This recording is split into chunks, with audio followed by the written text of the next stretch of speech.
Howdy and hello, everybody. Say hi to YouTube if you feel like it. It's time. As you can kind of tell from the screen, earlier I had started redoing my tier list for this game. But first and foremost, again, happy 4th of July. Hope you're all staying safe, staying hydrated. EVO is right around the corner.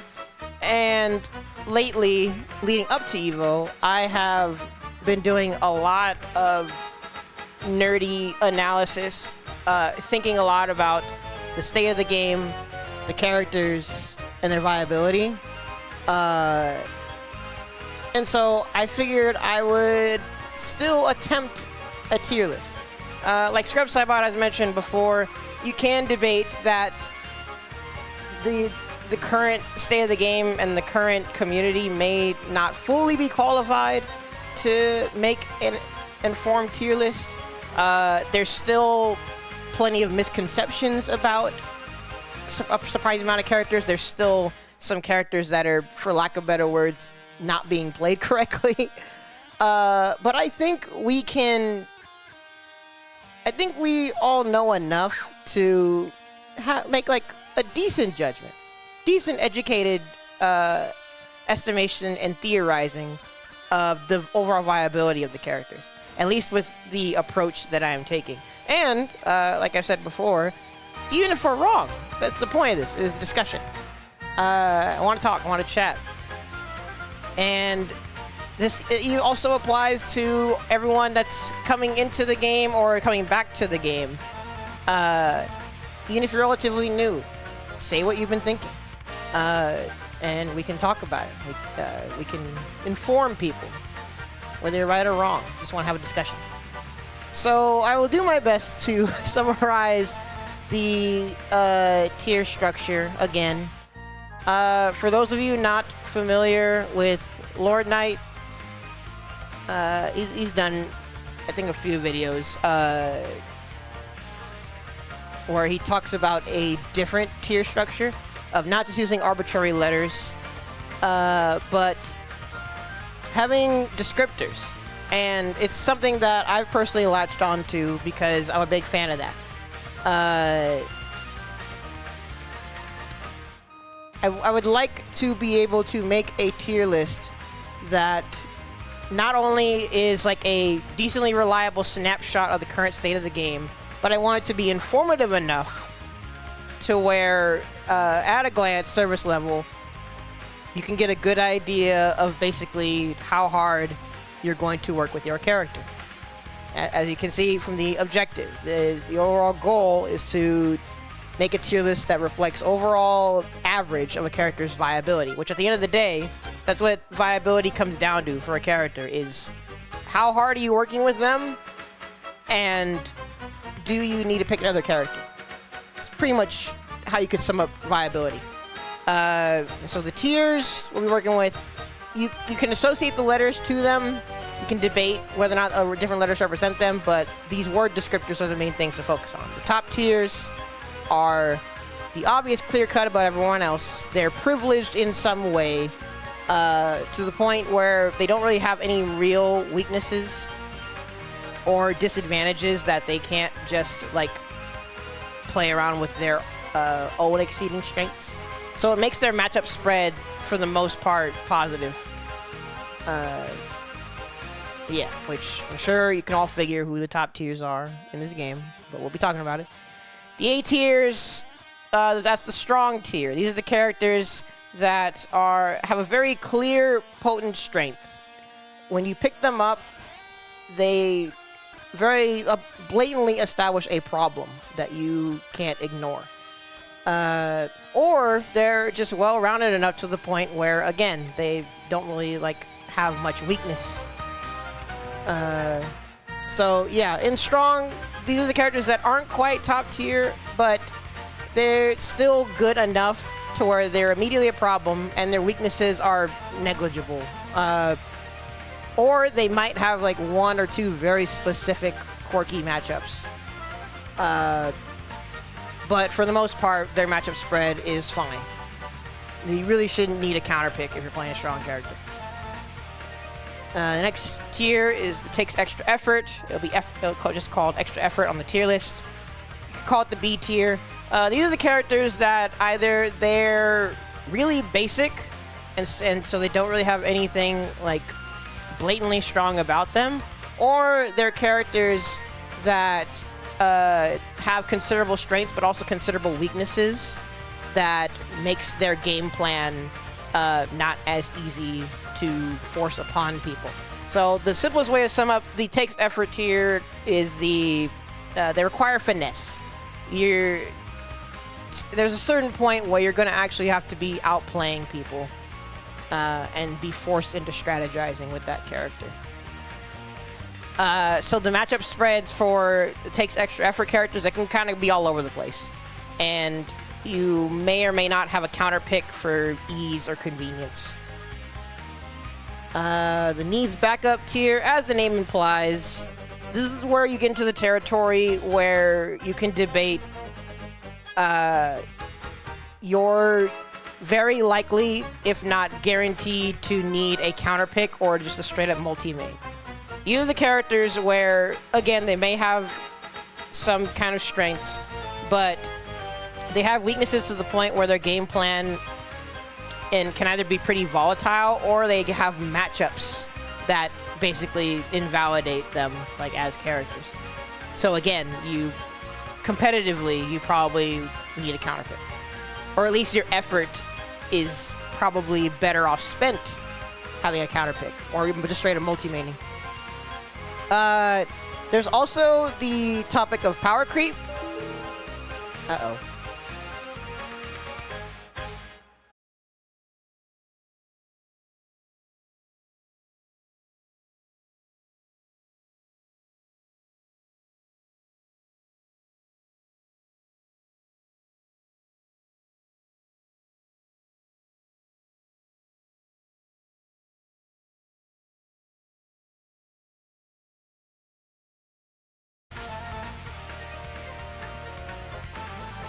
Jeez.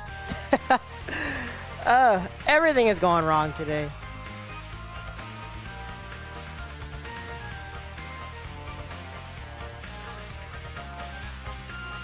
Hello?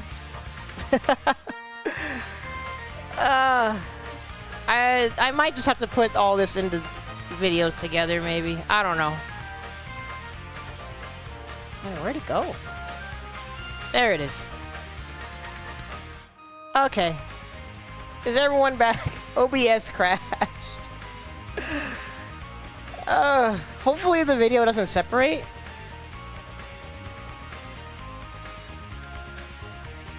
Yeah, oh, wait. Well, weak, actually, weak could be an okay descriptor. But I have it as dysfunctional below takes extra effort because, again, that's describing the problem with them. But I forgot where it cut off. In the takes extra effort, or in the needs backup. I forgot where I left off. Oh, power creep. Yeah, you guys can let me know whether or not power creep characters belong in this tier or a different tier. But basically, there are some characters in SamSho where you might be able to make the debate that there's other characters that do what they do, but better. And so it'd be a question of, do you think that character becomes useless, or do you think that you just play both the characters together? I don't know. But I had that as a point to potentially talk about in that tier. And the D tier is the dysfunctional tier. The reason I call it that specifically, well, dysfunctional is unviable. In fact, sorry, I forgot to clarify. I have this tier here with every tier list I make, no matter what, even if a game doesn't have dysfunctional characters, for perspective. In modern fighting games, to be honest, except for Season 1 of SamSho, there are never really any dysfunctional characters. Dysfunctional means they're like genuinely mechanically flawed. As in, there are things about them that either straight up don't function in terms of coding, or conceptually, their tools don't really work together to make a functional game plan. So there's no real legitimate value to playing them competitively. That's what the dysfunctional tier is for. This is, with this structure that I have, this is the bottom tier. So that's why I have that. Spoiler, yeah, in SamSho, there's no one that I would consider dysfunctional at this current point. There are a couple characters that have questionable things about them that are glaring weaknesses, but I don't think it makes them unplayable. It more so creates difficulty or inconveniences that you kind of just have to play around. Also, howdy, Jacoby. Sorry, how's it going? But yeah, that's all the tiers. No Kelly slander here. Blue Nako is indeed tier. But howdy, thank you again for coming back. Again, I hope the video doesn't separate, but if it does, I'll figure out what I'll do. I wanted to export everything into just one big thing and timestamp it. Which, by the way, again, say hi to YouTube if y'all feel like it. If you're watching on YouTube, all the character stuff will be timestamped. So if you want to skip ahead to where I talk about your character, be sure to check the description. And like, comment, and subscribe, and whatever while you're at it.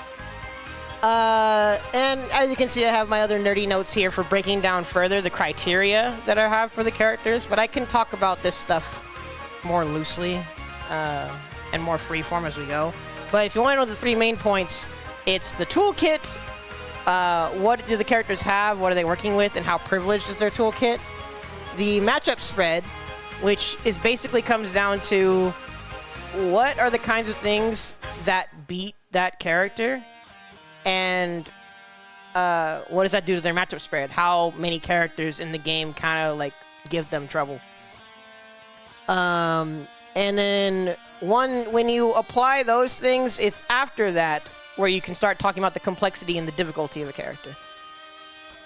I think you should never justify a character being top tier just because they're hard, or put a character lower tier because they're hard, unless all other factors are equal.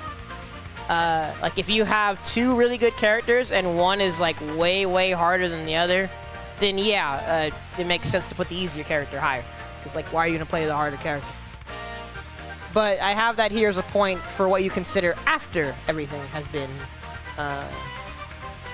considered. Hopefully that makes sense.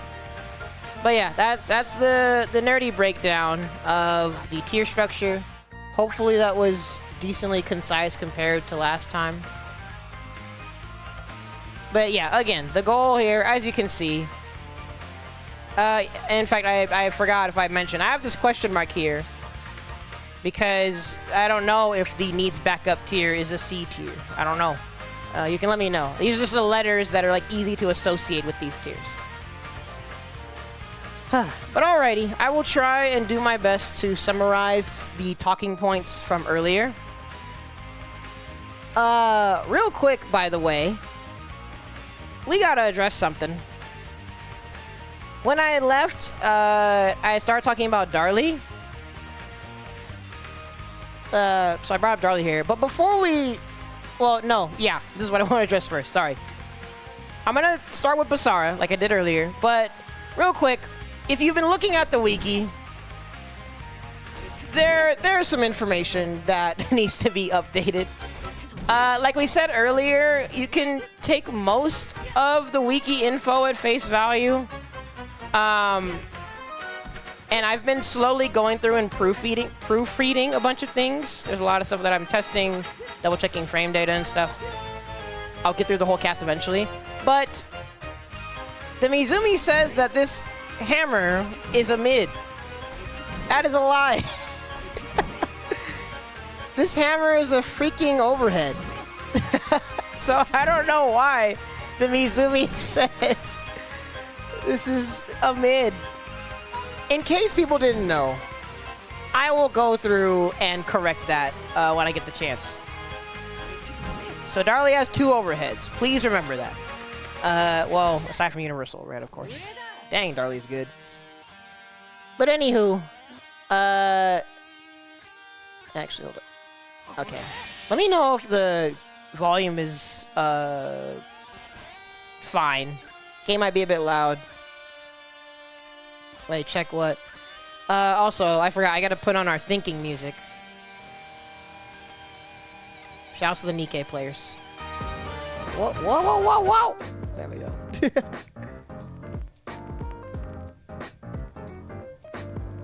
2, 3, 6, medium, and like in melee, as in disarmed?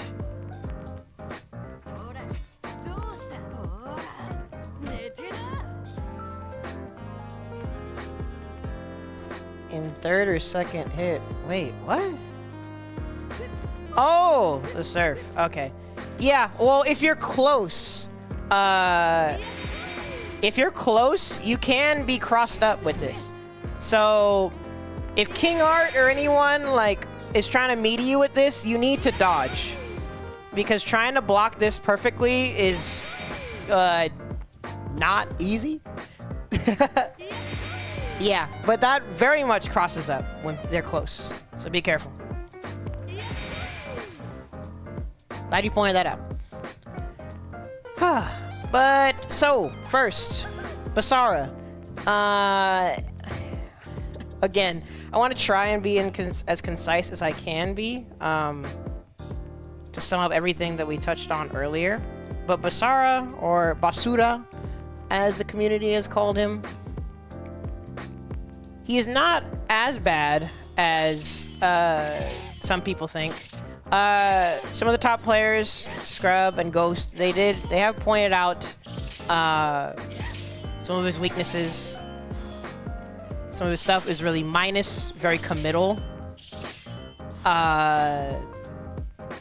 But his general strengths, I think, cannot be ignored.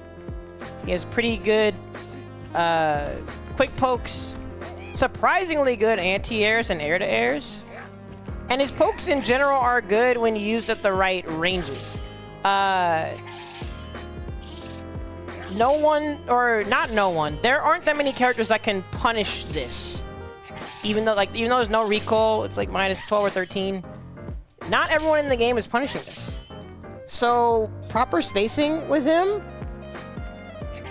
his pokes are pretty good. This is scary. This is like minus 17. And if someone calls it out, you're crouching, so it's a full combo.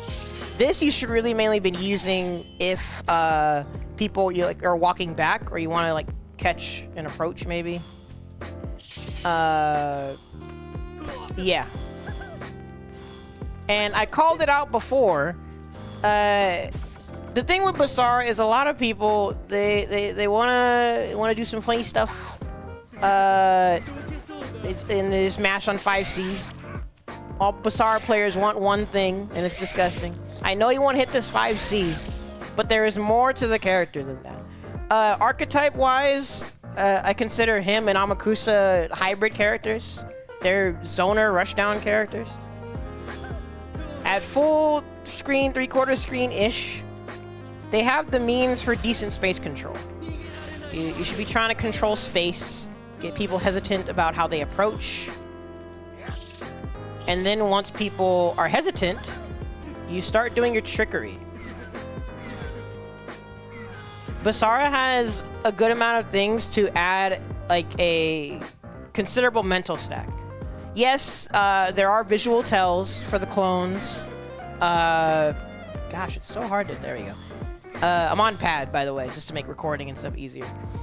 There are visual tells, but when you're using all of his stuff in succession, back to back, there's a mental stack that can make him hard to defend against, depending on your character anyway. So as Basara, you want to be controlling space, creating either impatience or hesitation, and then start going to town. I consider his mix to be pretty darn good, honestly.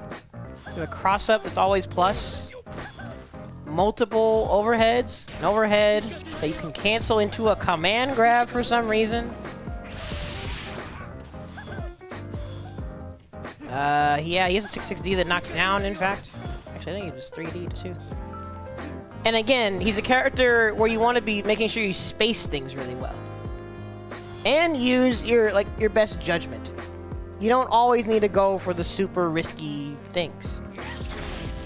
Especially because if you don't get people in the mental stack and you keep mashing on this, you're going to get deflected and they're going to be like, oh man, this character sucks. It's so risky hitting people. I think Basara, which you can say adds to his complexity, he does require like good spacing and knowledge to like play properly. But I think when played properly, he does have considerable strengths that can't be ignored. He has a pretty natural vortex. He does high-low, throw. Again, when people hesitate, he has this wisp. Pretty darn good space control. Side note, like I said earlier. Yeah, I think, like I said earlier, shoutouts to Guzman. Guzman's one of the main people that has like shown me what it looks like when people use Basara's like tools like thoughtfully. Just constantly layering all these different things. It can make things pretty tricky. And it can also make you hesitant in like how you retaliate, and he can capitalize on that hesitation. And then if you don't want to mix, you got decent space control to be a zoner. And anti-zoning, depending on the character, depending on the matchup. But the main things that give him a problem are faster or non-committal zoning. So if, like Gong Sung Lee, I'm pretty sure you're not doing this on reaction to a Gong Sung Lee fireball. Or if you have really fast advancing punishes to hit him after these pokes. Because if you're one of the privileged characters that can punish these pokes, then yes, it makes everything have inherently more risk. Howdy. I might need to be shirtless. It is hot outside. I was outside changing a truck battery. Yeah, really good anti-airs and really good air-to-airs too. I mentioned this always plus cross-up, but his jump heavy can also cross-up depending on spacing. Again, that's just how it is with the character though, is you need proper spacing and awareness to use his tools well. Which, side note, like I said earlier, if you're playing Basara, don't be using the Wisp after a knockdown, like point blank like this. The Wisp isn't going to hit them unless they roll away. If you're using it to dissuade people from rolling away, then fine. But I think, well, you might still have, yeah, you can still set up some frame kills, maybe. But the point is, if you're like point blank or like in the corner, I've seen people do a knockdown and then they throw the Wisp when they're in the corner. Like, why are you doing that?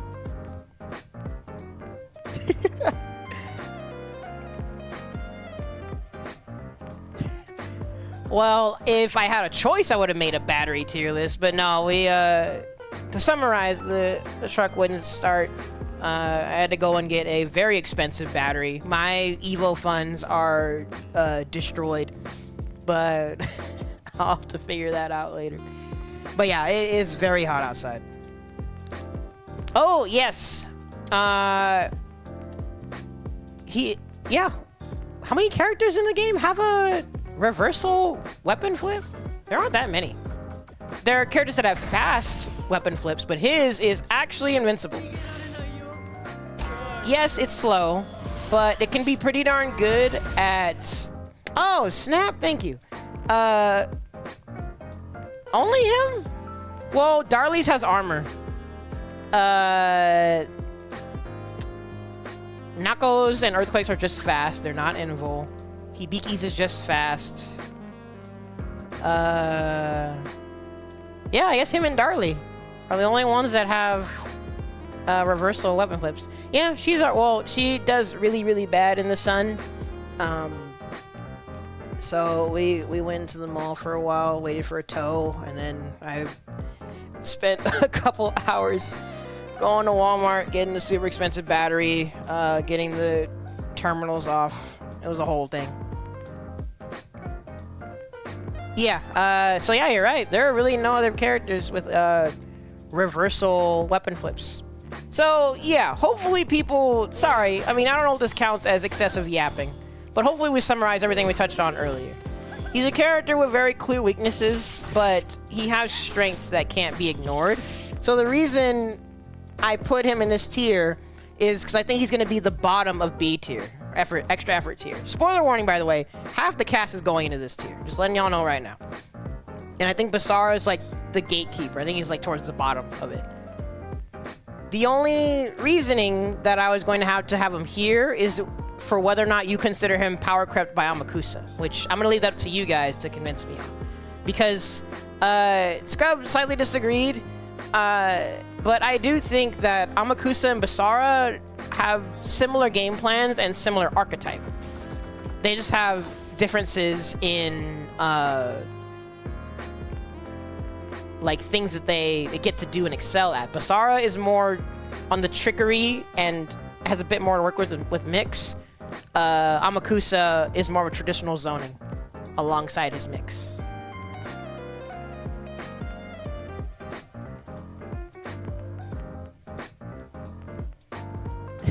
Is it excessive?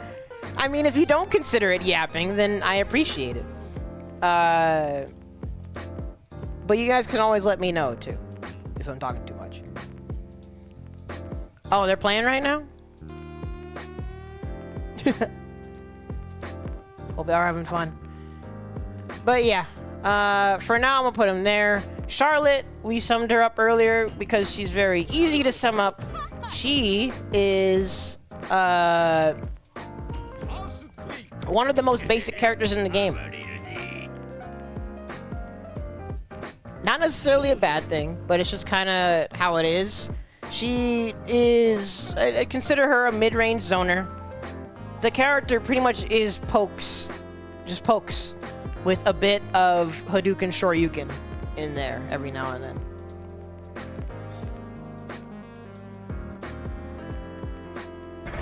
Oh, they are? I forgot. Does this game has an online training mode? But yeah, CYA popped in earlier. In fact, check out their channel. They just did a Charlotte matchup chart. Like, Charlotte is by no means a bad character. Honestly, she's... Yeah, I think I mean it when I say I consider her like the definition of mid. I think she might be dead in the middle of the entire cast. Yo, howdy, we back. Oh, nice. Dang, Kelly's gonna get too good at hit confirming and stuff. Life's never gonna be the same.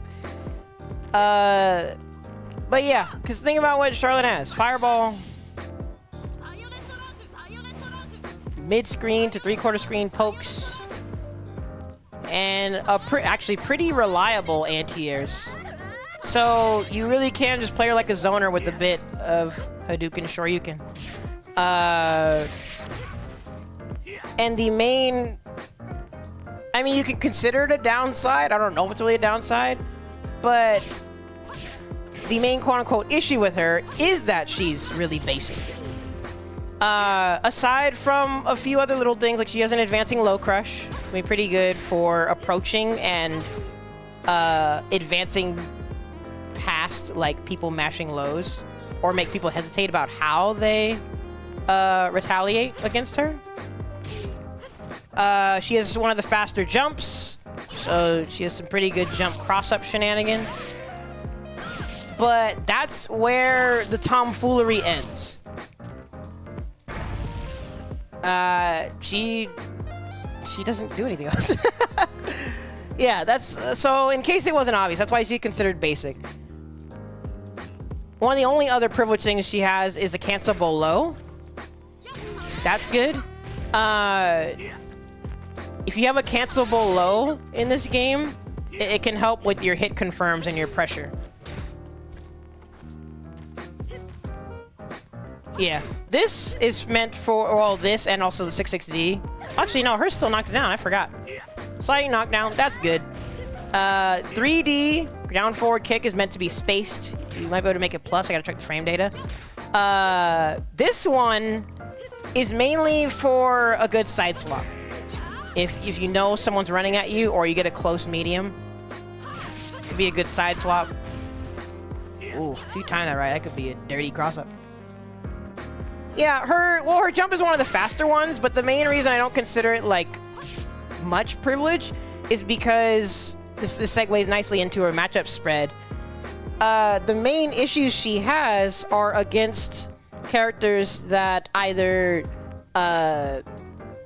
like outzone her, be it faster zoning or low commitment zoning that she can't really like beat them out of, because even Wu beats her in the Fireball War. That, or if you have reliable anti-airs or air-to-airs, the moment you're able to like anti-air this character, just like with Darli, like the tomfoolery ends. You're forced back into methodical play. So on paper, you could tell a Charlotte, or you could do what I did at our NorCal local and literally tell a day one player right before bracket, if you're playing Darli, just jump at people till they deal with it. It can work, but like I said, the moment people start anti-airing, you need to start thinking. You need to control space, try and condition people to jump, hold this, delay it a little bit, maybe catch people running, clip them low. So she's a character that, because she doesn't have much like crazy strong or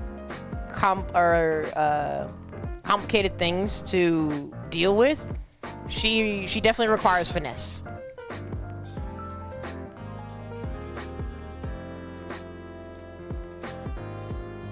Oh, dang. Well, hopefully, you guys are having a nice chill.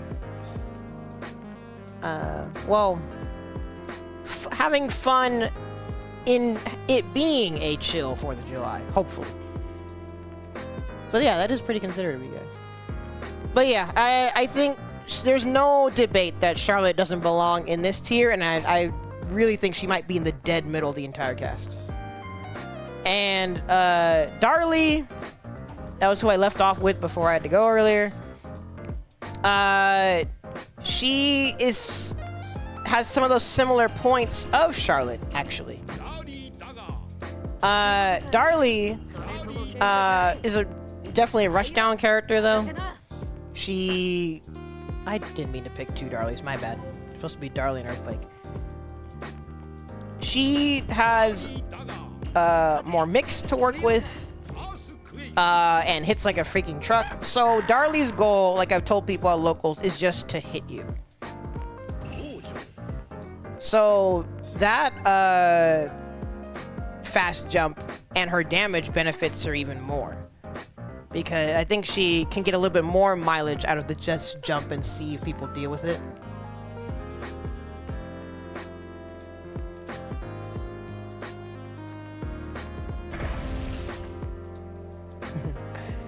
But yeah, Darli, decent pokes. A overhead, well, it looks like an overhead, but it's a low. This move is really funny. But yeah, in case people don't know, Darli has some pretty good high-low throw mix. That's the poke, my bad. Nope. Come on, pad. There we go. Yeah. So, high-low throw. Is her jump the fastest in the game? I gotta check. It might be the fastest in the game. So like I said, most Darlies are gonna just jump at you until you deal with it. And if you mess up an anti-air, it freaking sucks because you do a deep jump in, and that's half your life. Over half your life, actually. Howdy, we back. Thank you guys, by the way, for all coming back. I really do appreciate it. But honestly, aside from that, there really isn't much else to Darli either. She can use catch and release as a decent poke, depending on the matchup. Can be good for poking around like space control, for example. But honestly, that's pretty much it. The main issues with Darli is, again, Yeah, no worries. I appreciate y'all lurking too. And again, the goal with this was kind of just to talk a bunch, go like be as thorough as I can with the whole cast, and then like discuss, move things around. Let me know what you guys say, what you think. So even if you're lurking, I appreciate it. Hope you're having fun. Is this, yeah, this knocks down. There is a lot of knockdowns, honestly. So she kind of has a natural vortex also. She doesn't have like set play, like anything to set up for Oki. But if you have your frame kills, I don't know if Darli players have figured out like thoughtful Oki. But like I said, you have the high-low mix, so you could set up some pretty, like a pretty decent vortex. The main thing though is if she faces anyone that has reliable anti-airs, or in this case, really good space control. Charlotte can poke and like play around the space control, but Darli, she just has a projectile reflect, which can be good in some matchups. But a lot of zoning in this game, reflecting it back at them at full screen doesn't really do anything. I think somebody else saw it in the lobby the other day. Even when I'm Wu and I'm just sitting full screen, I kind of want you to reflect my projectiles back at me because you're giving me free meter. So I think having projectile reflect is kind of matchup dependent, or you need to be like here to where the projectile will for sure hit them. But her projectile reflect is kind of slow, so you have to do it like preemptively, honestly. But the point is, with space control or good zoning, Darli has to, like, she kind of has to try and make her way in more carefully. Again, a common thing that you'll see with the characters in the extra effort tier are these are the characters that are forced into strategic play. They might be unga bunga on the surface, but they have weaknesses. Yo, thank you. They have weaknesses where you're gonna have to finesse people a little bit. As soon as people start anti-airing her, you gotta slow it down. You gotta try and poke. You gotta see if you can get people hesitant to grab them. See if they're crouching, do an overhead, stuff like that.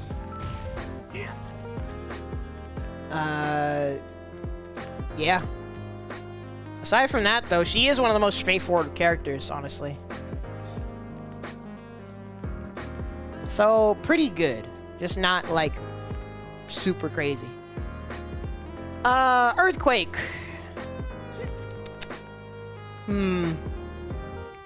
Also, I forgot to give the disclaimer earlier. I wasn't prepared today, so I didn't get to move all of my written notes to a Google Doc. So you're gonna hear a lot of paper rustling today. Sorry in advance.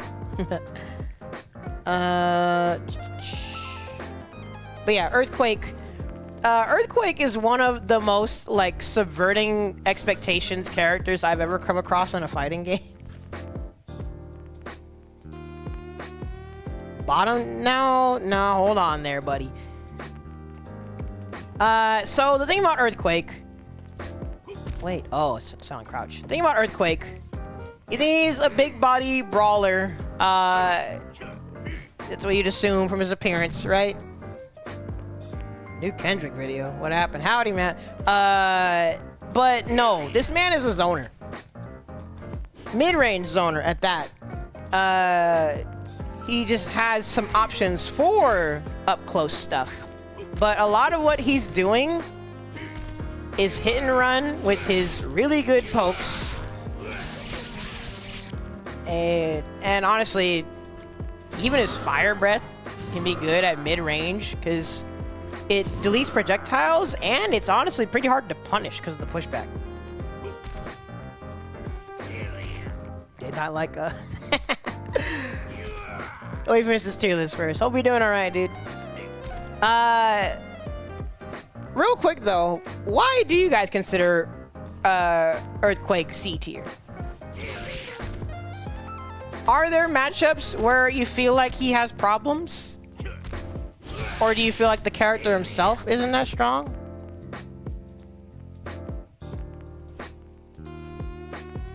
Long range rushdown? That's more like biking. Earthquake, well, you can pull up on people, but to be real, Earthquake is spending half the match zoning you out. He's gonna see if you have an anti-air to stop this. Once you hesitate, he's gonna clip you low. Oh, I ran out of recording time. The mid-range, maybe. Gonna do a bit of this. And then once you hesitate, that's when he starts grabbing you. Doing a bit of high-low. And his runs, well, his run speed is not great. But again, that's because he's doing a lot of hippity-hoppity. I don't think I can consider him a passive aggressor. Yeah, I think he's a mid-range zoner. Yeah, I'm probably gonna play BJ in it too. Competent zoner against characters zoned out by another character. I think it's mainly non-committal zoners. If you're fighting characters with really fast, low recovery projectiles like Kazuki, Gongsung,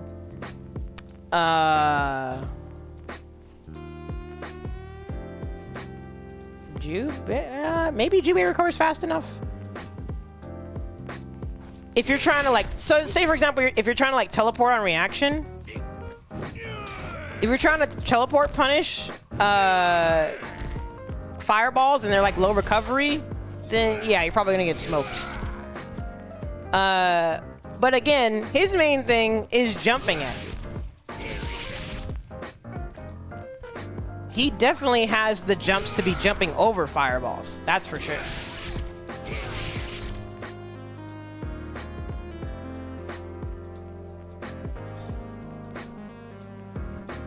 Mina?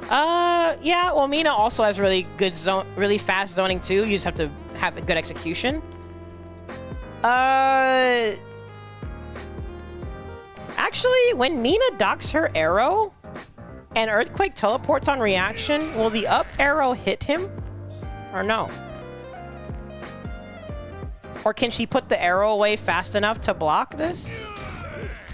Has that ever come up in matches?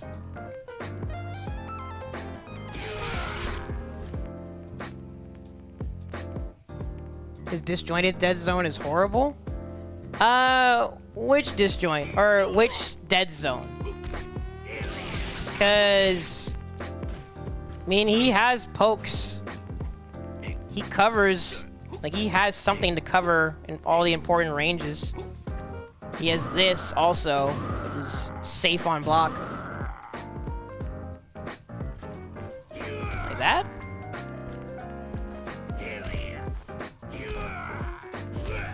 True. But you have this. Actually, and I forgot, you also have this. Oh, I ran out of recording.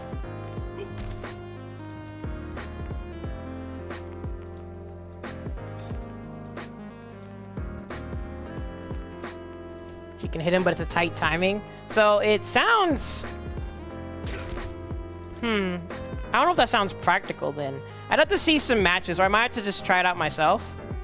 But again, this teleport pretty much smokes anyone that jumps a lot or has committal zoning. Especially Wu.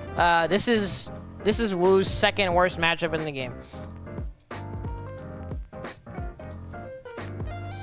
But Earthquake is another character that I would consider to have like pretty blatant strengths. But he isn't really a character that you can just pick up and do stuff with. You probably should be exercising some amount of zoning and awareness with these buttons. These are good jump buttons, but you should be smart about what you're doing. Oh, I forgot he has this too.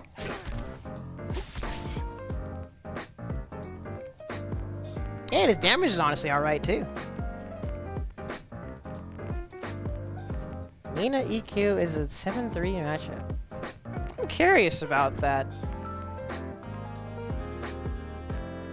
We should do some sets sometime. I want to play Earthquake and see how it feels.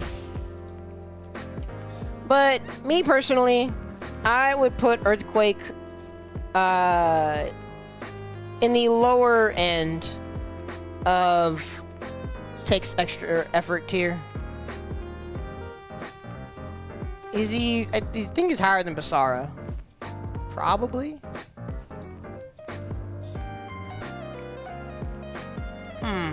Is he higher than Basara? I don't know. But yeah, zoning aside, like we said, once you get people hesitant, he's got high-low to work with.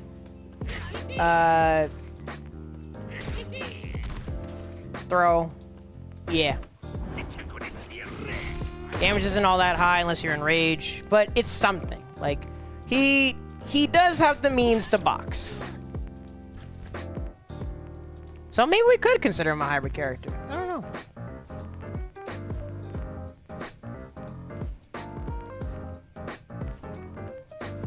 Wait, not better than Basara?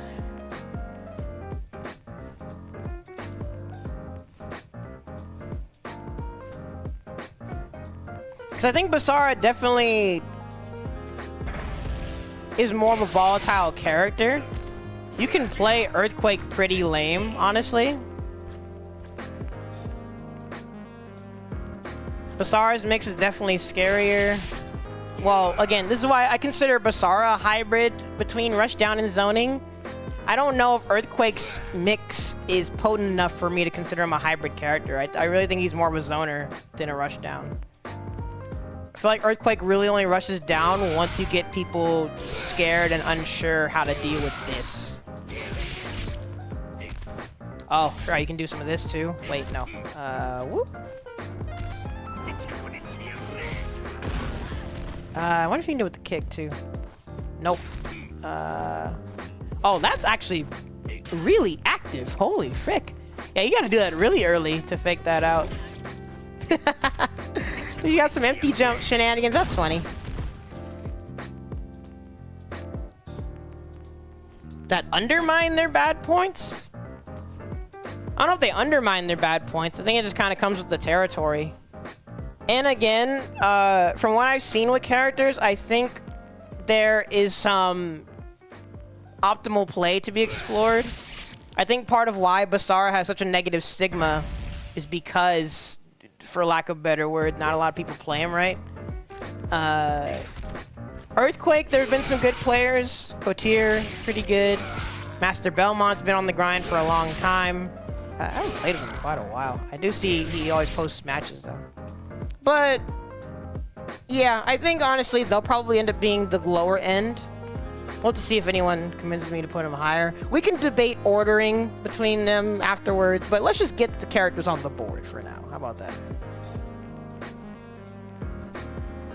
that? Next up, Galford. So, I think a long time ago when I first did one of my first tier lists, Royal Psycho, dissuaded me from putting him higher, and he made me put him here. But honestly, I think we're kind of reaching a point where Galford should be here. Go forth and hold the neutral, puppy. Galford is a assist character. I don't know what the technical term is. I just call them assist characters, where their tools revolve around calling an assist. There's like a second entity that you don't necessarily control like a puppet, but you use them like an assist. And assist characters are usually hybrid by nature.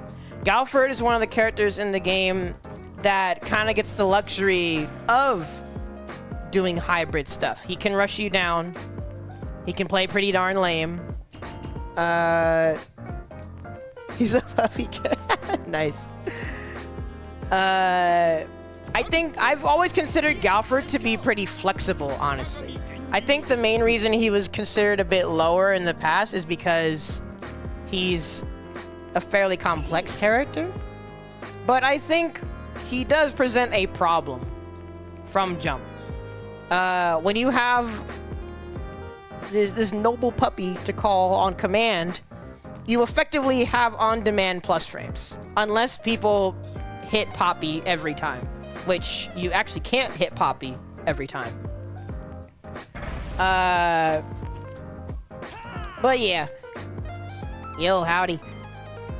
But Galford, he's an assist character. I think most of what you see done with him, though, it's a lot of zoning. Especially because he has a cancelable backdash, which I've been meaning to experiment with this more with characters like Basara, Hanzo,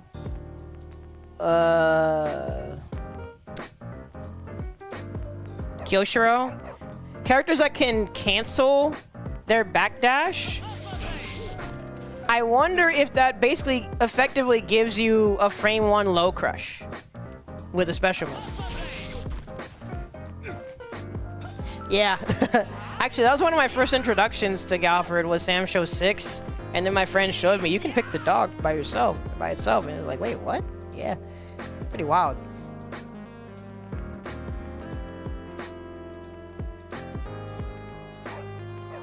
Yeah, that's true. Well, that's the downside of having a slow backdash, is you have the cancel options, but that's twice as long for people to look at you and call it out or wait for you to commit to something. Frick! Why does Twitch not warn me?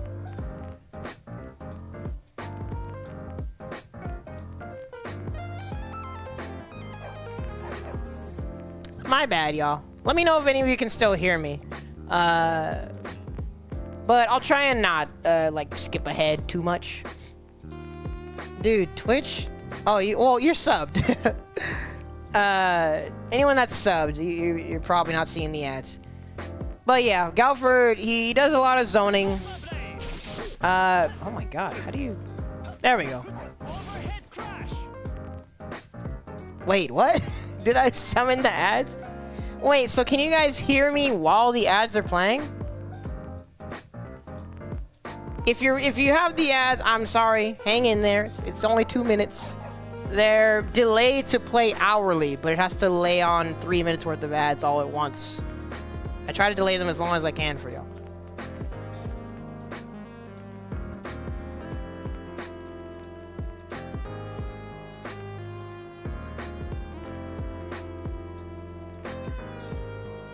But yeah, Galford, with the poppy calls, you have the luxury of pressure.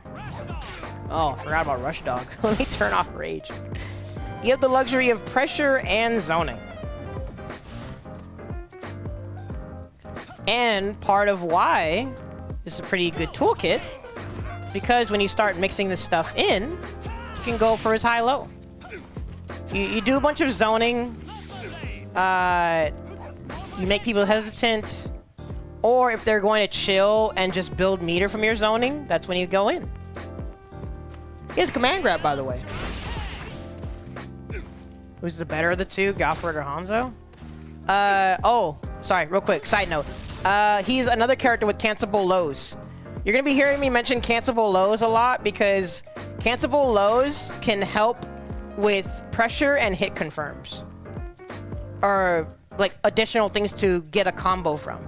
Because if you have like a nice quick low that you can cancel, it just gives you more freedom with what you do.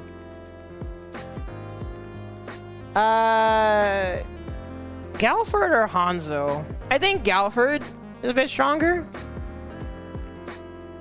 Yeah, Galford has more options overall.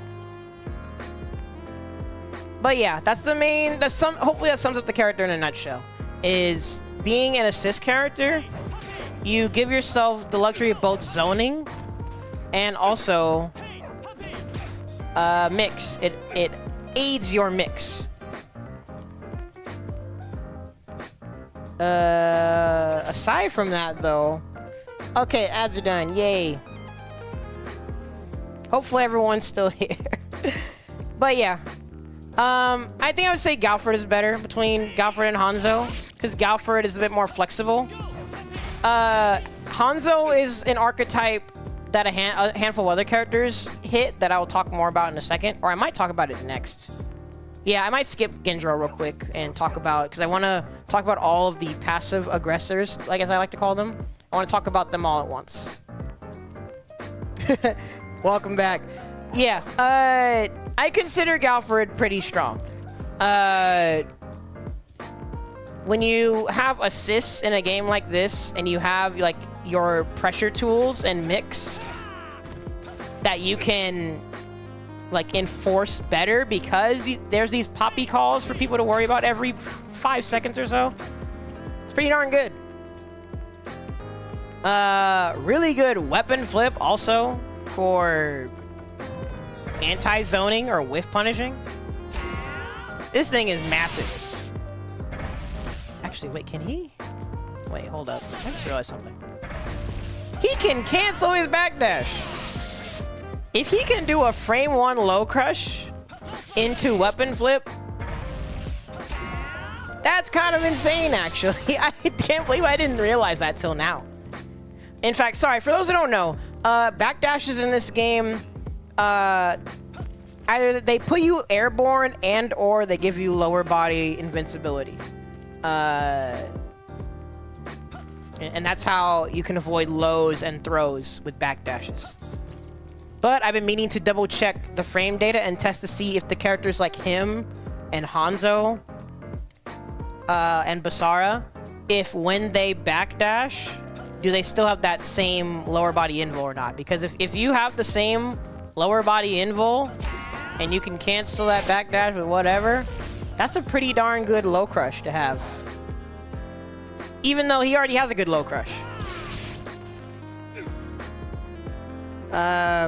But yeah.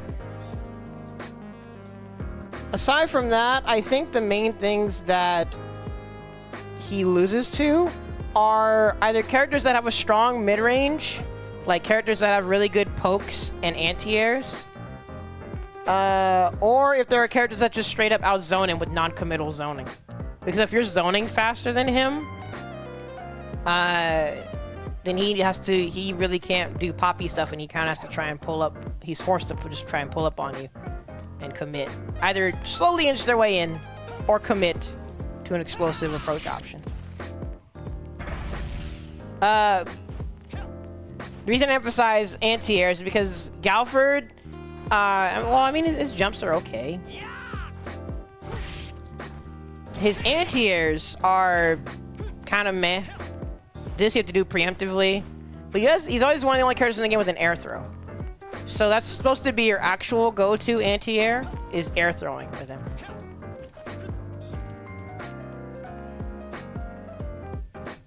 And he loses the round?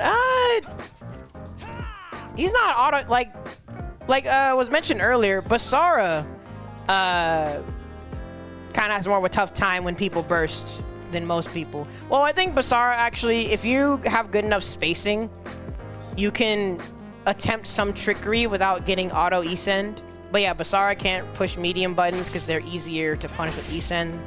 Technically, all medium buttons are E-sendable, but Basara's being a multi-hit and slightly more minus, they're all E-sendable pretty easily. Galford, you just really shouldn't be doing poppy calls. Just like how Basara shouldn't really be doing mediums when someone bursts. You should be doing little quick pokes. You can't backdash, but stand your ground. Try and backwalk a little bit. Poke a little bit. Yeah. Like, you can't do poppy calls, but, like, you're not dead. Stand your ground. Do some pokes.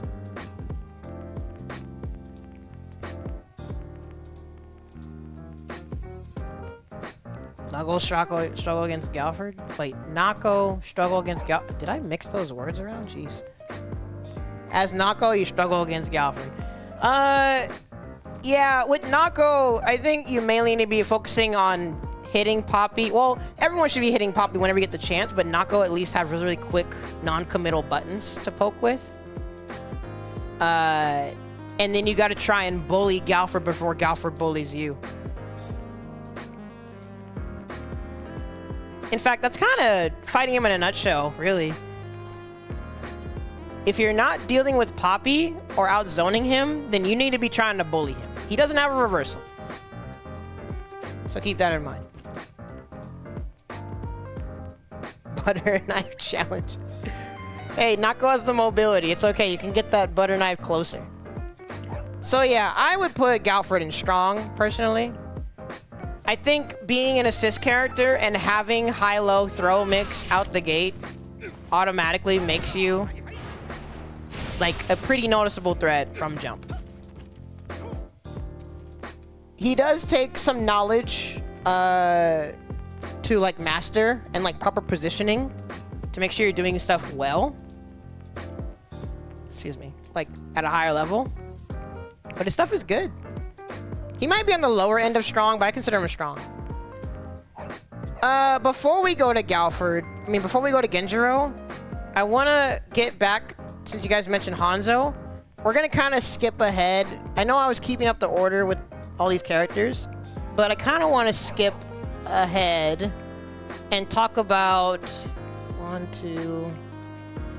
these 3 characters together, at the least. In fact, let me switch views real quick. You can debate there's more characters in this archetype, but these are the 3 that stand out in my mind for now. Nako, Hanzo, and Gongsung are all in a... No, don't bring that back. Those are some gorilla times. Nako,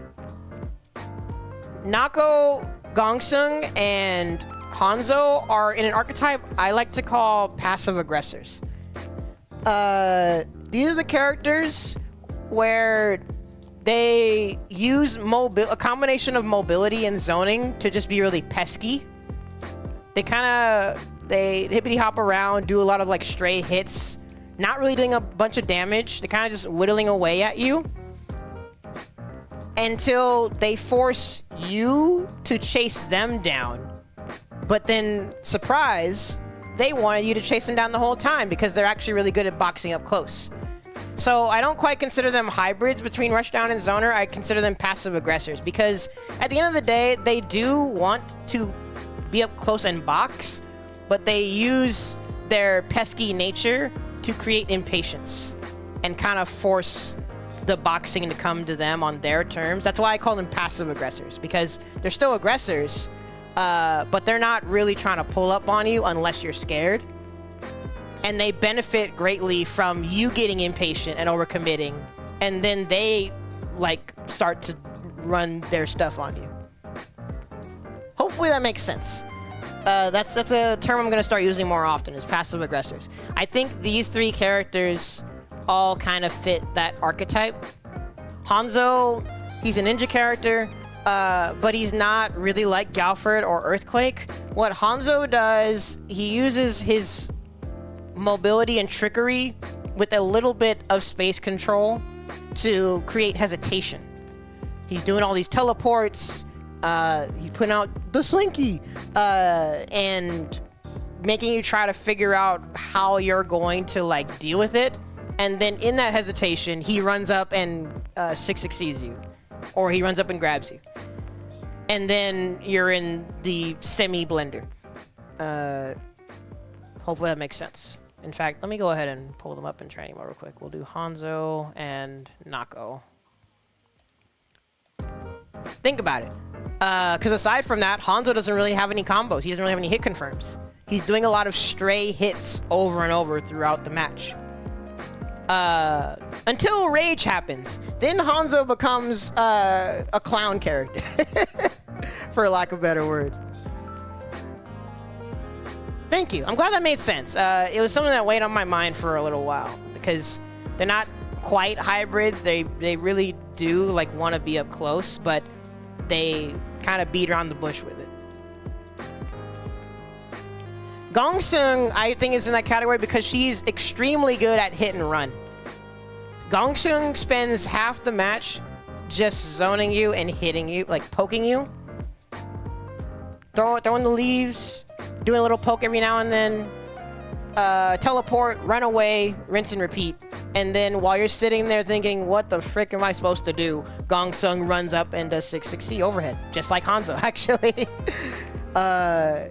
So I think Gongsung is also in that category, because Gongsung, her damage, high damage, really only just comes from like stray heavy hits. But yeah. Back to Hanzo though. Oh wait, my bad. Gameplay. I've mentioned before, I think Hanzo is one of the best characters in the game at benefiting from rage. And looking at it now, I think that's why he's one of the characters that gains rage the slowest. Because when, like, well, you're doing a bit of this, you're being pesky, you're being lame, and if people are trying to zone you, you instant block it, you build up that meter. And then when rage happens, you get freaking this. Gosh, this move is freaking silly. Oh, dude. If you don't have like a good, quick, non-committal way to deal with this without jumping, because you can jump, but if Hanzo's close enough, he can just catch your jump. He also has an air throw. He has decent jump buttons. Yeah. Actually, wait, hold up. Let me... I know there's like some little specific things you can do to like mitigate this kind of pressure. You gotta be precise though with your instant blocks and stuff. But once you're stuck blocking this, you're in the freaking blender. I hope you like smoothies, because this man is the newest Jamba Juice employee. Good lord. This Slinky is such a silly move. I wouldn't consider him the best rage character in the game. I'll get to that later. But he is definitely up there as number 2. Is that actual factuals, Alex? Is that confirmed SNK lore? I'm gonna need a fact check on that. But yeah, just like Galford though, once you get people hesitant, you get grabbed. And this is why even though I'm gonna stick with this archetype of passive aggressor, I tell people that are getting into this game, Hanzo is the closest thing this game has to a grappler. Because at the end of the day, his biggest damage comes either from rage tomfoolery or command grabbing you. That's where his highest reward is. So honestly, if you want to brand someone in the game as a grappler, Hanzo's the grappler of this game. You have a screenshot. Well, let me know if you find it. But yeah, this is a character that also I think has been misunderstood and underrepresented. The main Hanzo players, or the main people that have a good handle on Hanzo, I should say. Because Mr. Pak to you mains Hanzo, but Cypher mains random select, but he does have a really good Hanzo. And I think one of the things that people need to do with this character is be more mindful of what you're doing with these teleports. He has different teleports for different locations on the screen. He has fake out teleports. He's got attack teleports. Once you layer all of these things combined with the Slinky, it can make it kind of hard for people to retaliate and figure out what they're going to do against this pressure. So, yeah, hopefully that makes sense. He also has a cancelable low. Was it actually? Wait, no. Was it 3C? No. 3, 2, 6? What was it? Which one's cancelable? I thought he has a cancelable low. Did I lie? Did I imagine it? We gotta do a Mizumi check real quick. Sorry, hold on.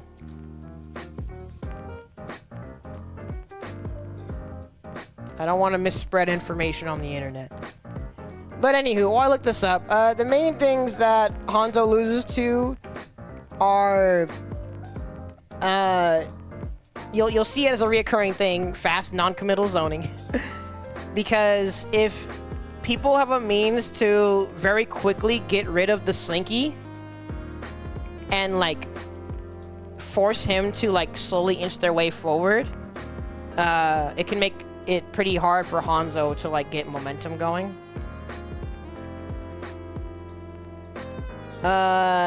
And I think, honestly, a strong mid-range presence also can give him trouble. If, again, Hanzo's jump-ins are, like, okay. He has an air stall that, honestly, you should be using very sparingly, because on block, this might get you killed. Yeah. I mean, this is an overhead, but you should be using this to, like, close out matches or something. Oh my gosh, there we go. So yeah, Hanzo's jumps are kind of whatever. So if you have really good pokes in the mid-range and anti-airs, it can kind of make it hard for Hanzo to approach. He has to try and get really committal or straight up outplay you. Maybe call out like something with a deflect or something.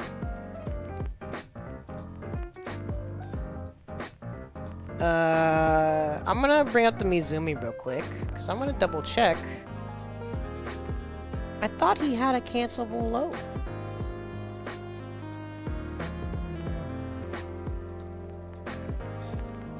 Where do you guys think Hanzo goes? Because I think in the past, Hanzo was considered like here. Even further back in the past, he was way lower. But personally, I'm thinking he's on the lower end of strong. Because I feel like if you sit someone down and get someone to understand how to play him correctly, he's immediately a problem. High-low, throw, and then if you're unlucky enough to have to fight him when he's in rage, the circus music starts playing. Unless you're privileged and you have something to deal with the slinky immediately. Higher end of mid. It's like you'd have him like at the top of the extra effort tier. I'm wondering though, does he really take that much finesse? I don't know.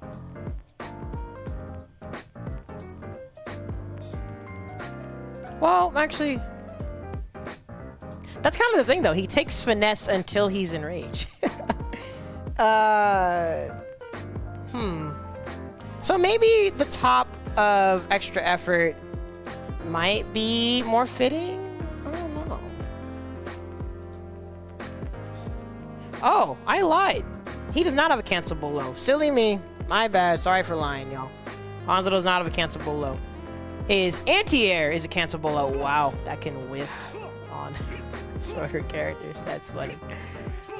So yeah, if you anti-air people with this, you can meaty fireball. That's cool, I guess. But yeah, no cancelable low. I think these are barely minus though. So decent low pokes actually. And that's good actually because he doesn't have any other lows. He's kind of like Charlotte. Only his kicks are lows. Well, except this. This is dangerous on recoil though. Because his recoil options are kind of meh. I don't know. I have to check the frame data for how quickly he disappears. But I consider his recoils to be kind of subpar. Let me know if you guys think he should be higher or not. I might put him at the bottom of strong. We'll see. But the other passive aggressors, Nako, sorry for the delay. Nako fans in the chat, rise up. Nako is a character that actually was considered one of the top tiers in the past. Whether or not she's still a top tier now, I don't know. I don't think people consider her top tier right now.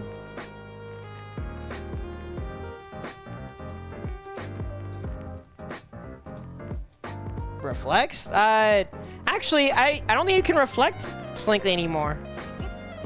I thought that got changed.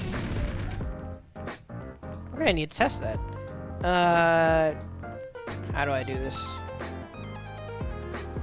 What the? Here, hold up.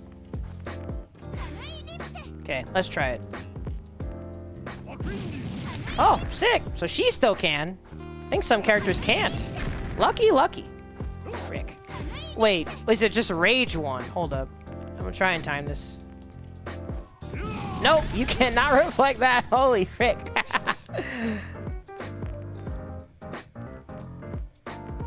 You French girls are super hot and you can fight. What a quote. Yeah, I would personally, in fact, I'll just get straight to it. I think she's at minimum the bottom of strong. Because she is privileged in some aspects. Again, she's a passive aggressor. Very pesky, very fast lady. Can be hard to pin down. Some of the best frame data in the game. This is a privilege that will come up with a few characters, but not that many.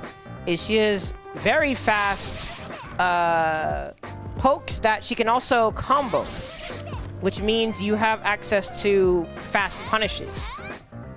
And I'm still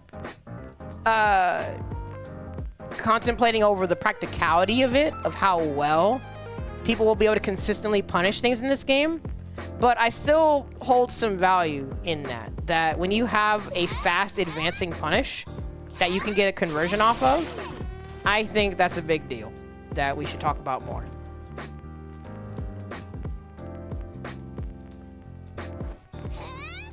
But aside from that, like I said, she's pesky. She has decent pesky zoning and anti-zoning as well. Fast advancing stuff that can catch people by surprise because they're all freaking lows. But she also has these ones that can function as an anti-air depending on the matchup. I think it's the only one it's the only the rage one that has actual anti-air invo. But even the non anti-air invo ones, I think it's worth trying. And either way, aside from that, you have 2C, crouching heavy. Pretty decent air-to-air buttons. They're not that great of jump-ins. That's the only thing that you could probably consider to be a quote-unquote weakness of this character. Is her jump-ins aren't great, but as air-to-airs, they're pretty good. And she has an air throw. So, yeah, very fast, pesky lady. Her mix more so comes from crossing up on Wake Up, which kind of depends on, like, whether people roll or not or whatever, but she does have some high-low to work with.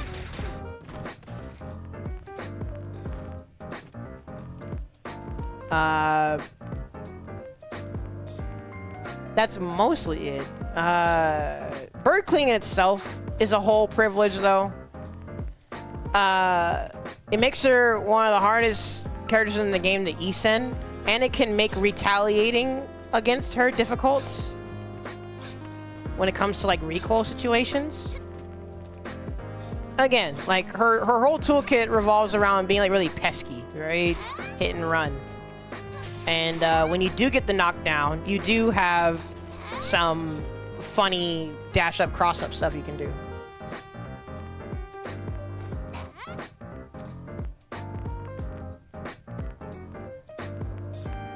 Y'all talking about SamSho 6 in chat? Aside from that, in being a passive aggressor, she's relatively low damage. I mean, her heavies... Actually, I think her heavies aren't really as damaging as Gong Sung. Yeah, they're really not. Yeah, she's low damage across the board. So she is a death by 1,000 cuts kind of character.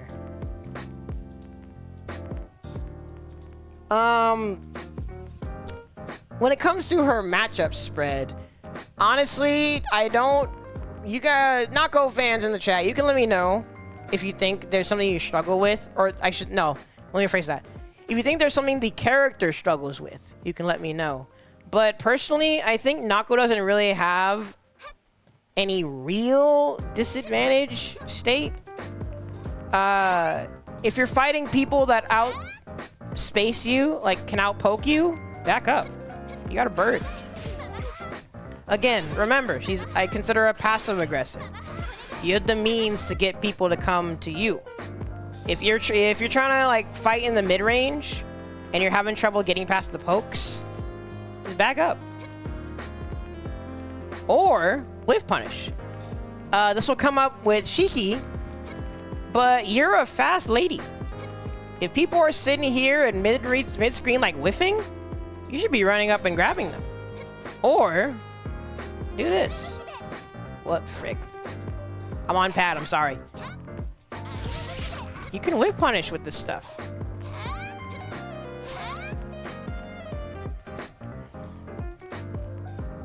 Charlotte can be a tough match.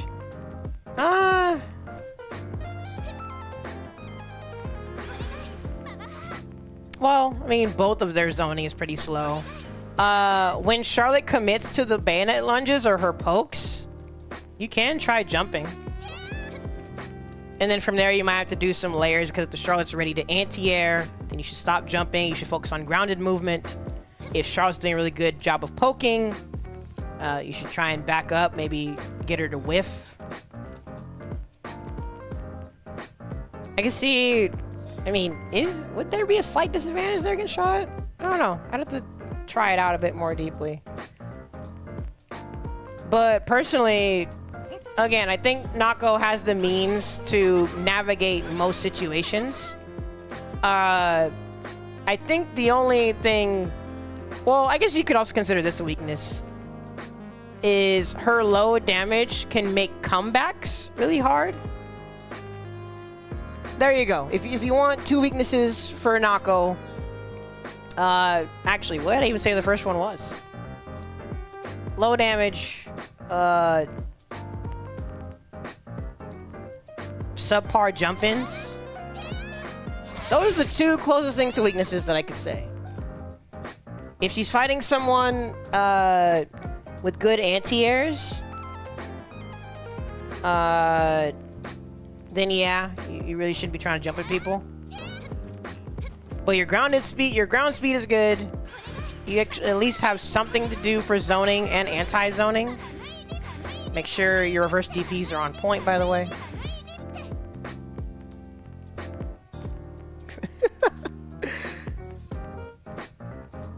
Dude, hopefully. Well, it seems assumed that the next game they're doing is a sequel to this. I just hope they actually follow suit with continuing this reboot-esque thing that they've been doing. If you're rebooting the franchise, make the next one a reboot of SamSho 2, or make it a reboot of whatever is next in the story chronologically. That's what I would think would be good. And then add all the characters that people have been asking for. It was mentioned earlier in the last stream that some people want more characters. That'll be one of my hot takes of today. No, this game has plenty of characters, plenty of matchups to learn, and they were already pushing the envelope with who fits in lore-wise. Like, you're doing a reboot already. Just follow the story that you're doing. Add the characters that make sense with the lore and the point in time of the story. Unless you're making that a part of the reboot, and you make them appear earlier and you explain it, then yeah, sure, do that. Like, that's actually what they did with Shiki. They straight up say in the story that Shiki, she's not supposed to be there. She woke up too early. So if they make it make sense lore-wise, then cool. But roster-wise, I'm not a big fan of making a giant roster just for a giant roster. I want quality over quantity. This game has a pretty big roster already. Plenty of matchups to have to learn competitively. It's a decent number.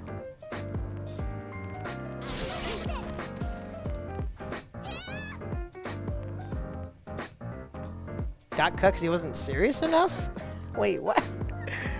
I might need some elaboration on that. Iroha was the smart decision. All the old SamSho heads can hold that. Iroha was the smart decision, business-wise and fans-wise. Or I should say, my personal bias-wise and business-wise. Put the people's waifu in. It's just good. He was cartoony. Yo, howdy, Ghost. I'm back. I did my best to summarize everything that was in the first stream, so hopefully all this will be able to be posted in one archive and timestamped. By the way, if you're on YouTube, like, comment, subscribe, yada yada. But be sure to check the timestamps for whatever you want to see. I forgot to give the disclaimer earlier at the start of this stream. This is the long... I know my brother said I'm saying too much, but this is the long yap sesh. This is meant to be the long, thorough, talking about everything, possible tangents stream. I will put it on YouTube, I will timestamp it, but the plan is after EVO, I want to actually make a nice, clean, edited, concise video for the tier list to actually publish it.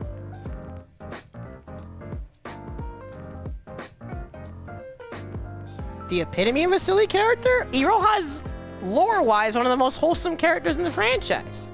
What do you mean? She just happens to be really hot, also. But Iroha's just a nice lady. Caring for her master.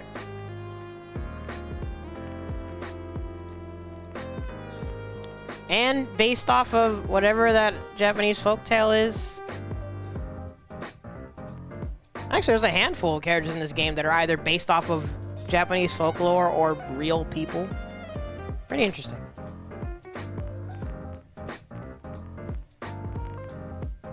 Yeah, well, that's another thing I want to revisit, actually, Ghost. Today is my personal tier list, addressing some of the things that I've wanted to talk about for a long time. But I do want to do a community tier list stream again. I still do want to do the community matchup chart also, but I still have a web design project to work on that will help in making that more feasible to, like, complete.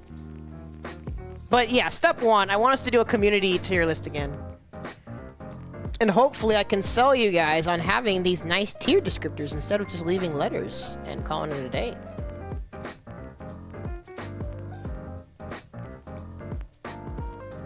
Yeah, well, this SamSho made it a bit less self-inserty, because at the end of her arcade mode, there does seem to be implied maybe to be some master character in the world of SamSho. Or maybe I was interpreting it wrong. Maybe it is really still just meant to be whole Gunner self-insert. I don't know. But yeah, I guess you could say that's silly also. But nicotine is considered silly too? I think nicotine's probably something you should save, like, for lore in the future, though.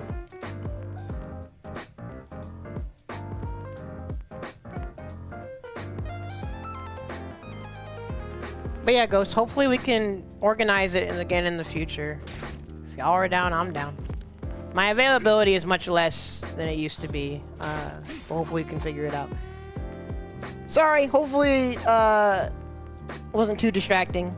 But I don't know if anyone's gonna debate putting Nakaruru in strong. Like, she was considered top tier in the past. I think people have decided that she's not as egregious. She does still have some privilege. Like I said, her frame data is some of the best in the game, and Bird Cling gives her some flexibility that most characters don't have in terms of, like, how you try to retaliate against her. You gotta, like, hard call out some of her pressure. And again, I think she's one of the hardest characters in the game to E-Send. So in endgame, that could be really freaking difficult. But I think at minimum, she's bottom of strong. Possibly higher. We'll see what people think.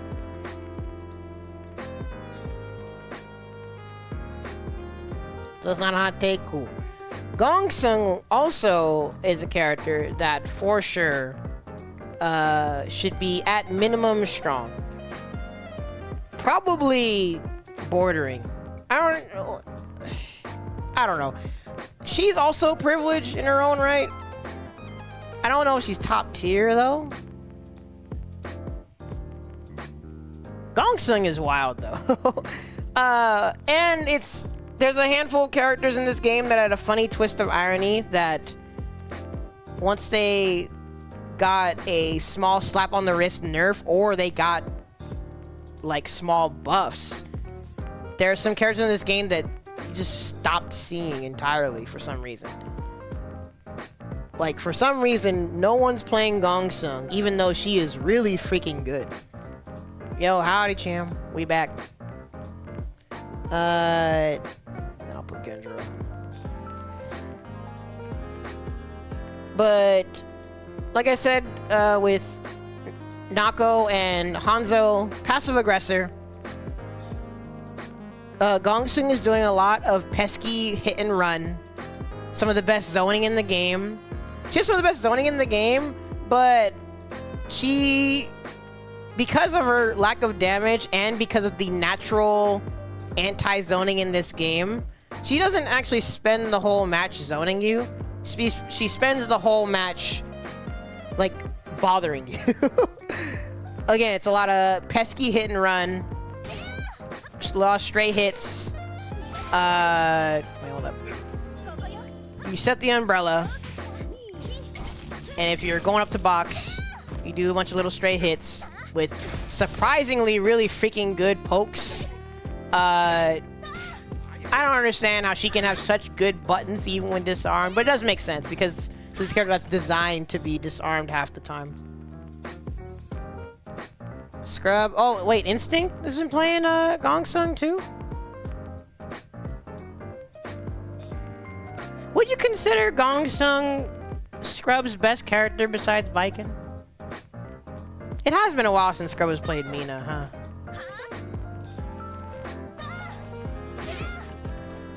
But this is a character we honestly should be seeing more. This character is really freaking good. And, like...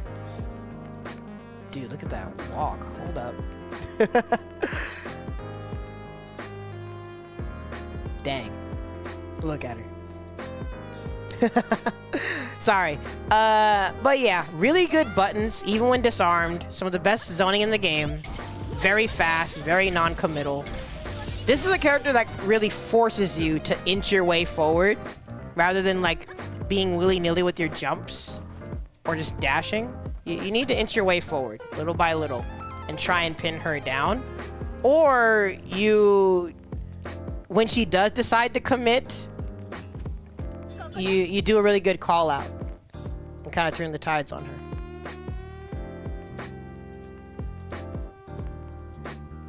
Ruru stuff to do, as in you gotta skedaddle. Thank you for stopping in.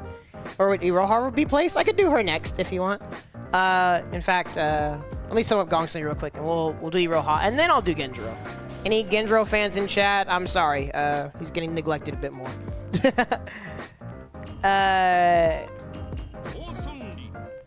Speaking of which, shout out to Angel Freak. It was nice hearing from him again earlier.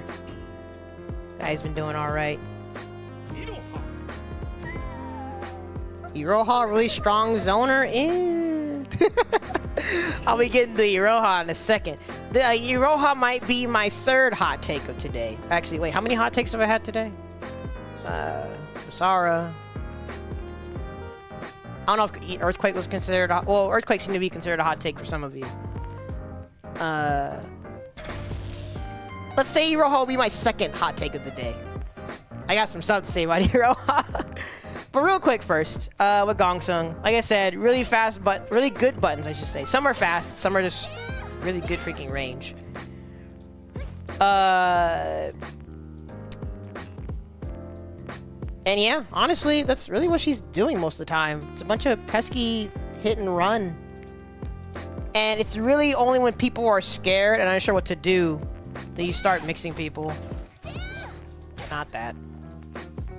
Not bad. Brother, how do you... I forgot how to do it.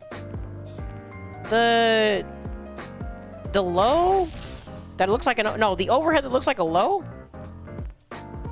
Hold up, is it unarmed? No. Oh wait, no, that's her universal overhead. Sorry, I think I'm misremembering something. Anyways, yeah, this universal overhead's freaking weird, by the way. This is an overhead. She's kicking your shins. I don't understand why this is an overhead. Yo, thank you for stopping in. If you want to know where Cham Cham is going to be, probably bottom of extra effort with Basara.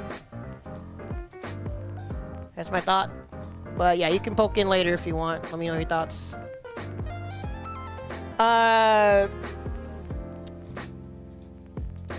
but I actually, is Gong Sung top tier?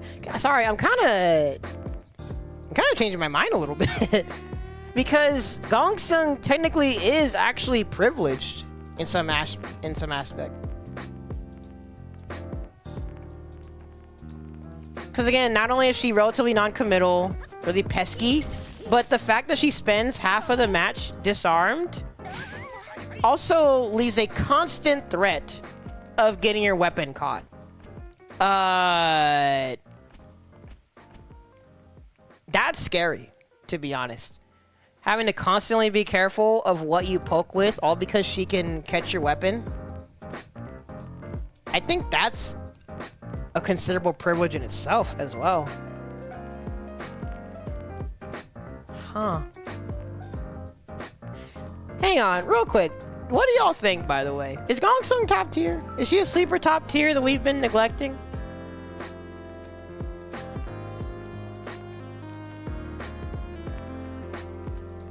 The only thing I consider her to quote-unquote lose to is if people have like a strong mid-range. Like if she has her umbrella and you kind of like stay in her business at the mid-range and like you can out-poke her and not give her a chance to zone or set anything up, then that can be annoying. But how many characters do that, honestly? Like, what is where's Scrub at? Someone get Scrub in here, please. What does Gong Sung actually get, like, negated by? Genuine question. I'm wondering if she might be a sleeper top tier. She is privileged, actually.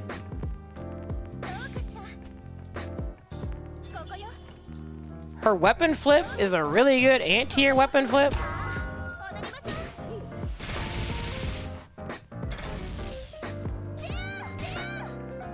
Also, the fact that you spend half your match disarmed means you have a very fast knockdown constantly on deck. I don't know, I'll keep her at the top of strong for now. Someone ping Scrub in Discord. Ask him if he thinks Gong Sung's a secret top tier. He's probably gonna say no. But you say Cham Cham shouldn't be above C tier? I'll go into Cham Cham more later, but I think Cham Cham is another one of the characters that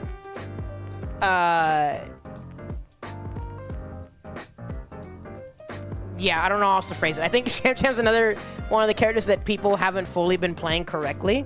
Sorry, hopefully it doesn't come off rude. I just mean there's some things with Cham Cham's toolkit that people haven't realized.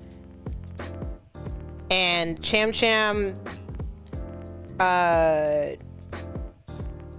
strength is more apparent when you use things at the right ranges. And I think that's, if I were to sum up the main problem that I see in some Cham Cham players and what they do, is that they use her stuff at the wrong ranges. And then they complain about how unsafe it is. Like, of course, you're gonna get punished for doing heavy boomerang. You're point blank.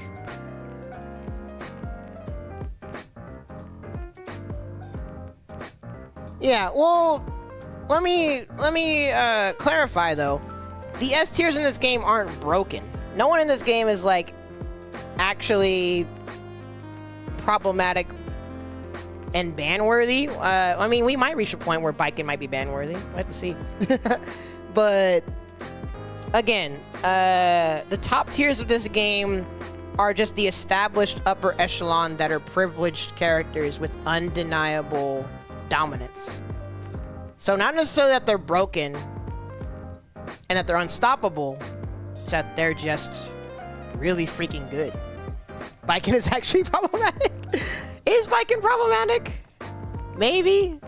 When we did our community tier list, that was a whole debate of whether or not Baiken belonged in her own tier. My opinion on that has maybe changed now. I don't know. But it does feel like we could potentially reach a point where you might see top 8s full of Baiken. Maybe. We kind of just have to see where things go. But I would need to know what would make Gong Sung not be considered top tier. Because she might have some privileges that are a cut above the strong characters. Maybe.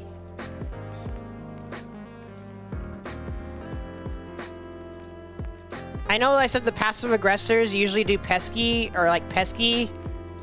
and do relatively low damage, but Gong Sung does have surprisingly good damage from her heavies. Then again, you're not really landing your heavies unless you get a good read. So I still consider her a relatively low damage character overall.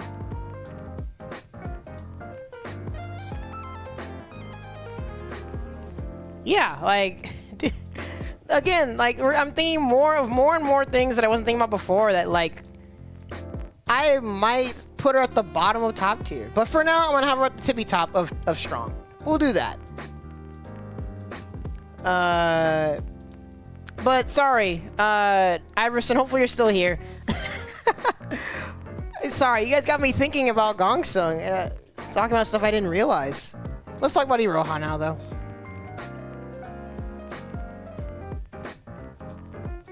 But Iroha. Okay, good, you're still here. Sorry, this is gonna be my second hot take for the, well, I guess it'd be third if you guys disagree with what I do with Cham Cham. I think we severely overestimated Iroha. Iroha, semi like Nako.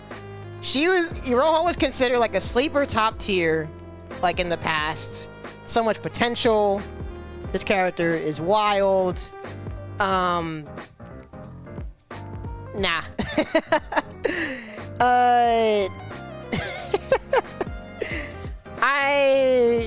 I think she needs to be like the top of extra effort tier.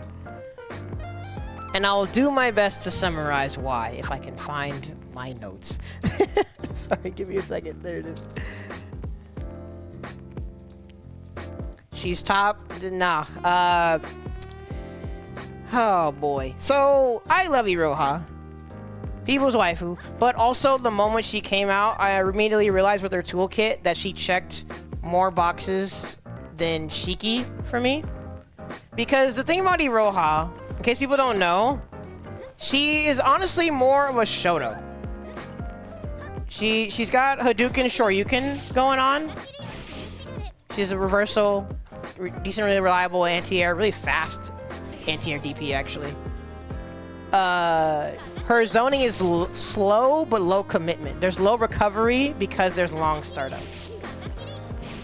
And the light version, when people get scared, you can use it to try and do some pressure. She, like I said, Hadouken Shoryuken, but she also has a Tatsu. This is why I tell people that she actually is the closest thing to a Street Fighter character. Yes, she has a double jump, but she actually is, think like Street Fighter Oro. She really is the closest thing to a Street Fighter character.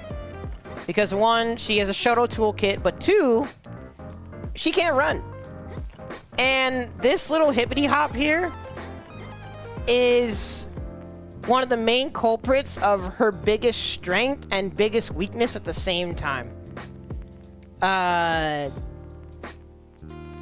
Not being able to run, really, it does two things.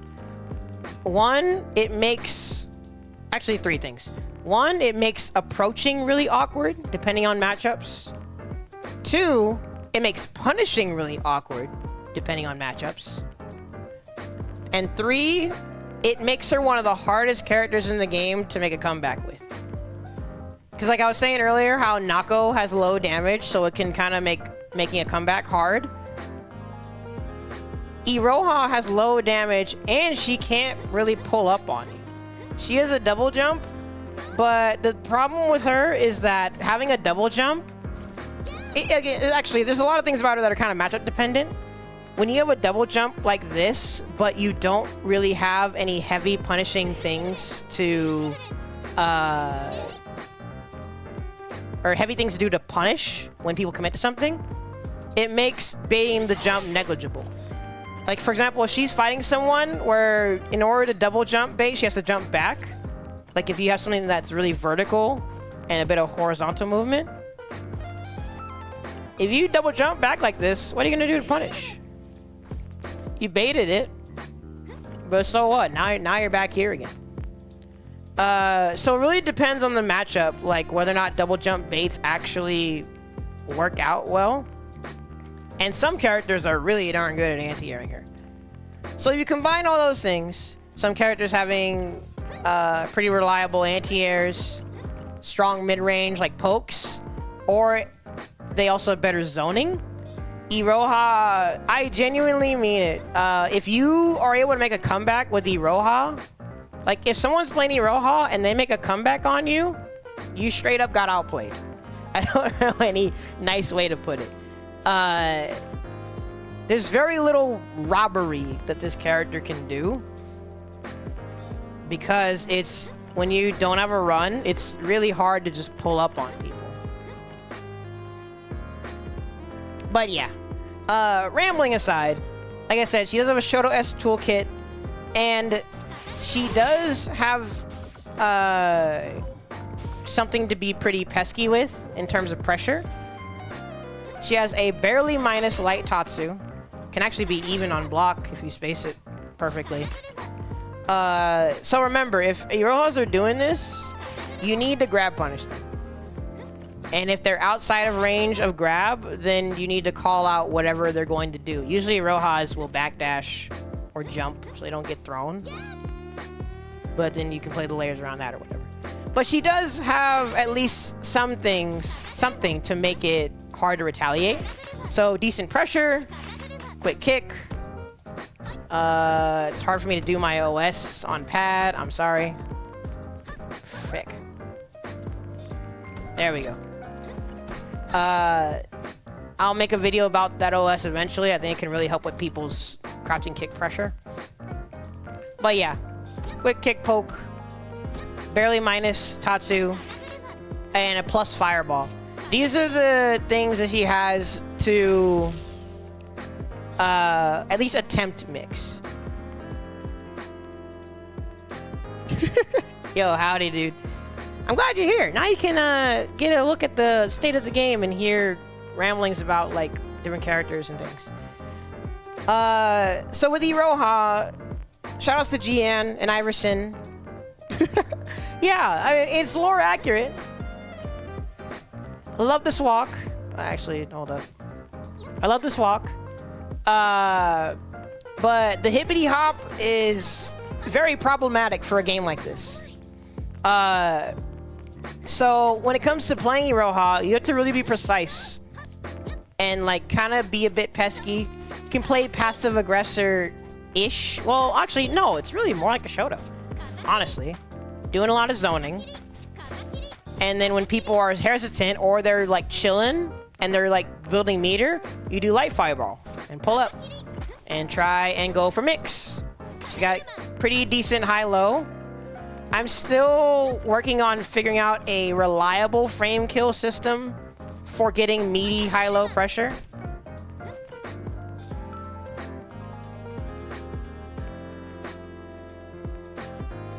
Well, the folk tale, whatever, is she's an injured crane. Someone takes her in, takes care of her. To repay the kindness to her master, she turns into a human. Yeah, that's the summary of it. Actually, is she like permanently injured despite like being nursed back to health? I just realized that. How does that make sense? Why is her leg still injured? Or does she walk like this habitually? Because if this is more of a habitual thing for me and a crane, then that's just cute. Repay how? Well, she's a dedicated maid lady. That's her whole story, is being a ride or die for the master.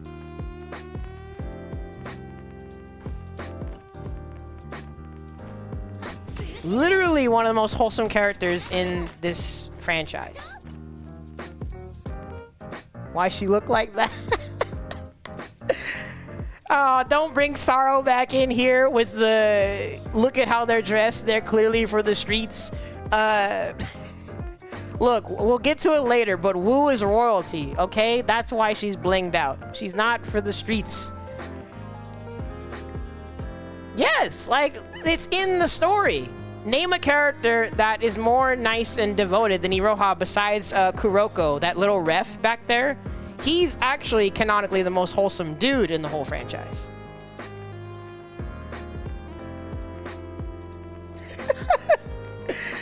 She's the people's waifu, okay? Anyways, I did my Iroha breakdown. The Twitch highlight is somewhere in the Discord. Check it out if you want me to summarize the character. In fact, I probably shouldn't have been talking so much about her. My bad. You got me ranting a bit.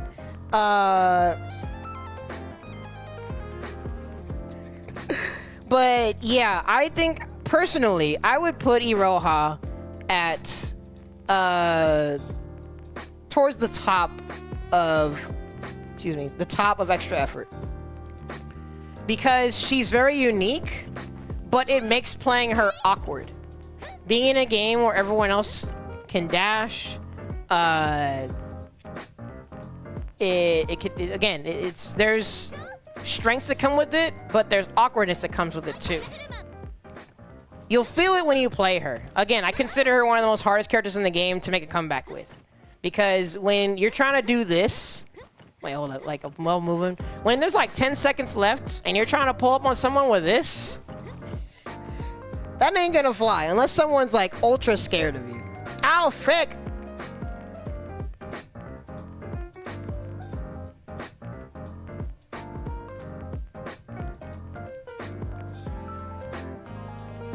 Galford's wholesome, that's true. Can you guys still hear me or no?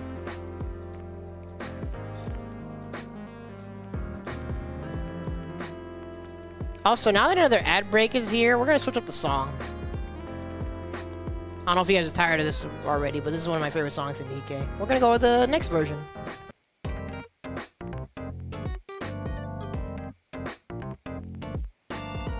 It's showing the passage of time.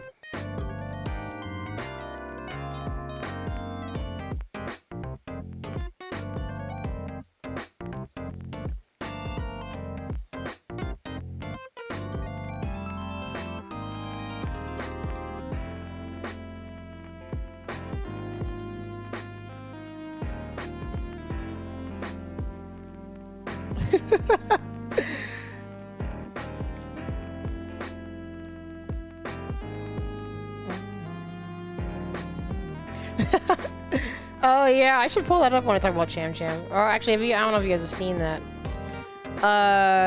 But yeah. Personally, I think Iroha belongs here.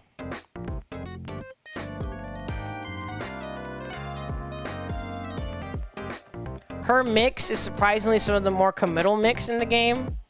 Not super duper heavy punishes, but her meaty mix can be SSM'd.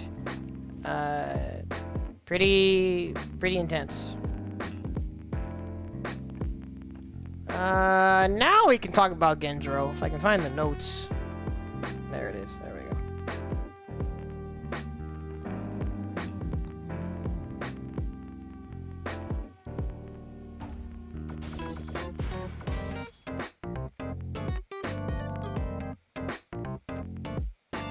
Sorry, I'm switching the view, give me a second. Jesus. There we go.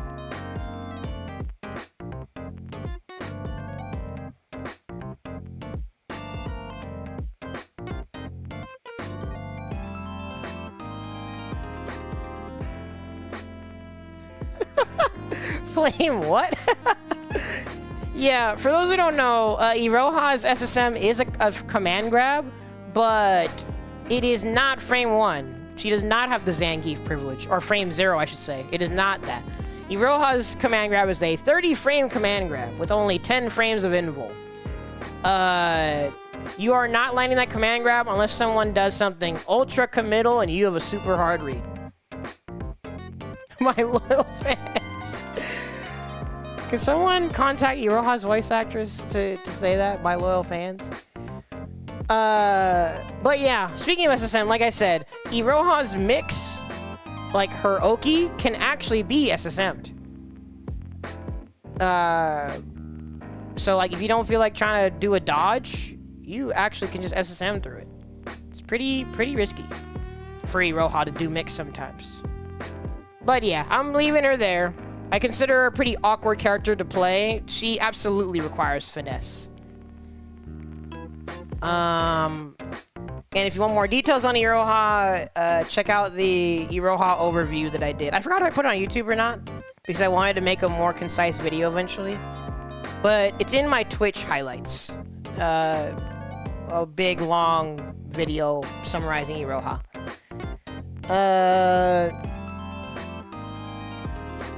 But next up, Genjiro. Finally. Sorry, all you Genjiro fans. Let's talk about the Angry Man.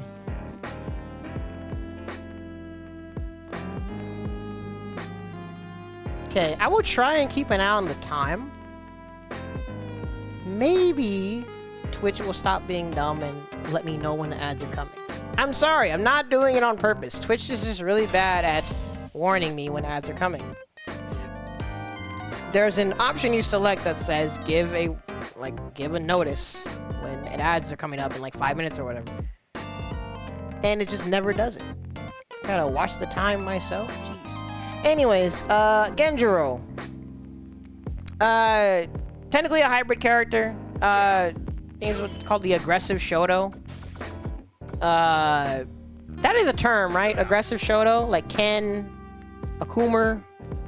I don't know. Let me know who y'all consider aggressive Shotos. But that's how I would describe Genjiro, because he's kind of Shoto-esque. A little bit of Hadouken Shoryuken going on, with a little bit of silliness mixed in. That kind of describes Ken in a nutshell, actually. Yeah, Hadouken, Shoryuken, and then you got stuff. Iori, nice, yeah. That's Genjiro's archetype. You got some decent pokes. He also has a cancelable low. Like I said, that can be a good privilege to have for pressure or hit confirms. Usually is ideal to have for like a quick punish also, but Genjiro's is a slower one. More so because you want to use it for weapon flip. If I could. Jeez. Yeah. But yeah, this is a privilege that I usually make sure to notice.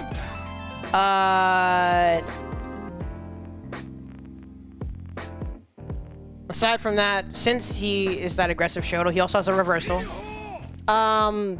I'd have to check my notes to see how... I think he has one of the fastest reversals, actually, so I don't think it's safe jabbable. That was another one of the things that I mentioned in the last start to this stream, is something that we may want to pay more attention to, and hopefully players will be utilizing more, is safe jabs. There are some DPs in this, reversals in this game that are slow enough to where you can jab and meaty on their wake up, but still be safe from the reversal and get a nice punish. But Genjiro's is a fast DP. You can only safe jab it with certain characters, and probably only close buttons. But yeah, standard stuff like that. And then offensively, as you saw, he's got the cross-up stuff. He's got a command grab. He has some frame trap stuff with... Actually, Genjiro has a really good recoil game. I haven't really been talking about it as much yet, because I think it's more apparent for some characters than others. But there are varying degrees of really good options in recoil. Usually when it comes to recoil, one of my local homies, the way that he was able to compartmentalize and understand it was think of recoils as just really, really long special cancel staggers, which I guess is technically true. But usually when it comes to recoils, your main things that you're doing are either you're trying to frame trap someone, you do something that's faster than whatever they want to retaliate with, so you hit them, so they can't punish you properly. You have a reversal, so that way even if someone has a fast punish, you'll be invincible through it. Or you have something that's in between that will catch like late hesitant retaliation. And in case people wait to try and bait you, they see you're doing nothing and then you try to do something. So like things that are like slower or like safer on block. Those are like, if I were to summarize the recoil layers, that's usually what you're doing. And Genjiro has all of those things. He also can go for cheeky stuff if he knows you're scared, because this fireball also adds to his pressure. If you hold it, that card is a freaking overhead for some reason. Actually, can you set up unblockables? I wonder, I don't think you can set up an actual unblockable, but you can get high load in the middle of this. If I was not slow. Yeah. So yeah, Genjiro's pressure is pretty good.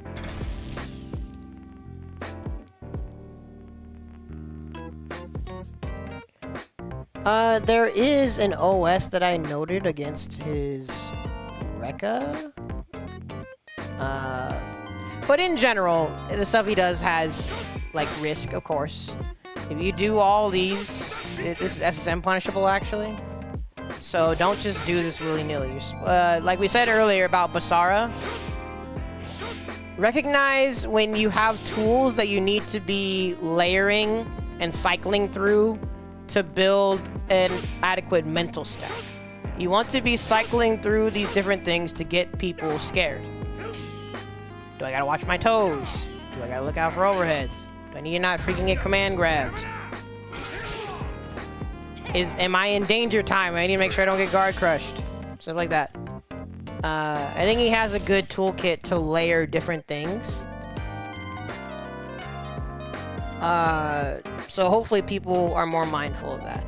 I think Genjiro is another character that kind of suffers from 5C brain rot. Kind of like the Basara players. I know Genjiro players want to hit the 5C, but you have other things.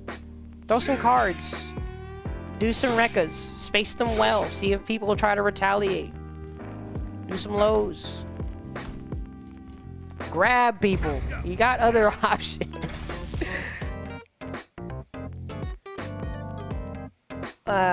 In spite of those options, I think the main things that he loses to are like a strong mid-range. Yes, so that's what I was saying earlier about Basara. I think Genjiro is kind of in the same vein. Genjiro players want one thing, and it's disgusting. They just want to hit you with this heavy. I know it feels good, but use your other tools. I think the main things that he loses to are like a strong mid-range, characters that like can outrange him or like have reliable anti-airs. Because if Genjiro is having trouble like zoning or getting pressure started or getting in, then he kind of has to finesse a bit. That's why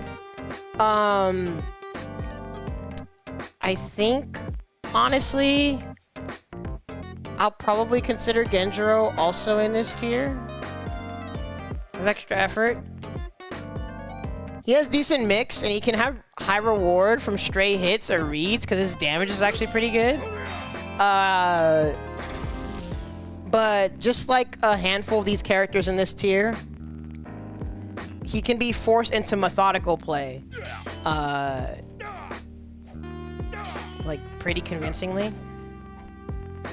If I were to sum up the general theme between these tier of characters, again, which is the point of this extra effort descriptor, is that these characters take finesse, and their game plan can usually be shut down enough for them to be forced into methodical play. that's how I can sum up this tier. But yeah, I'm gonna put Gendro there for now. Hopefully I touched on all of his strengths though decently.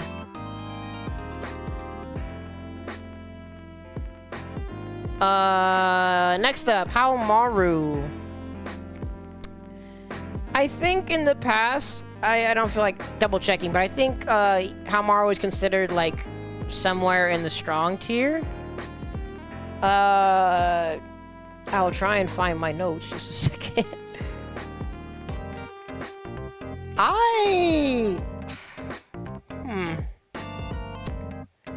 Dang, even my notes I wasn't fully sure. Or did I write it somewhere else? Where's it at? There we go. Sorry. Totally prepared.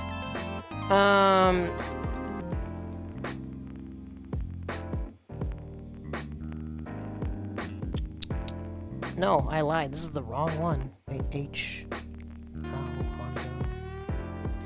Oh, frick. I thought I had everything in the right order. My bad.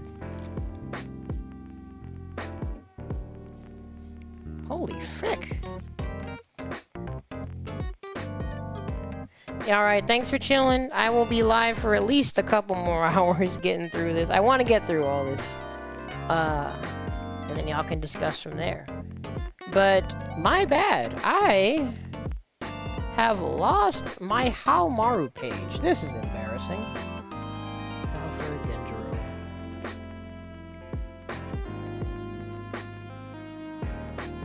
What? Cham. I don't know how things got out of order. What the frick?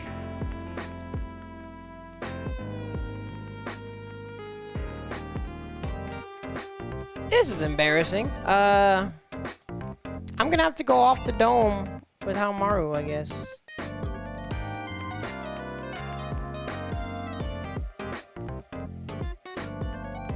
Maybe this is the right page. Yeah, whatever. Haomaru, honestly, you can talk about him pretty similarly to Genjiro, which makes, like, logical sense, right? They're the Ken Ryu of this game. Shoto Man, again, I think he was placed higher in the past. I don't know if I'd put him in strong.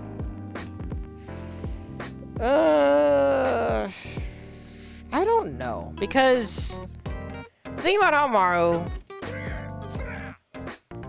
surface level, he's honestly pretty basic, as you'd expect from like a non-anime pro tag sort of character. Decent pokes, Hadouken, Shoryuken, but one of the slower fireballs of the game. But he also has a projectile reflect that only works on some projectiles, by the way, and a flippy-doo that is an overhead and can go over some fireballs. So he has some decent anti-zoning and a little bit, like the tiniest bit of mix to throw in sometimes. But aside from that, he's not really doing much else. He's got some low pokes.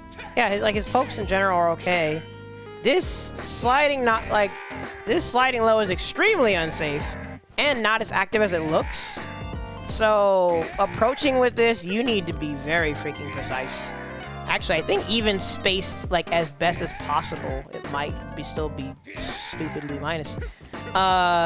So yeah, he's not a character you should just be trying to pull up with willy-nilly. But being a Shoto, he does have reversal. Very unsafe reversal, though. But speed-wise, is it safe jabbable? Let me double check. I did write it down. Yeah, this is one of the only DPs in the game that cannot be safe jabs. It is very fast. So fitting it in scramble situations can actually work out decently well. Because it's really fast. But yeah, aside from that, like, he's not super duper complicated, honestly. I mean, you do have a fake out fireball for messing with like mid-range timing, maybe. But there really isn't much. He's not as basic as Charlotte, but there really isn't a whole lot of tomfoolery going on with this character. Gosh, even that is super duper.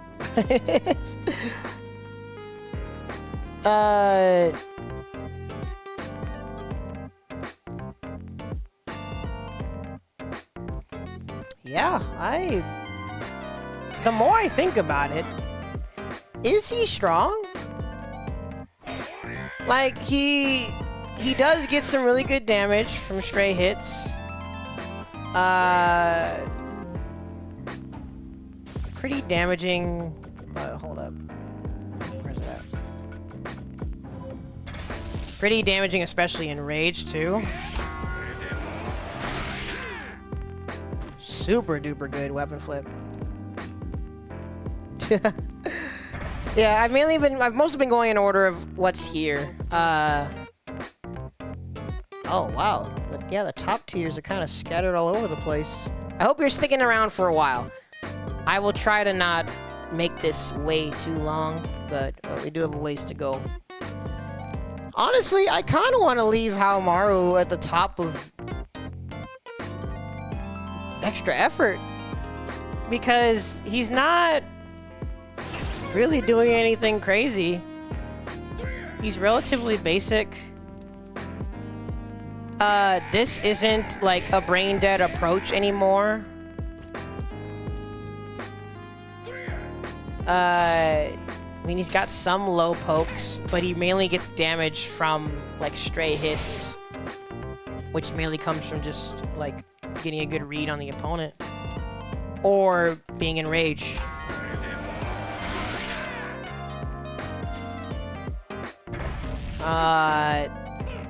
Yeah, I kind of don't want to put him any higher. I don't know. I just decided to not question it. This list has almost everyone twice for some reason. But I'm only putting stuff once, don't worry. Next up, Wagyu Chubei. Jubei. This is a character that I would consider to be one of the most stable characters in the game. And I think he's probably the definition of simple but effective. So I think at minimum he belongs in strong. Possibly lower end, but minimum strong. There's a reason that a good chunk of people that have returned to this game were just Jubei players, because Jubei has remained relatively the same. And like as a character, he's mostly like straightforward pokes and hit confirms. Not necessarily Hadouken Shoryuken going on, but he has a fireball and he has counters instead, but they're not frame 1 counters. So his counters, you mainly usually see them as like a hard call out, or like for anti-airing, dealing with jump-ins. Which, fun fact, this is like super minus up close apparently. So even for recoils, I don't know if people know, but I mean, well, actually, I think his fireball point blank is better on block than on hit. So this can be a decent recoil option at a distance and for catching like dashing retaliation. But sometimes I think he might just be better off canceling it as nothing. This fireball is definitely meant to be used from a distance. And you also have the double Ripuken. Well, I guess it's not double, but it's doubled up on. Anyways, this is pokes to the character. Really, really good buttons. Not necessarily good jump-ins, but very good air-to-airs and mid-range presence with these pokes. He also has really fast lows. Dashing medium does put him in recoil, but he can catch you a lot. Like if you're, he can catch you a lot in the middle of approaches or if you're walking back. So I think that's something that should be acknowledged. Not only having a bunch of quick lows, even, whoops, we'll get to that later. Even his close heavy, or like his crouching heavy. Even this is a surprisingly fast low. And on top of all of that, he also has this double sweep. Actually, I think he can cancel it. Yeah, he can. So there's layers that you can do around that on block 2 because it's special cancelable. So this kind of segues into, again, you can debate whether or not it's an actual weakness, but into like his general brand as a character is he's another one of the characters that's like pretty basic. And the reason I call him simple but effective is because with Jubei, most of what you are doing is either getting a bunch of stray hits or you're hit confirming into this. I think the only times that it's not as reliable is like at max distance. Yeah, even at that range. I think he has one of the most reliable like hit confirm game plans in the game. Like very straightforward. Poke, and then you go into that DP, and then I mean you can poke and do more stuff or whatever. But again, aside from that though, there isn't really any other silliness with this character at all. He's got some fast lows. He has a pretty far range universal overhead, but outside of that, he's not really mixing you. He's not doing anything crazy. And that's why when people complain that, oh, he can't combo into his weapon flip, it's so slow. This is going to come up with another character. Actually, you can use this as an anti-air, by the way, depending on the matchup. This is going to come up with another character later on. But this is one of the characters in the game where it doesn't matter if you land your weapon flip or not. You want to be using that rage to be just landing hits. You want to be landing hits anyway. And that damage super duper stacks up when you're in rage. When Maki's in rage and he's just like pestering you with pokes, get an overhead, poke some more, and you're trying to run at him and you keep getting poked, look at how much damage that was. So yeah, he can't land his weapon flip and disarm the opponent. Big deal. He gets plenty of benefit just from poking people. That's kind of his thing. The main thing that I'd say would be his weakness, I guess, is if you have a strong mid-range presence. I know I've brought that up a lot, but I think it's a pretty clear, distinctive description for good pokes and anti-airs. Basically, if you're a character that can like control space or outrange him, controlling space is a plus, but again, he has pokes that can kind of poke over some things. But if you can outrange him pokes wise and anti-air decently, then it can make it kind of hard for him to approach. Kind of has to go back to just trying to see if you can zone at all. But then if not, he's gonna like try and slowly inch his way in and poke. You're not keeping Jubei out forever. You can try, but it's not easy.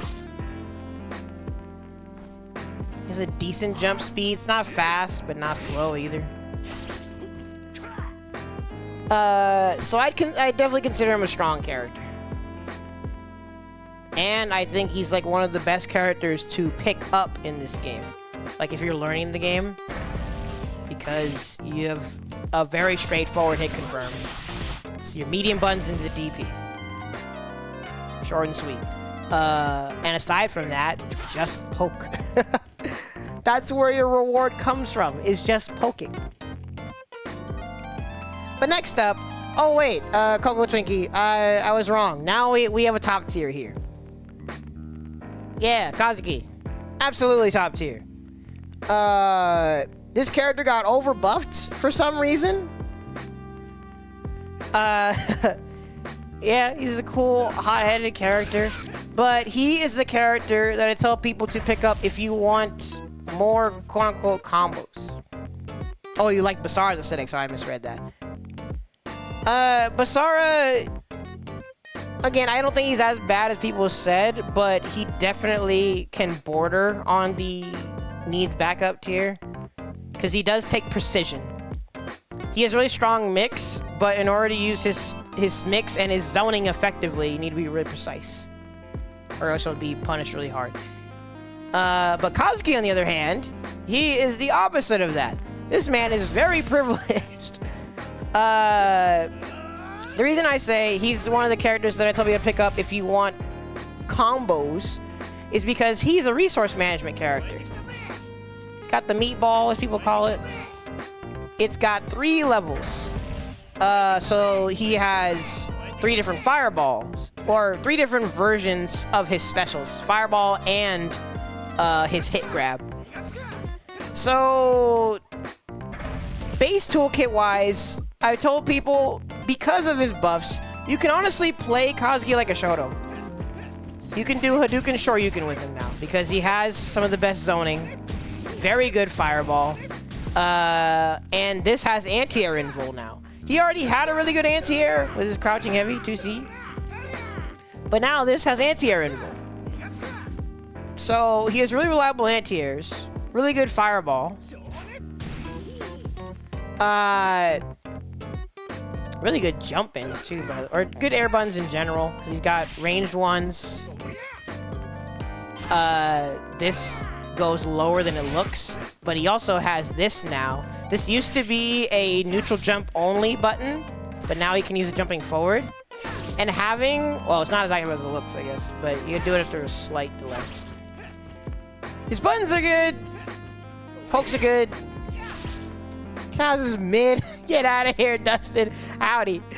Dustin, one of the OG Kaz players who dropped the character because he got overbuffed. Dude, he's a privileged character. Did you change your mind after you got buffed? I still consider him very privileged.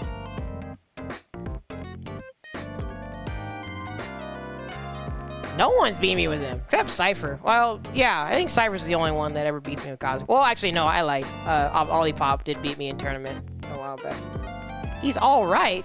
Hold on, Dustin. I need you to summarize. You literally dropped the character because he was overbuffed. What happened? What changed your mind? Because he was overbuffed. He has a strike invul reversal that became safer now, by the way. Well, hold up. I should set it to block. But not everyone can punish this. It kind of depends. But it is only strike invul, at least. So you can try and grab him. Didn't even drop him. There was a good while where you weren't even playing him. Do you main him again now?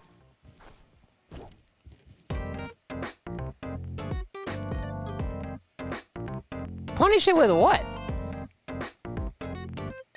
In fact, how minus is it now? Let me get the exact numbers. Hang on a second.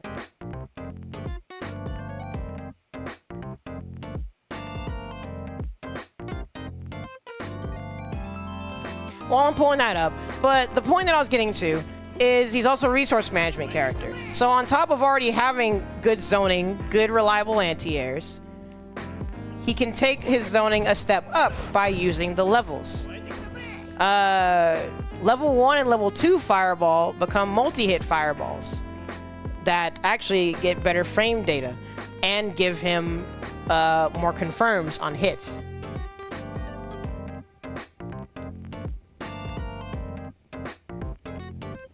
Or his punish game isn't good at mid-range? I mean, yeah, his dash medium's not that long, but I mean, you have dash heavy. And getting knockdowns for Kazuki is very good, because that was another one of the many buffs he got, was he is so safe when he's charging these. It's so fast. Look how fast he got to level 3.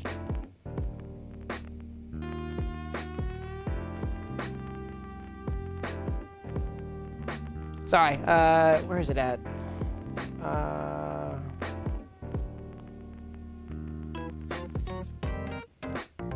So minus 30. Minus 30. And you go this far away. I think characters with decent dash attacks should be able to catch him. But, well, you did specify that good characters can punish it. So, I think it comes down to who you're playing and your reaction. That's fair.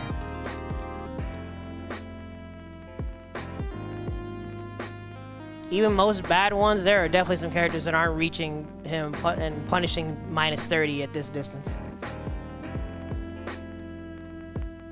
But aside from all that, him being a resource character also gives him flexibility in his zoning and conversions, because it can also let him capitalize on higher damage off of confirms or punishes, actually, depending. Because, sorry. At least if I can still do this. This has been a while. Nope, I'm slow. But that is a thing.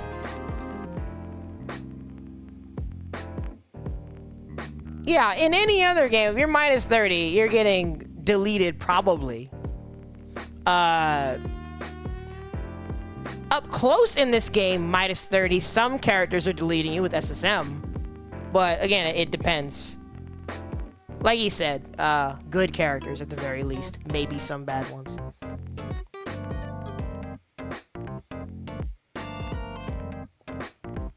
At that distance, Wu's not punishing it. No, Jubei should be able to reach. Actually, you know what? Hold on, let's do that real quick. Oh, also, actually, I just realized, I'm gonna need to move things around because, sorry, keep in mind, it's positional, a positional teleport. He goes to the edge of the screen.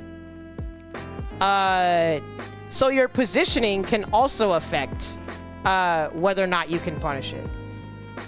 So, my bad, I would need to fix that in recording it too.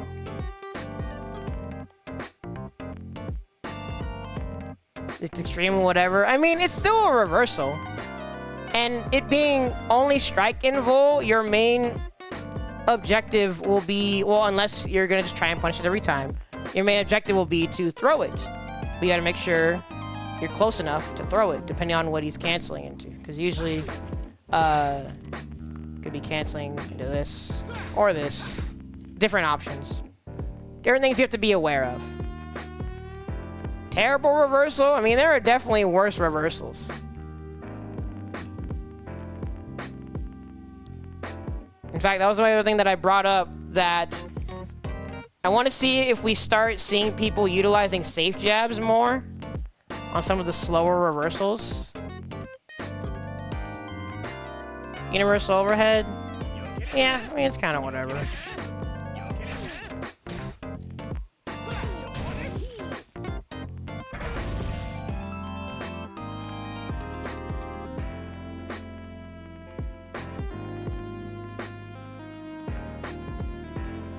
Wait, does it make it bad? Do you not want to be boxing? You're Kazuki. Your frame data's okay. Also, you have a cancelable low, too.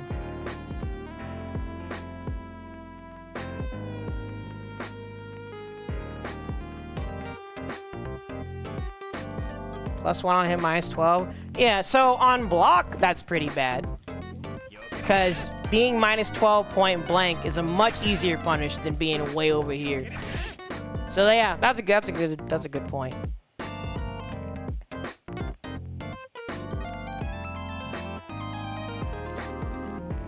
Like, you've brought up some inconveniences with the character. I don't know if they detract from his privilege, though. Like, he's still a very well-rounded character. you can play him how you want. Wait, who's the Dawn character of this game? That's a good question. Because there's set play characters in this game, but I don't know if they're oppressive enough for what you'd want.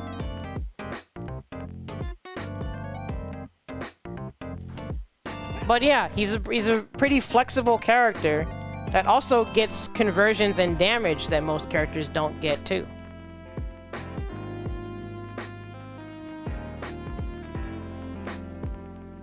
Against the top tiers? Does he have horrible matchups against anyone else? Having horrible matchups against the top tiers doesn't matter. Everyone has horrible matchups against the top tiers. Except maybe, like one very specific niche matchup. Actually, no, I lied. Yeah, the top tiers don't really have any crazy matchups. And are contended by the other top tiers.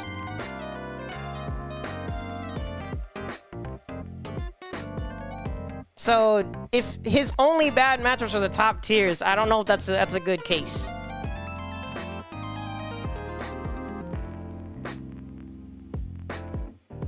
Not better than Jubei? Not better than any of them? I consider him more flexible than Jubei.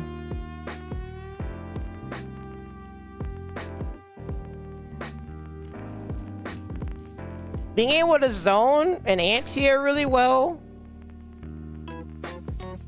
and getting straight conversions off of these multi-hit fireballs that also give you plus frames? I don't know.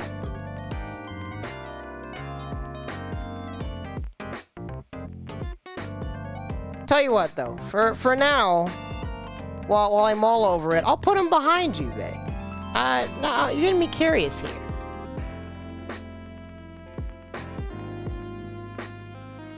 Wait, you're saying those are his bad matchups? Wait, Jubei's a bad matchup for Kaz? How?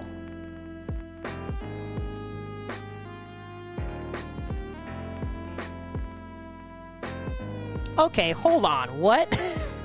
Are you gonna try to downplay Kaz zoning when it's some of the fastest and, like, least, like, recovery fireballs in the game?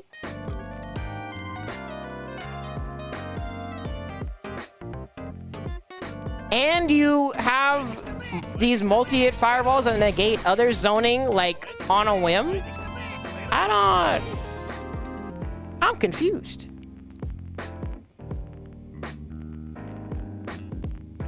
Jubei is a bad matchup? Is it because of his buttons?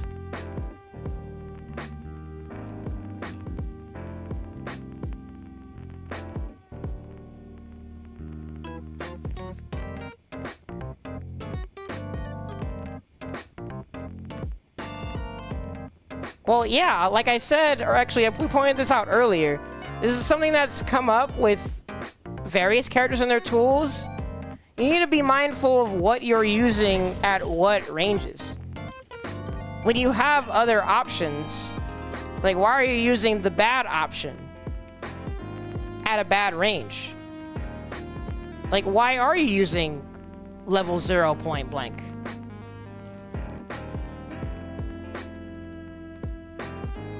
And yes, like I mentioned before, there's inherent anti-zoning in this game, but you still have the frame advantage. When you do your level 2, or actually it's level 1, well level 1 or level 2, whichever, that's your chance to pull up. So is that where the issue is against Jubei? Is like once you pull up and you're kind of stuck in the mid-range? Is that where things get difficult?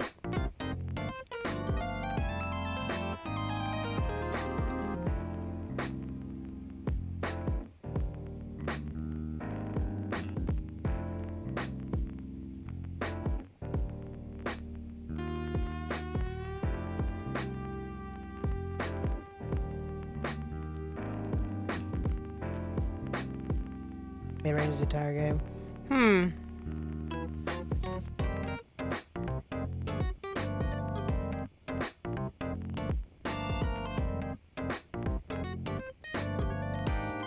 I kind of want to see. Well, actually, oh wait. No, Cypher No, well, Cypher and Maki played each other in tourney recently, but I think Cypher was playing Hanzo. I want to see more Cypher Kaz and Maki. Because now you're getting me more curious about this dynamic here. And I would not consider anything about this character mediocre at all. I mean, his pokes aren't, like, amazing. But this is some pretty darn good range.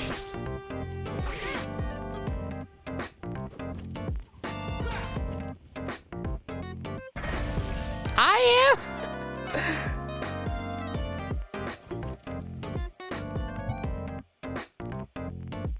This is interesting, though. 5B range is so whatever? Bro, it's like 10 pixels less than Jubei's range.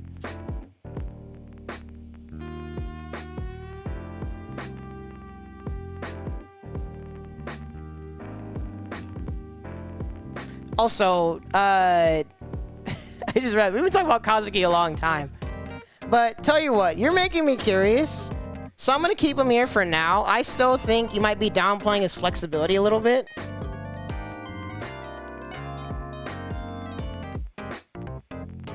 Well, like run the set how? Like me play Kaz and he plays Jubei? I mean, I could try that. My Kaz is kind of rusty, honestly. Dustin, you did not need to clarify that. Oh my god. There might be ads coming up in 10 minutes. That's my estimation because Twitch isn't warning me. Also, my bad, whoever's watching. Let me try and continue things. If you have thoughts on Kaz, let me know. Be it in comments or y'all can debate about it in Discord, I don't know.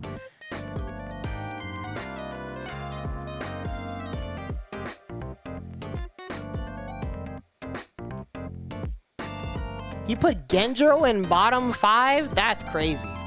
That's actually crazy. What? He's not amazing, but he ain't bottom 5.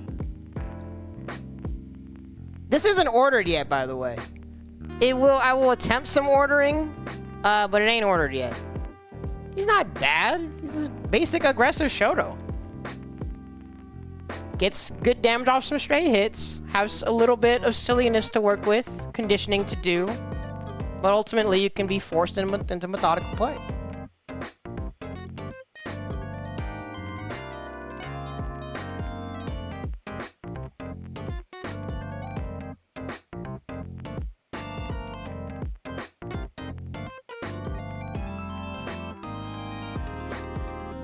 Also, sorry, give me a second.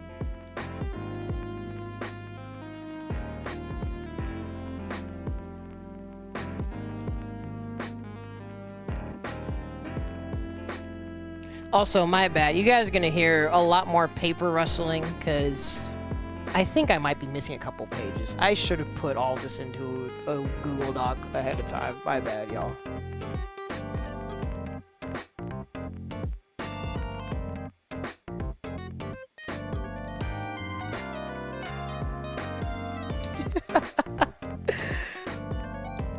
I need to see you run some sets, Dustin. I am curious where your mentality... Oh, wait, by the way, while I was gone dealing with what I had to deal with, did you make your tier list?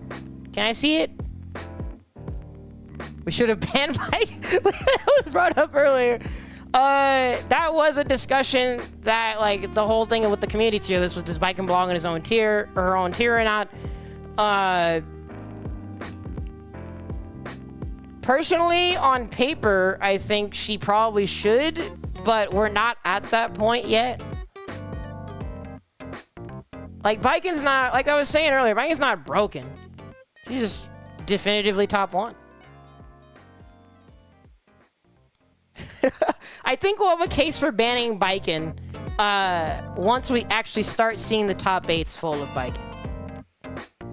Because it has been shown that, like, Baiken's not broken. She can be contested. She just is privileged. That's really it.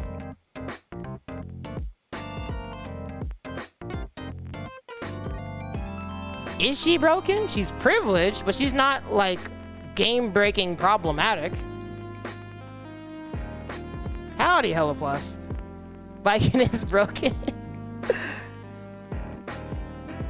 Tell you what, if I win Evo with Viking, we'll start banning her from now on. That's the deal I'll make with y'all today. Clip that.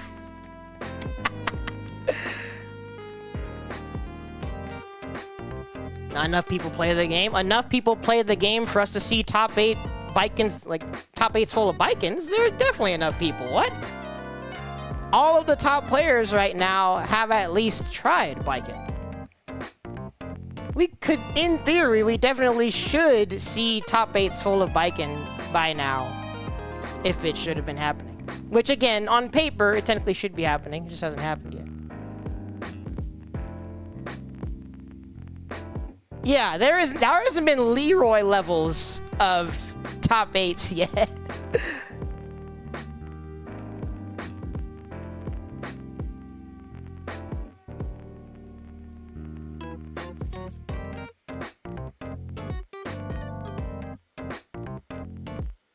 But wait, y'all are going to EVO, right? I hope y'all are going to EVO. We can make it happen this year. We can make the top 8 be full of Vikings this year. Me. Spoiler alert, I'm a Woo Viking player right now.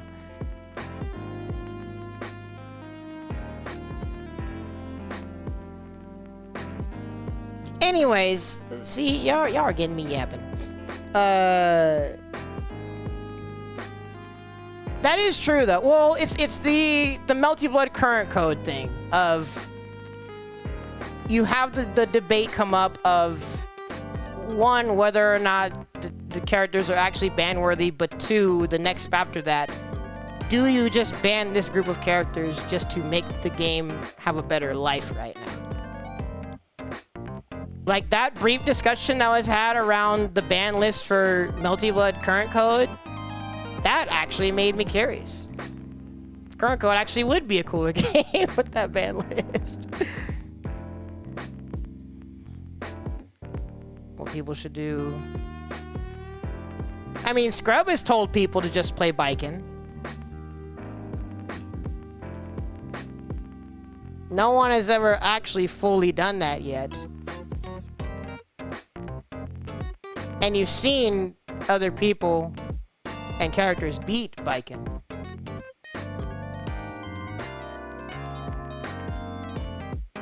Why is Gone banned? Actually, has she been continuously banned? I thought the idea was tossed around, but I don't know if it's actually happened. But Gongsung's, her teleport nerf never happened on Xbox. So Gongsung is basically playing a previous patch. I didn't know she, like, I thought it was being discussed to be banned. I didn't think anyone's actually banned her.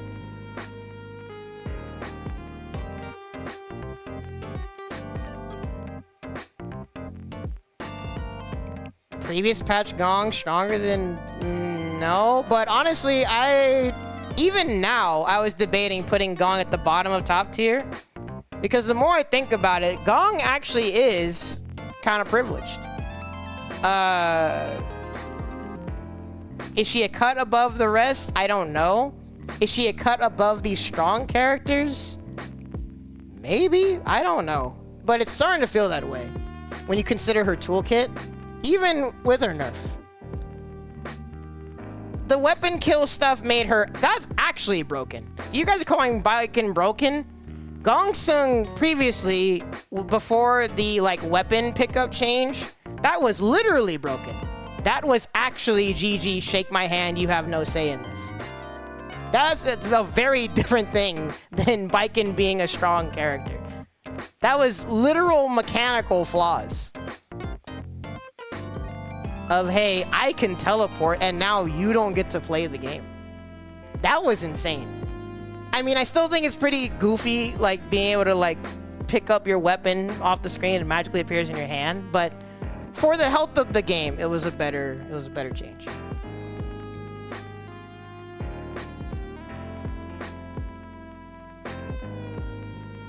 Scrub's done what? I'm playing biking too. I'm the one analyzing these characters. But hey, like I said, this can be the EVO where we prove how broken she is. Let's make a top 8 full of Bikins. Y'all are going, right? I'm not memeing. I'm literally saying I hope you guys are going to EVO, and I hope we can make this the year where we have a top 8 full of Bikins. Why not? Bro, you're trying to yell at me about Cos being mid and Bikin being bannable, and then pull the but I don't play this game? Dustin, come on, homie. What the frick, bro? I was gassing you up.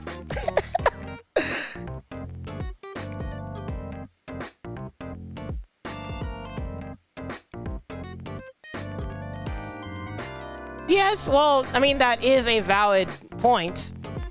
But again, part of what I'm talking about, it's not just, well, I don't know the vocabulary. It's not just me saying things. I'm talking about the toolkits and the potency of their toolkits.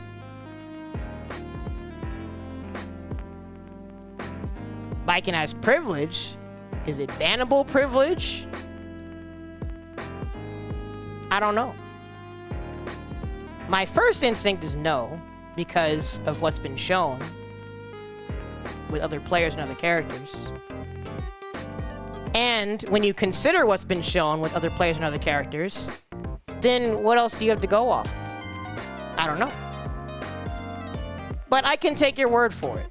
And then we kind of just have to see. Because well, in fact, to backtrack, I did leave that caveat that on paper, there is a 20XX on the horizon where we're all playing Bikin. And basically, is you guys' point that we should just ban before it happens? I don't know. Misha! Oh, snap! Hi! Well, I'm a Strive Bikin fan. I'm playing SamSho Bikin half out of necessity and half because I'm an actual Bikin simp, not because of Strive. How's it going, Misha? It's been a while.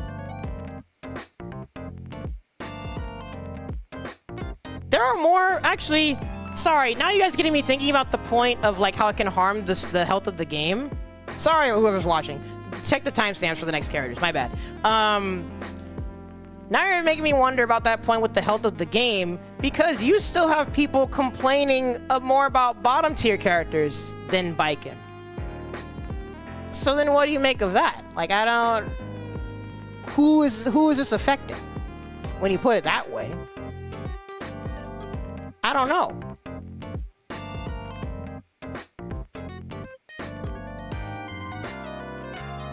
Misha, that's a good point.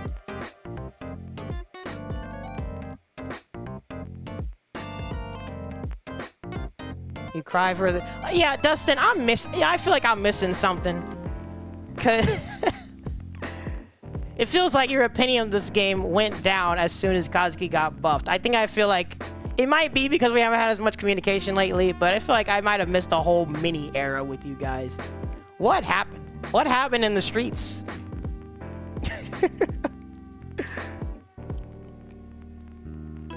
That's called knowledge checks, Hella Plus, but that doesn't mean that... It doesn't mean you can upplay the strengths or downplay the strengths either. You still have to look at things for what they are. Bikin's the only real problem. Well, now we're at a crossroads here, where at this point, are we going to see any tourneys that ban Bikin? And are y'all gonna run tourneys that ban Bikin? Are we gonna start some experimentation? Should I start some experimentation? Should I ban Bikin at the next NorCal local? Spoiler, that won't affect anybody because I'm the only person there that plays Bikin. Or actually, unless Bad Intent comes out again and plays. Actually, yeah, it would definitely have to be net play tourneys to try experiment with that.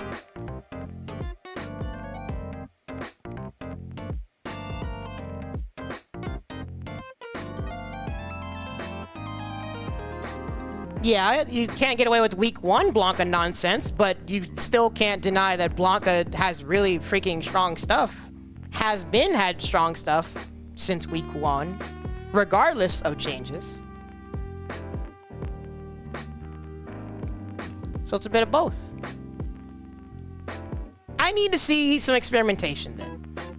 We need, if there is a case here for banning Baiken, maybe I should make this a whole separate timestamp, actually. Baiken discourse.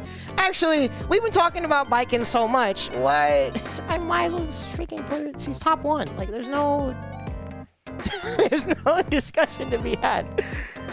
Very privileged character. In fact, hold up. Dang it! Y'all got me talking about so much stuff. I was trying to be organized. Got me rambling. I'm kidding. I'm not blaming y'all. I appreciate the discussion either way. Hopefully it doesn't seem like I'm dismissive or upset. Like I said, the whole point of this was to have discussion.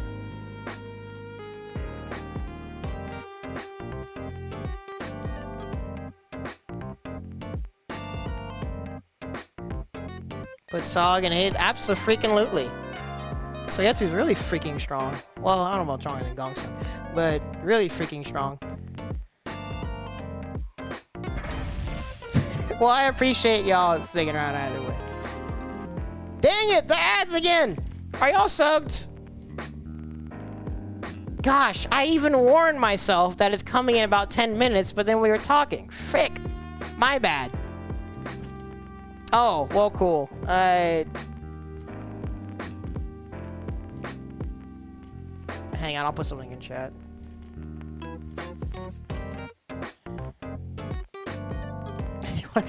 Wait, but you can still hear me?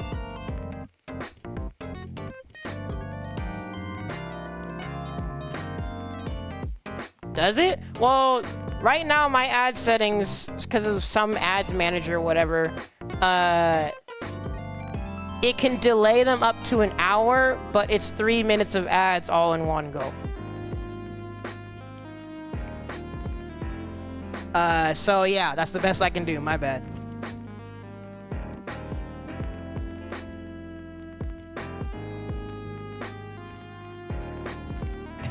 So sorry to whoever's watching on Twitch. And again, if you're on YouTube, I appreciate you. Use the timestamps. But I guess, yeah, I guess a discussion to be had regardless.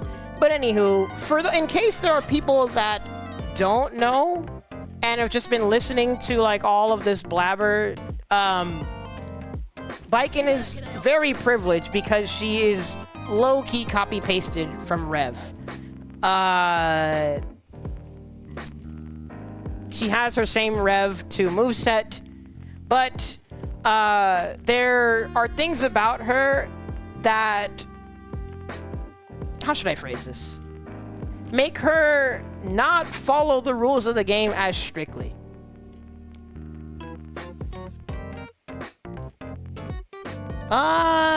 Better in well, I mean, she's definitely higher tier in here compared to Strive. Like, I know Baiken's good, but Baiken's not top tier in Strive.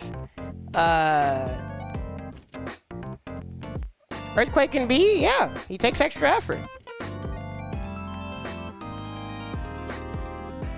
He's got strengths, but I don't know if they're potent enough to be considered strong.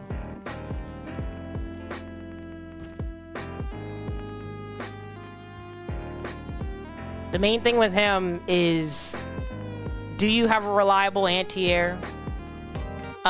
Or do you have fast non-committal zoning to be pesky with and like hit and run away from him? Those are the main things that give him trouble. Nothing but weaknesses? Hold on there, buddy. Earthquake is a decent mid-range zoner. He has good range, surprisingly safe. Fire breath. And then if he's up close, he doesn't necessarily want a box, but he has options.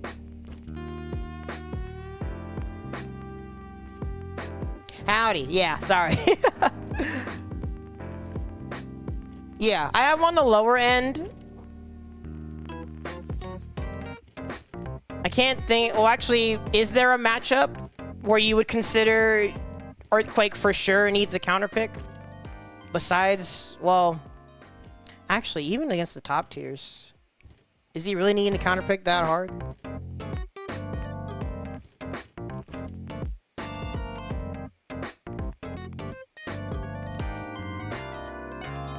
Yeah, Earthquake is inherently annoying. And it's a question of, do you have the tools to force him into methodical play? Again, that's the whole theme of this extra effort tier. You're either really basic and you're not doing anything super crazy, or you have your strengths, but you have weaknesses that people can exploit and force you into methodical play.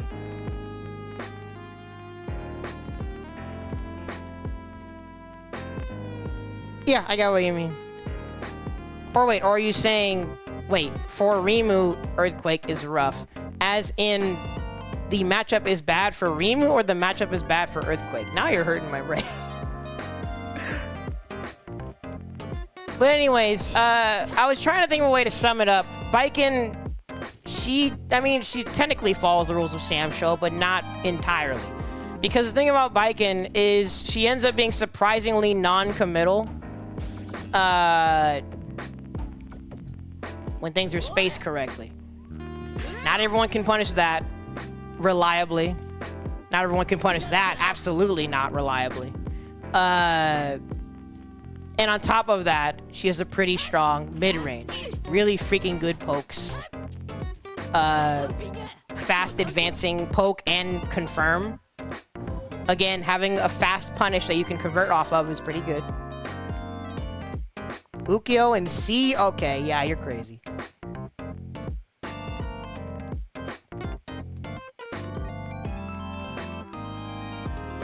Bro, Ukyo in C? He is not in C. He's coin flipped the character. Have you not played Ghost enough? You can't just pick up and play Ukyo, that's for sure. But he is A tier by default. He's a very potent strength with one execution check.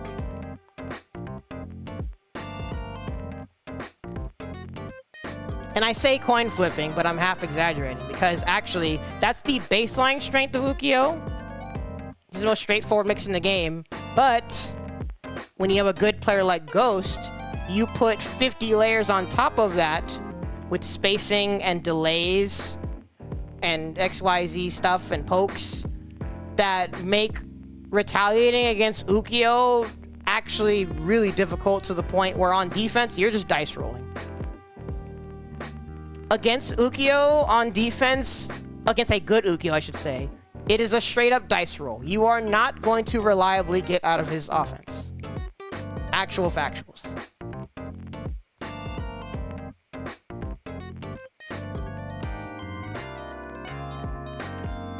Yeah, that's Ukyo's main weakness, is if you have strong mid-range. Well, actually, even if you have good zoning, Tsubame is actually pretty good for reflecting it back at you because it maintains... Actually, I forgot if it maintains the same speed or if it's faster.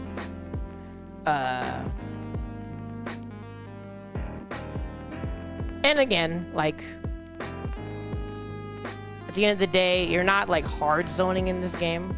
You probably shouldn't feed... Actually, you should never feed Ukyo meter. Ukyo is one of the worst characters in the game to, like, feed meter to. You're just asking to die. Oh, this is from Nikkei. Hang on, I'll get you a YouTube link. It's the sunset version, right? Hamaru should be an A. I was debating that. Because honestly, at the baseline, Hamaru is pretty simple, actually. It's a Gunner game. No, look, it is a Gunner game, but it's the epitome of start for the plot and you stay for the plot. Because Nikkei has good plot and actually a really interesting story that I despise how sad it makes me. Blue Archive, hey! Yeah, Blue Archive's sick. I'm trying to save up for the anniversary. I am way behind on gem collecting. Has no soul, what?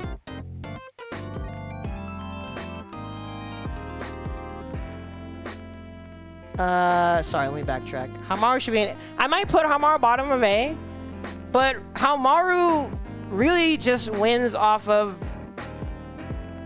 like, stray hits.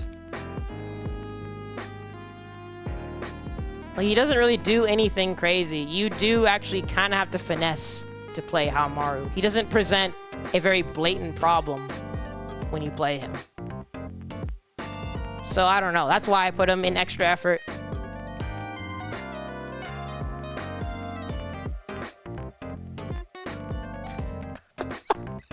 What is this with Dustin and his takes today? Good lord. Play Nikkei though, the game's sick. Play Blue Archive if you're good at disassociating from the community.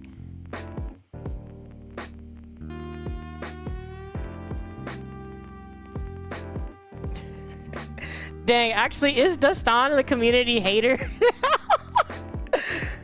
Hey, look, well, I guess Nikkei is technically cyborgs.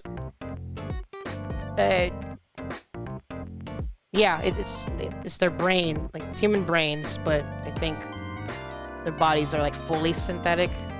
I'm pretty sure.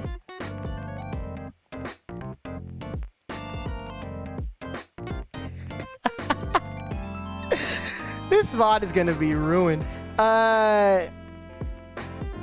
Wanfu in C? No. Wanfu is at minimum extra effort. I don't know about strong, but yeah, Wanfu. See, y'all are getting me bouncing around now. Jeez Louises. I don't have any other reasoning to put Hamaru higher though.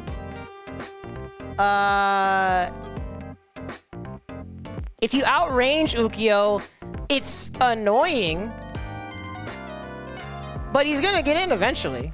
I think one thing that people need to learn, unless you're playing Iroha, if you're having trouble getting in, just inch your way forward. You don't always gotta like be trying to just run into stuff or jump. This isn't uni, so you can't dash block like 100%, but you can do micro dashes and get in sometimes. It is a thing. Trust.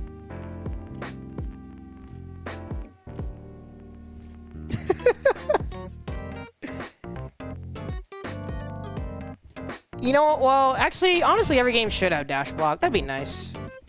Imagine modern games having proper quality of life. Speaking of which, sorry, I'm gonna mini rant again. You know what games also should have? A proper dash attack buffer. This game doesn't properly let you buffer dash attacks. You can buffer a dash, you can buffer an attack, but unless you press them on the exact same frame or within a few frames, constantly, you can't actually buffer a dash attack frame 1. It is annoying. This game would legitimately be a different game if I could consistently 6-6D with Wu to punish y'all.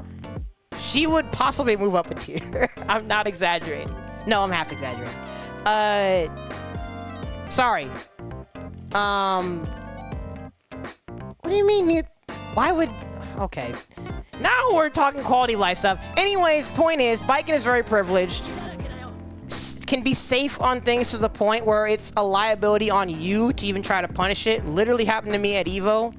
I tried to punish a Baiken overhead. I got deflected in SSM. That was tragic.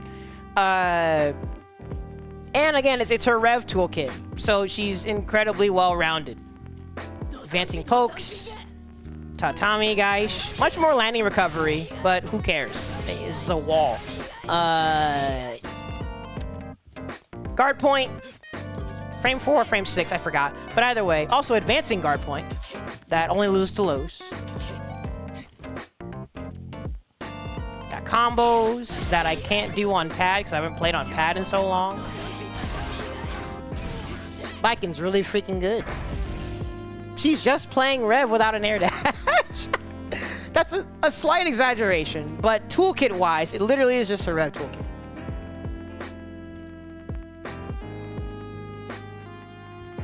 Look, maybe not every game needs a dash block, but every game needs the quality of life to be able to dash and stop reliably. You can have some recovery, but good lord, games need to perfect their input systems. Yeah, well, I kept saying it to Scrub over and over last at EVO. Like, every time Viken does this or this and goes unpunished, it's like, wow, no consequences for your actions. She does have mix that is much more unsafe. Actually, no, when you space... Which, speaking of which, this is part of why Ukyo is really freaking good. My bad. You space this, it's only -9. Not everyone's punishing this when it's -9. This game has an okay input system. Infinite buffer is cool, but also can be a liability. Like, when you go from other games to a game that has a smash input buffer, it can mess you up sometimes. But again, my problem is the inconsistencies. If you can infinite buffer a dash, and you can infinite buffer an attack, let me buffer a freaking dash attack. Why? I don't get why I can't do both at the same time. It's really silly. Yeah, well, again, I think it's half true. She plays SamSho, but she's undeniably privileged. She very, very loosely follows the rules of this game. Because some characters can punish these things, but you're likely only punishing it reliably if you're a top-tier character, to be honest. This, one of the best pokes in the game, is only -9. And you're only beating this if you preemptively jump with a fast jump. And again, not all characters can do that. Dang, she's good. Indisputable top 1. We've been doing so much rambling, but I appreciate y'all being here.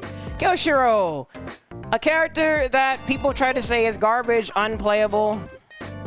Not true, but he does have some, like, considerable inconveniences. Strengths-wise, though, he has good pokes. They're slower than average, but like I said, the point with some of these tools is that I think people don't realize you need to be using some at proper ranges. He has quick stuff for up close. When you're farther away, use things at the proper ranges.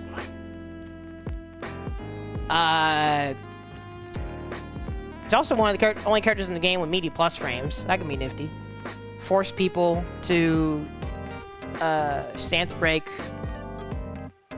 So then they're going for dodge OS. You can bait that stuff. He's got some layers to his pressure. When it comes to his pressure, though, aside from the things that give him either plus frames or make him barely minus, his other things of like high-low throw are much more committal. This is an SSM if you avoid it. But again, you should be layering things anyway to where people aren't 100% expecting this. Especially sometimes with air resets. Because when you get air reset, you have to buffer a backdash or combo jump. You can't actually just hold up. I learned that the hard way. But anywho, KOS stuff. Surprisingly okay dash speed. The main problem with his movement, the forward crawl is cool, the back crawl is trash. I don't know why they thought characters needed a back crawl. Him and Wanfu have to like be really quick with their back to down back, or just like hold down to like not constantly be giving up space. So that is an inconvenience that cannot be ignored. But having a low crawl is actually pretty cool for offensively avoiding mid-height zoning. You can just straight up crawl under stuff. Actually, some pokes too. You can just straight up go under stuff. Pretty nuts. But aside from that, you have a little bit of Hadouken Shoryuken going on. Really slow fireball, but it's something. You have a reversal, anti-air DP as well, and this thingy, if I can get the timing. I can't get the timing. Wow. Why can't I get the timing? There we go. You can use that as an anti-air sometimes. But also, it's mainly for corner mix, if you can even get it right. But anyways, he actually has decent anti-airs. If I remember correctly, let me double check my notes to be sure. I'm pretty sure he has one of the non-safe jabbable DPs.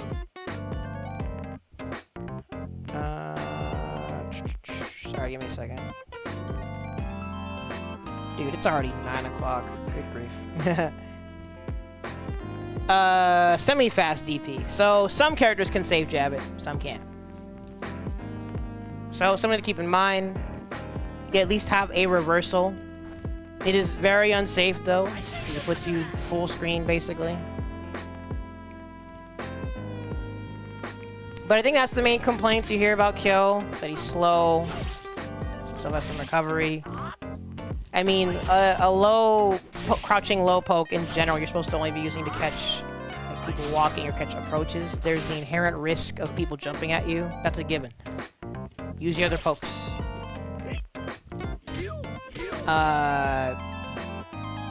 Yeah.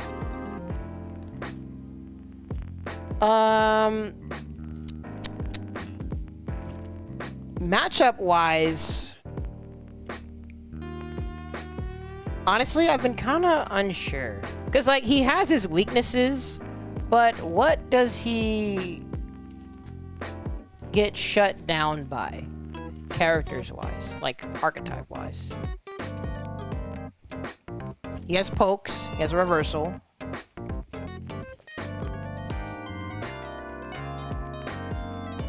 I'd have to either see more Kyo, or I'd have to try him more myself to see, like, what he actually gets shut down by. Also, I need to find the second page of my notes. My bad. Dude, where is it? H-I-J... N... Dude, I think some of my notes are missing. Oh, no, this sucks. Kaz... Jubei... Oh, dang it, man. Yeah, this is unfortunate. My bad. Professional streamer. G-H. Imagine spending all this effort writing all these notes and then you lose some of them. That is crazy.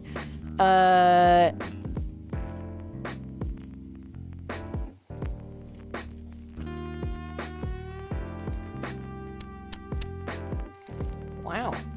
Well, I'll have to come back to that. Kyo, matchup-wise, I'm honestly not 100% sure where he's at, and now that I've lost my notes, I'm going to brainstorm and think about it. But I could see him being a character where fighting the top tiers, you probably should just like counterpick. Yeah, you could debate that the effort to play him with precision could not be worth it.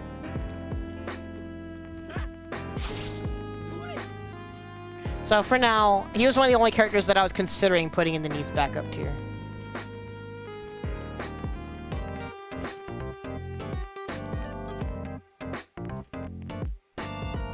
Next up, Mina. Absolutely strong. Good lord. one of the privileged zoners of the game. The whole $5.99 DLC meme started because of her. Let me switch views real quick, sorry. I forgot where I wanted her order-wise. But yeah, Mina's really good. I know there's too many people that have seen like the flunk copy pasta like without proper context, and I've made some assumptions about her. But no, don't be deceived. She's actually really good, and I mean what I say when I say privileged zoner. Because as long as you have the execution, her zoning is fast. Can be really pesky, hard to get around, pretty solid space control. But despite being a good zoner, she also has surprisingly good buttons and frame data to box. She's not like trying to mix you or anything like the passive aggressors, but all this and the different layers of it and charging things can make it hard to approach. And then even when you're like in the mid-range, she's got some decent pokes. Really freaking good jump in. My bad, I didn't switch the view. There we go.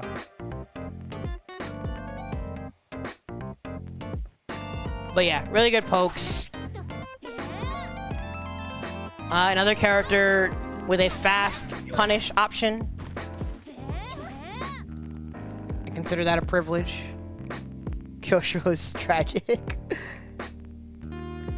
Yeah, I mean, he has stuff, but until I see... I forgot where I put him. No, I'm pretty sure. He was one of the only characters that I was debating could go in the needs backup tier, because I think some of his inconveniences can be like grounds for saying like just multi-main or have a counter pick ready. But he has stuff. So actually there is a case for him being at the bottom of the extra effort tier. And there's like his special moves aren't that terrible. He has layers. Things to do. He has things to both dissuade mashing and force mashing. And that can get you into like deflect layers and stuff. Frame traps. He has options. That's the point. So you could make a case for him being at the bottom of extra effort like Basara. But for now, until I see more of this matchup spread, I think he might belong down there. But Mina, yeah, privileged buttons. And again, a fast confirm. In fact, actually, does it work with everything? Whoa, my bad. Nope. Dude. Yep, that works with everything. Mina's just really freaking good.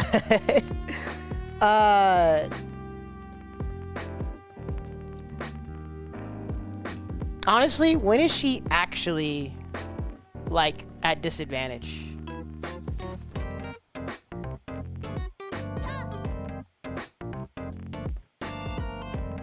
Yeah, I'm really trying to think. When is Mina actually having issues? Some people try to say that she struggles against Iroha. No. Use your arrows correctly. You can actually make it really difficult for Iroha to approach. You have really good air-to-airs, too. Just good buttons in general. Good lord, Mina buttons are so good. So, yeah. I don't think there's any debate for her being up there. Not only advancing punish, but pretty reliable hit confirm combo game.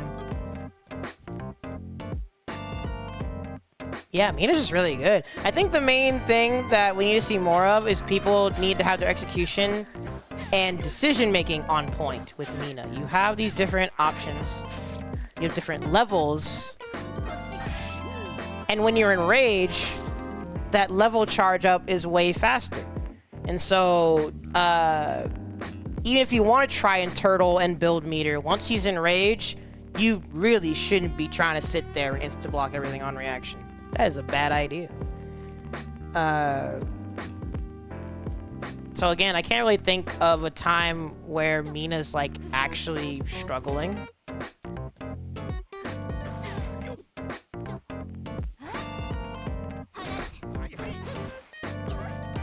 Yeah, hopefully that made sense. I just realized I never talked about Sogetsu. My bad.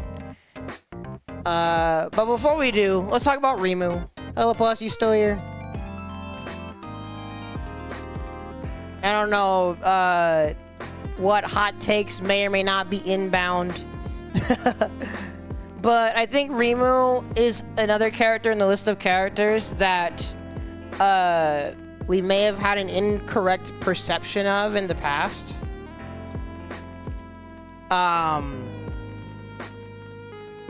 And her placement really comes down to how potent you consider her game plan. She is pesky, like a passive aggressor, but, well, actually, no, I think she also is in the list of passive aggressors. She just really isn't as zony. She's more pesky with her movement and space control. But at the same time, she has something to enable starting her offense. I think how much she wants to just pull up on you and do stuff is matchup dependent. Because if you have a reflect or something, if you have a reflect or something that can deal with the Dondeke pretty easily, then yes, that can slow her down. But the problem is it depends on what you have. We've learned this the hard way with Wu. She is also a fast lady. So if you were sitting there dealing with the Dondeke, you just let her pull up on you. And now you're letting this character with really pesky non-committal pokes and a fast punish, by the way. Really good frame data.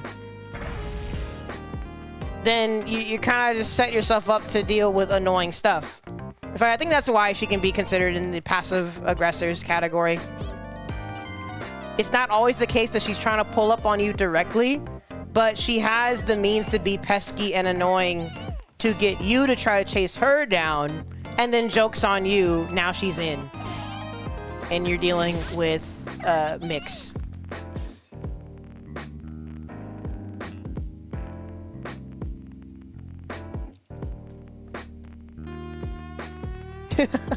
Yeah, in fact, I'll skip Sogetsu real quick and I'll go to Hibiki next. My bad. Yeah. And I think that's why my initial placement for her was kind of towards the top of extra effort. Because she does have very potent set play. In fact, Donovan, maybe this is a you character? I don't know.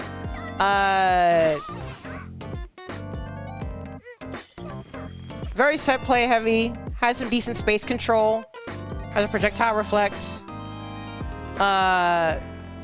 Pretty decent confirms too, actually. Actually, no, really good confirms in general, not just the fast ones. But her medium buttons too. Some trickery with her movement. Yeah, honestly, does he go in bottom of strong? I don't know. Yeah, I need to see you play some SamSho. That'd be cool. Hopefully, well, Ukyo, you already know how it goes. He fits you mix-wise, at least. Basara is a rush-down zoner hybrid, but he can at least satisfy the set play mix aspects. Rimu is pesky, mobility, space control, good set play. The main thing with her, she also goes in a low damage category. I think making a comeback with her, you're getting skibbity whooped on into some big setup. Because aside from that, overall her damage is relatively low. It's a bit better in Rage. It's a decent chunk, honestly. But outside of Rage, yeah, she's definitely low damage. And I think her main struggles are, again, strong mid-range presence. Because if you have a non-committal way to deal with the Don't Decay, you have good mid-range pokes, and you have anti-airs to deal with this, no matter which way she's like trying to hop at you. Which, by the way, her jump-ins are okay, well, except for this. This kick is memes. This kick is hilarious. It is active the whole time. But yeah, if you are able to, if you're a character that can like stand your ground and deal with the Don't Decay well, then like, yeah, she can be forced into finesse and a comeback may be hard, but I wouldn't say it's impossible. Yeah, well, because her jump-ins are like Nako jump-ins. Honestly, these are not great as jump-ins. They're good, they're really good air-to-airs, but I think her kick is the main good jump-in. Because this is, you're almost always doing a deep jump-in pretty much, which means you can get preemptively anti-aired unless you're like really finessing people with this, which is why I usually use the kick. But yeah. I was thinking I'd put her at the top of extra effort. You can debate that she goes at like the bottom of strong, depending on how potent you consider her set play and her overall toolkit. Having a fast punish is pretty freaking good. This is like privileged frame data, honestly. Can be really pesky and annoying. Can be hard for some characters to contest.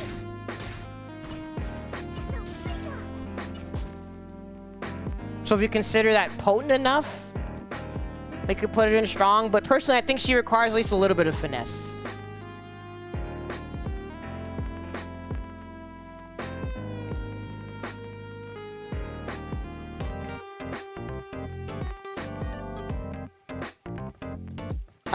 Nako is even more privileged frame data wise and can be harder to punish depending on the character. Basically, Nako is even more like squirrely and pesky. And her screen presence is a bit more flexible. Nako at least has the bird to do a bit of longer range zoning. Also the projectile reflect. So Nako can afford to like run away, be very hit and run, be more pesky. Whereas Rimu, I think it kind of depends on this is why she's like semi a passive aggressor.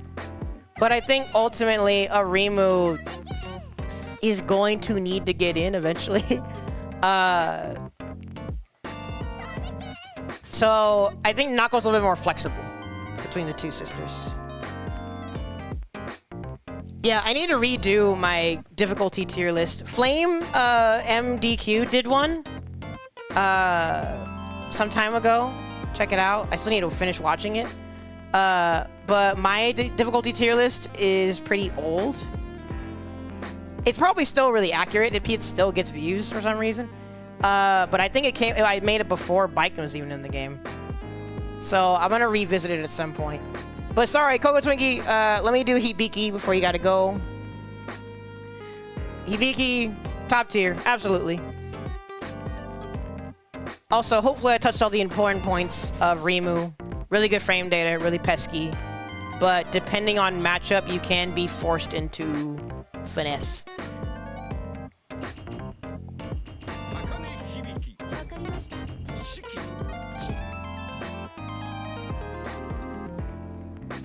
Excuse me.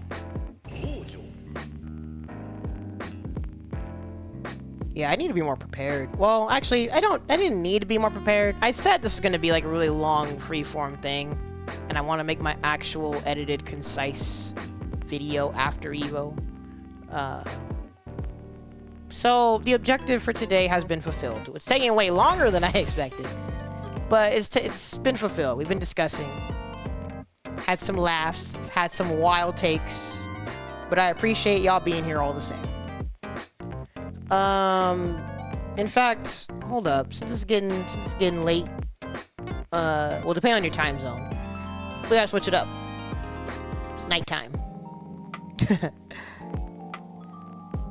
But Hibiki, absolutely top tier. I've been mentioning privileged frame data. This character is very much privileged frame data incarnate, at least in the context of this game. Recoiling against this character is low-key impossible. Gosh, her frame data is really good. Very fast pokes. Comboable light. And I forgot, actually, is her standing light 9 frames? Or is it 6? Hang on, let me double check. 7 frames, which means there are actually situations where people can't deflect you, straight up. That is pretty privileged. Yeah. Also a very fast low.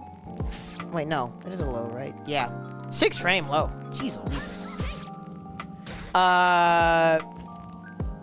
But yeah, also pretty considerable mid-range, very fast Yuzu-esque pokes. Like, well, she's the closest thing you'll get to a Yuzu this game. Light version's really fast. Punishable by some characters, kind of depends. Medium one is the watch your toes, much more minus, but gives you a knockdown. And she's fast enough on, like, with her dash speed. Her main thing, aside from just hitting you really fast and freaking hard, is dash through cross up shenanigan stuff. Like, she doesn't have any crazy mix. Her overhead is super duper slow. Or actually, it's overhead unblockable, I forgot. So yeah, her main thing is like crossing up. Oh my god, there we go. Crossing you up sometimes. But aside from that, she is just a character with privileged frame data and really freaking good damage. That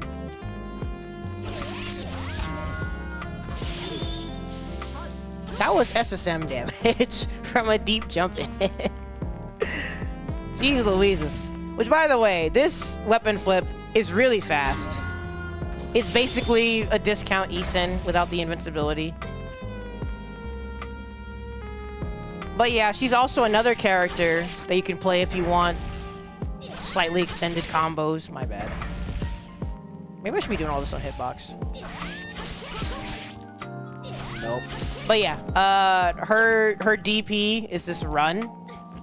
You can hold it, or you can press kick to cancel it. So there's a bit of like command dash trickery you can maybe have. But when you do it in proximity, it becomes cancelable. The light version, my bad. Yeah. Wait a minute, I just realized. Oh yeah, that's the raged version, by the way. Hold up.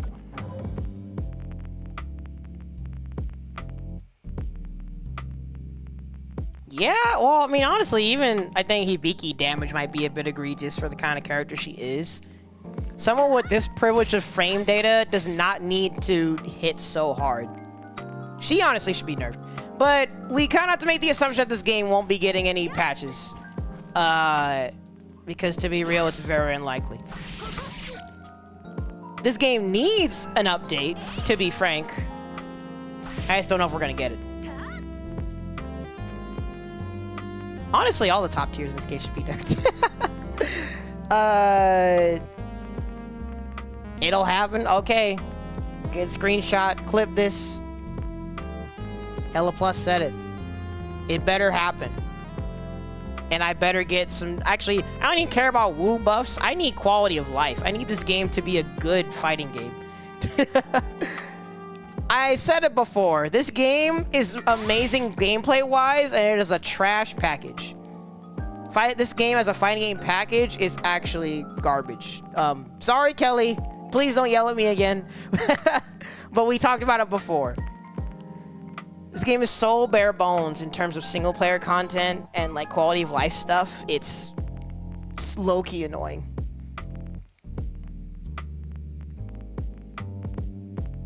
A mechanic, no. Quality of life, yes. This game did not need a guard crush.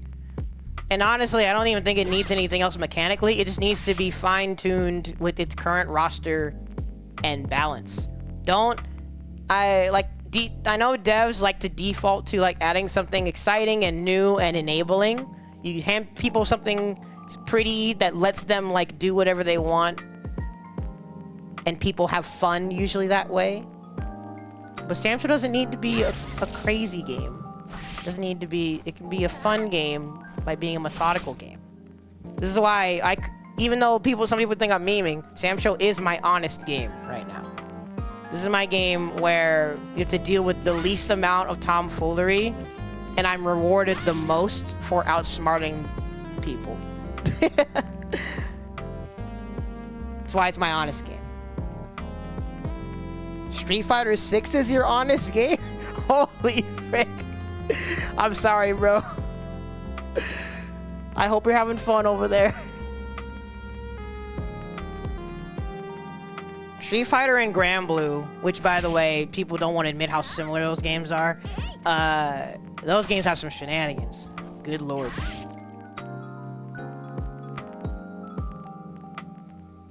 Yeah, but that's my close comparison. But anywho, that's what he beat. That's why she's top tier. She has privilege in multiple aspects. I don't even know if her weakness would be like against like very squirrely characters that have high mobility, because she's decently fast on the ground, and if she catches you in the air with jump heavies, that hurts. Yeah, she has good air buttons. Does Hibiki really get zoned out? Or like,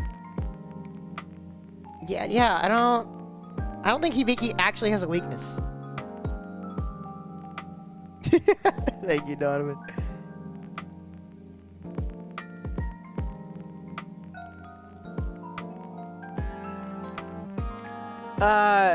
Yeah, I consider her indisputably top, like the second best character in the game. There's a reason that there's multiple people that when you show them this character and they try the character, they've immediately realized, yeah, I like this lady. She is fast, hits really freaking hard.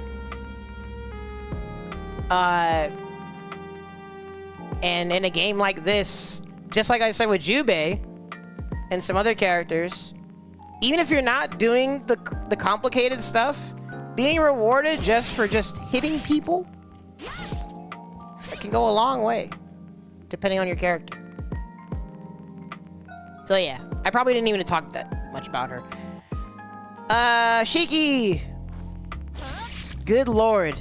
Is Saro gonna come out of the shadows for the Shiki propaganda?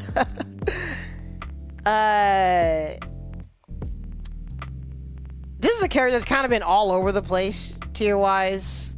Some people gas her up. Some people think she's trash. Some people, I think, don't even fully play her right. She's a weird character. She has some pretty, like, established strengths. She's a very fast lady. Pretty darn good frame data, too. Fast advancing poke. Can't combo with this. I mean, unless you're point blank.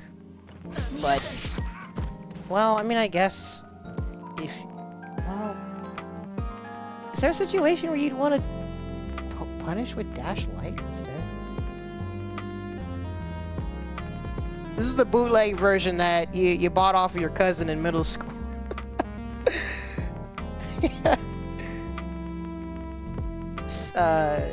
Melty Blood with secret Hibiki DLC if you play the game for 99 hours.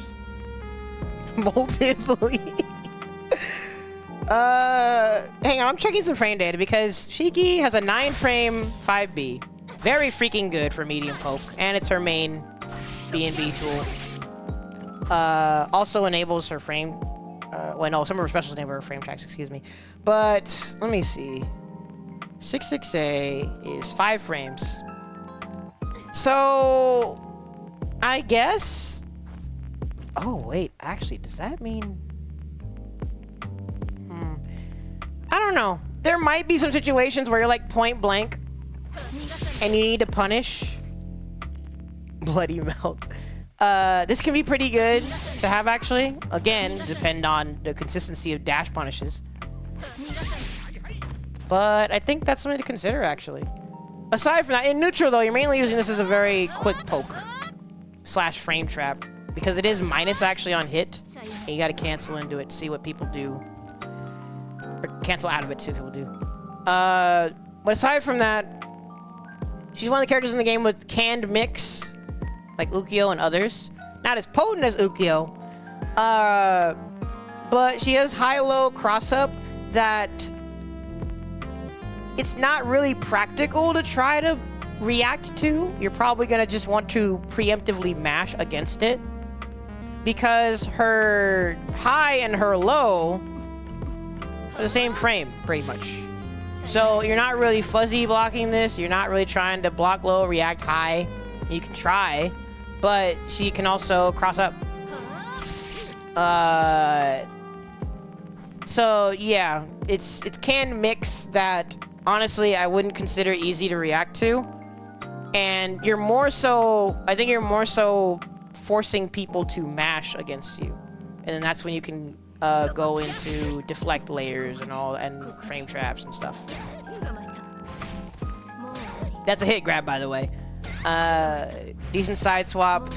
Can also combo from her kick, even when disarmed.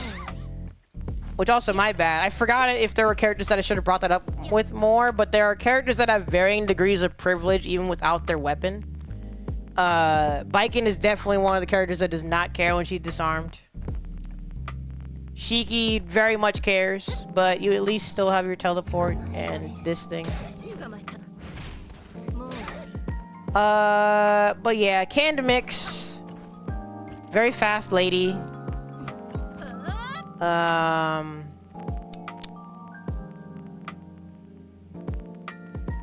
my gosh, I forgot what else I was gonna talk about. Also one of the best SSMs in the game. Very good anti-zoner SSM. Mainly good against average or slow zoning, or you can use it preemptively against the non-committal zoning. Because if you try to use it on reaction against like a Gong Sun Lee fireball, they're probably gonna block in time and you just wasted your SSM. You gotta be careful. Yeah, and she also has a reversal. I think hers is in the semi-fast speed. Let's see. No, fast. So mostly not safe jabbable. Also, so you have a pretty, actually, this is one of the things that I was gonna mention is in like her weaknesses, sort of. She does have good buttons, but she has weird buttons also. When you see this, and this, and this, you would think that she has a bunch of good anti-airs. But the hitboxes and frame data are pretty deceptive. These are surprisingly not that reliable of anti-airs. You can maybe use them depending on the matchup, but the universal BDP option, well, for those that have DPs, that's your more reliable choice. The main thing you have to worry about, though, is her slight horizontal movement with it.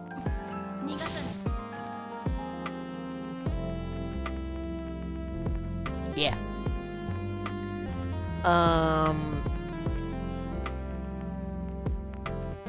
Alongside her, well, a reliable anti-air, but the other ones not so reliable. Her jump-ins are also kind of not great. She's another character that's pretty much almost always doing deep jump-ins. So if you have even a slightly decent anti-air, again, what I keep saying about a strong mid-range, good pokes to keep her from like running up on you, while also having a reliable anti-airs, That's the main things that can give Shiki some trouble.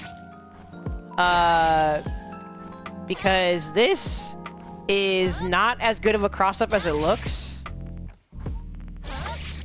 I'm still surprisingly good at getting the spacing.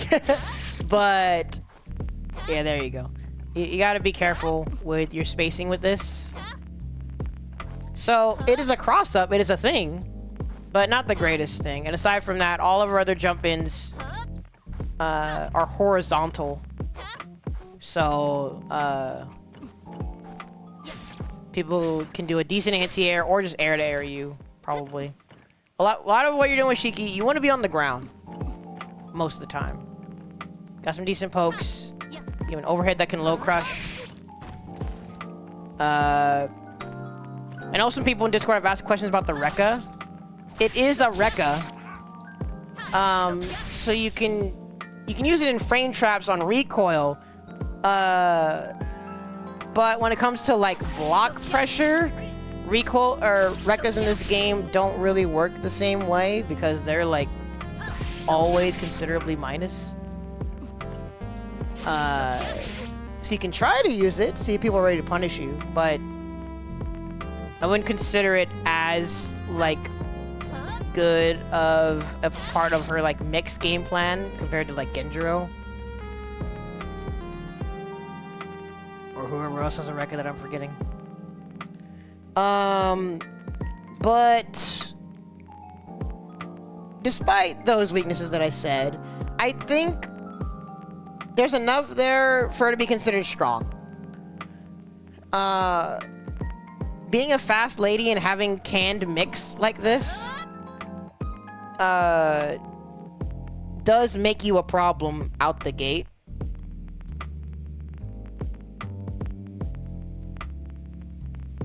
And yeah, honestly, I think we have yet to see more of her being played, like, fully utilizing, like, all the layers and conditioning and stuff. Because a lot of Shiki right now, just a bunch of pesky, like, quick pokes and jumping, despite, like, her not really being that great at jumping. So then we gotta see a bit more play with her explore, but I think she's strong. Shizu! One of the handfuls of characters that have misunderstandings, thinking that he got gutted because of losing one of his knockdowns. He is still has like one of the best toolkits in the game.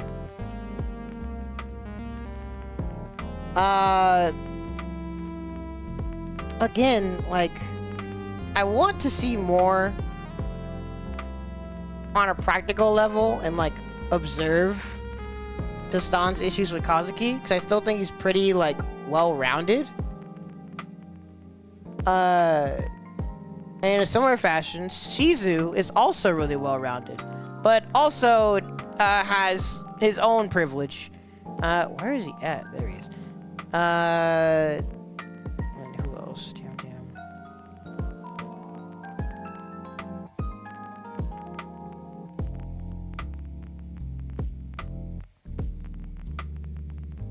Sorry, I'm getting back into the thing.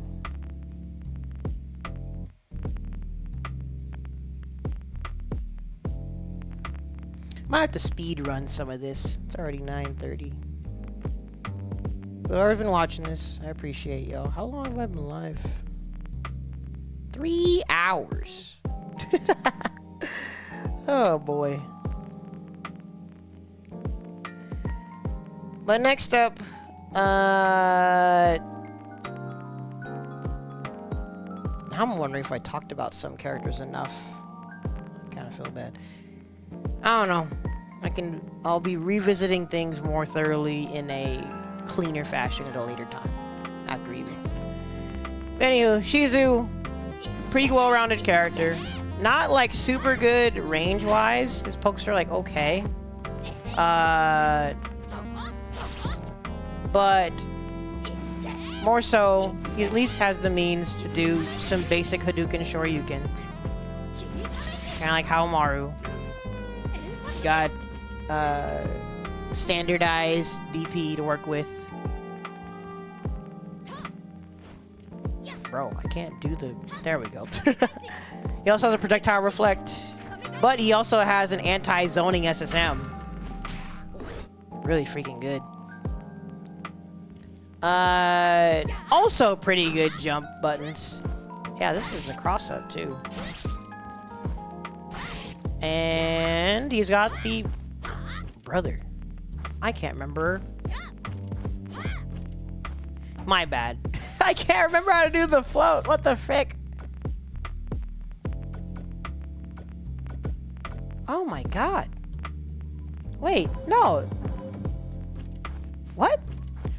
Oh, wait, no. It's when he's descending. What am I doing wrong? What? Wait, what am I doing wrong? Oh, I forgot. You have to press them at the same time, like exactly at the same time. Good lord. My bad, y'all. He's got the float. Depending on your character and the matchup, he can be deceptively hard to like anti-air. Because he does have retaliation, just like Nako with Bird Cling. But it also gives him access to... Good. I don't have the execution for this. I'm on pad right now.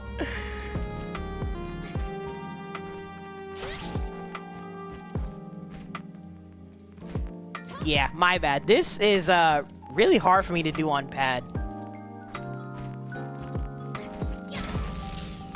But yeah. Yo, howdy K-pop. Oh, the ad just started. Dang it. I'm sorry.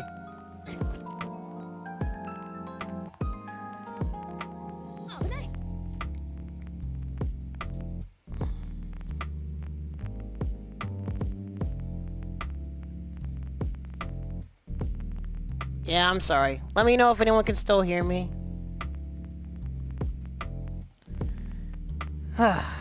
But yeah.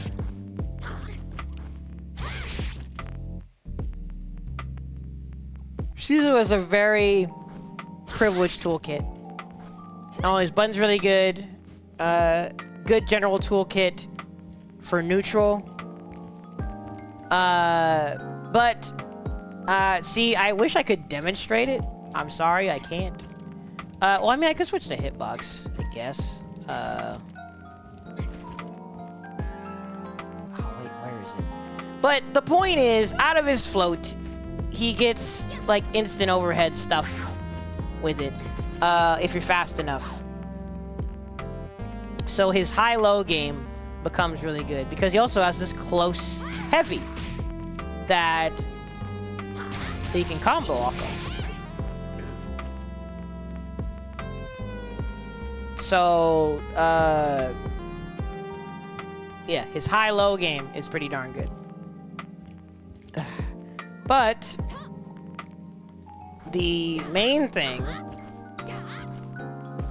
that, in addition to this decently well-rounded toolkit, makes him a constant threat is the turnaround punch.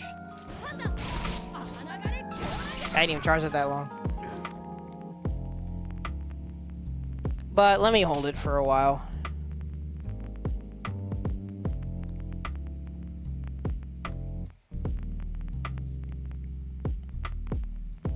Give me a second. We're gonna vibe to the music real quick. I forgot how long you have to hold it. Because I think there's 5 levels, if I remember correctly. Turnaround punch, for those who don't know, it's Street Fighter Balrog. It's a move where you hold a button, it charges up, and gets stronger the longer you hold it. I'm just gonna hold it for the big super duper one. And we might as well wait for the ads to stop too. But the thing about his turnaround punch, howdy Twitter, howdy Twitch, thank you for waiting. I'm gonna have to start looking at the time manually to predict when the ads are coming. I'm sorry, y'all. But turnaround punch, for those who don't know, you hold a button down. He has a forward advancing attack that gets stronger the longer you hold the button. If I remember right, there's like 5 levels to it, And I forgot if it's level 3 and up or something. But there's a certain point where it gains invulnerability. As you can see, I've been holding this a good while.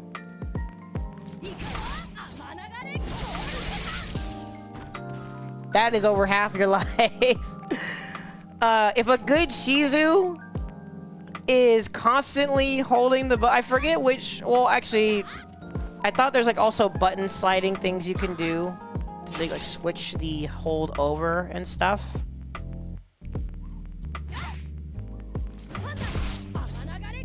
I don't know if I did it right. But I think usually by default, Shizu players are holding light. But the point is that adds to his privilege. When you are playing a character with this pretty good high-low mix, tricky aerial descent, got a little bit of zoning, has an anti-air DP, has a reversal you need to look out for, and then you're trying to figure out how to take your turn and whatnot, and then he lets this go. Invuls through your stuff. That is a big chunk of health, buddy. Which, again, that's a special move. So actually, what you will sometimes see is that you incorporate it into the high-low mix. That he'll do this close heavy and combo into it. His high-low mix isn't as egregious as it used to be, because this doesn't knock down anymore. But he still has this. This is down forward. And it goes up deceptively high too.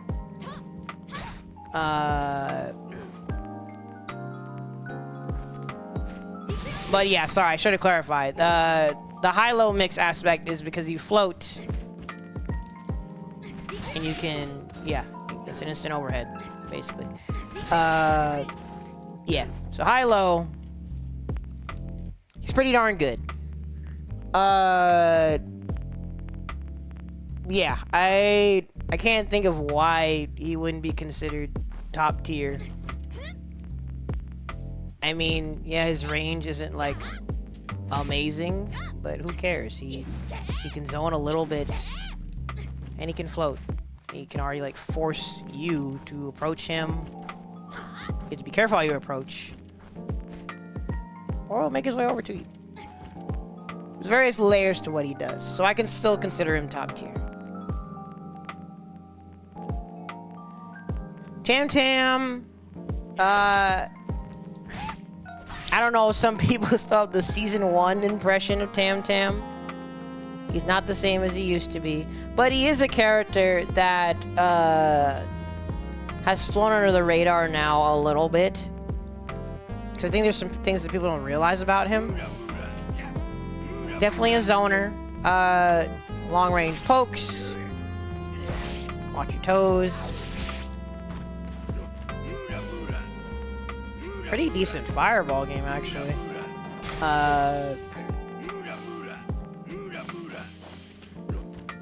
Yeah. The pillars, it's something for space control. You do need to be like precise with where you're doing it, though. Mainly be a decent anti-zoning tool, or catching people running. This is something like you need to be precise with, though. You gotta be careful trying to use that. But yeah, I consider overall he has a decent zoning and anti-zoning toolkit, because he also has an anti-zoning SM that's a command grab. And actually, he has 2 different ranges now. Yep. Again, like Iroha's, it is a command grab, but this is a 30 frame, if not 30-something frame, command grab. It is not frame 0, so you can't just do it unless, well, actually, no, there's a super flash. You'd have to be asleep or already committed to something else to get, like, grabbed by this. You can hold up after the super flash. You will avoid it. Unless... Actually, is there some kind of air reset situation he can set up? I don't know. Probably not.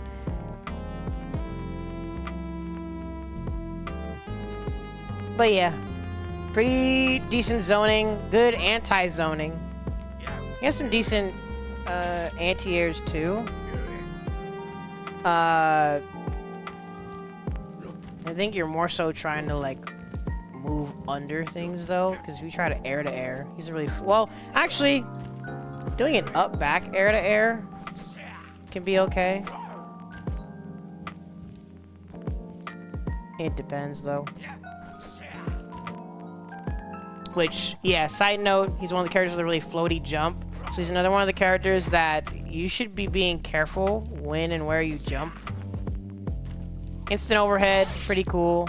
But, you can sometimes actually be punished. I think it depends. But yeah, you mainly want to be, zoning and focusing on grounded movement. Got some decent pokes.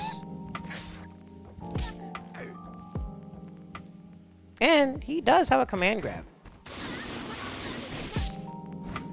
So some things to do up close. Oh, I forgot that knocks down. Yeah, he has multiple knockdowns actually.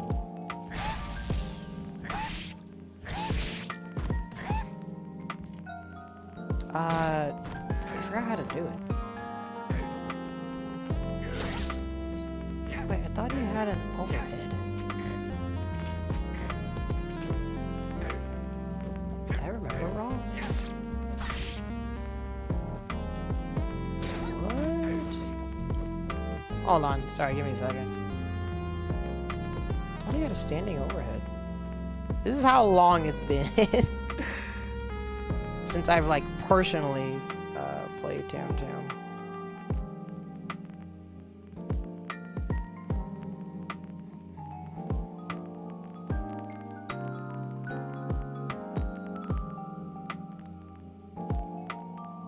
Huh, I guess I misremembered. But yeah, it's mainly zoning and pokes with a little bit stuff up close.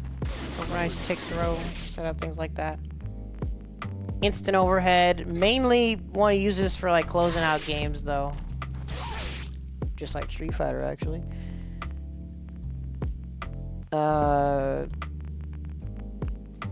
Yeah, I think that pretty much sums up his strengths.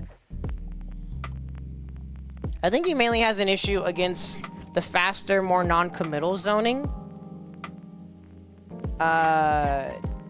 Because if zoning is happening faster than he can get these skulls out, he's gonna get beat out. And if you do have the luxury of being able to like outspace him, then that could be troublesome.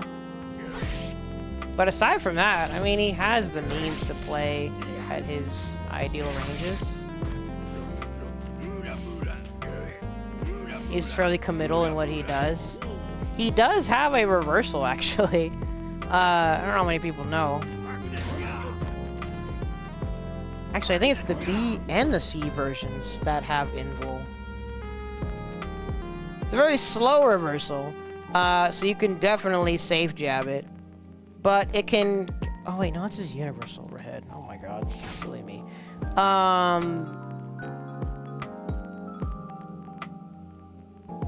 Let's see. Give me a second. Let me double check. Yeah, both B and C version are invul. B version stays in place.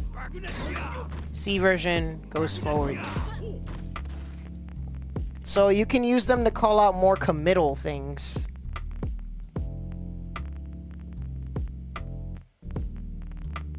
Yeah.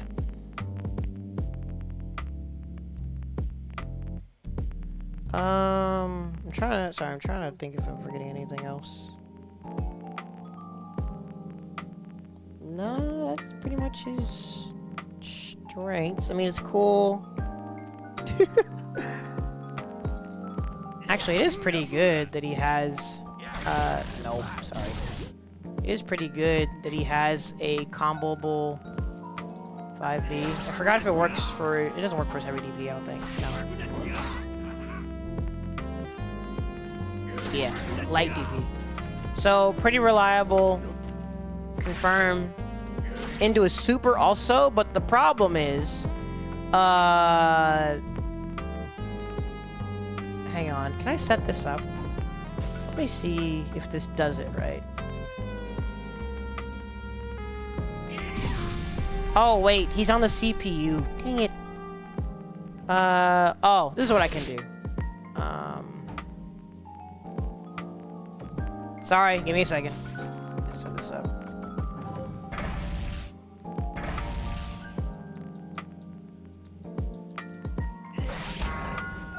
Yeah, so that combos into a super as well. But the problem is,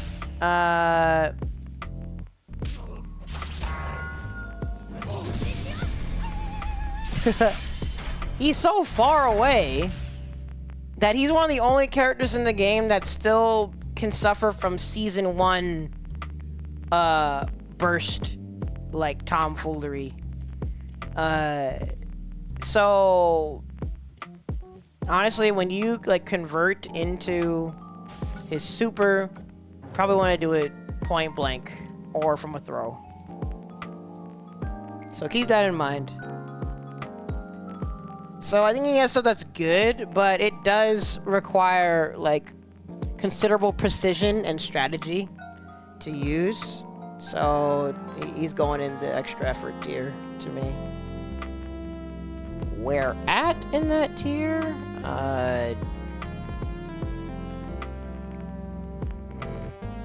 Maybe here. Alright, we're finally at Ukyo. The discourse we're gonna have once I post this in Discord is gonna be hilarious. I don't understand how Ukyo would not be in strong. In fact, part of me wants to, like, message Ghost real quick just to see if he comes back and tells me what he thinks. But yeah, he's definitely in strong. How far in strong, I don't know. We can try and order this later. But he is absolutely a character that presents a problem after you master one execution check. Can you do Tsubame Gaishi? Yes, okay. You are beating at minimum half of your local bracket.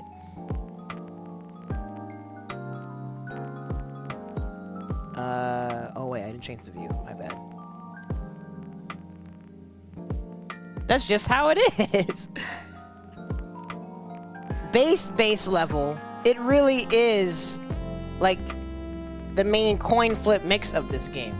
And please, I don't know what this is, well, you might consider this a hot take. But personally, I think any of the people that like try to tell you just block high, take the lows.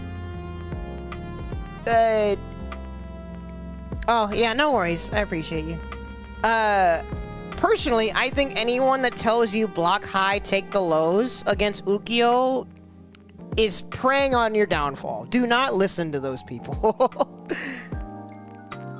Like I said, a good Ukyo is cycling so much, like, little nuances and things with, like, spacing, and, like, frame traps and stuff that there's no real definitive answer for dealing with his mix. Again, a good Ukyo, anyway. Everyone at some point in their life needs to do a nice training sesh with Ghost of Trinity. Yes, I am gassing this man up. Play Ghost. He's really good. Has a really good mentality for like helping people learn the game. I consider him to be a pretty good teacher in the community. And so far, I think he's the main prime example of how to play Ukyo correctly. Wait, who's next? Sorry, I'm still on character select. Just a sec. It is 10 o'clock. God dang. Are we like halfway through the roster? How many characters do we have left?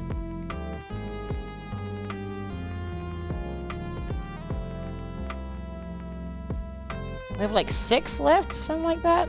Are we almost done? I don't know.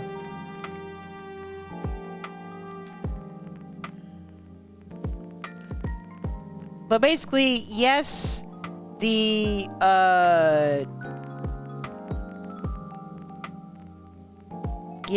highest damage comes from like him hitting you with the overhead. Oh wait, dang. I forgot some of you were in other time zones. Thank you for sticking around, in fact. Sorry this is taking so long. It was just one thing after another today. And the homies got me rambling. But hopefully you guys will still consider this decently informative. I promise when I do the video version of this, my notes will be fully typed out. I will record things in a nice and concise manner, and you will have all of the ammo you need to debate on Twitter.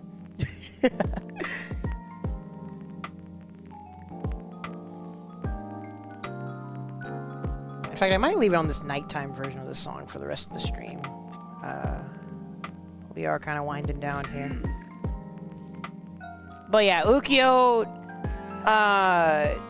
anyone that says the character is like garbage unplayable because he doesn't knock you down from a half screen low, you sweet summer child.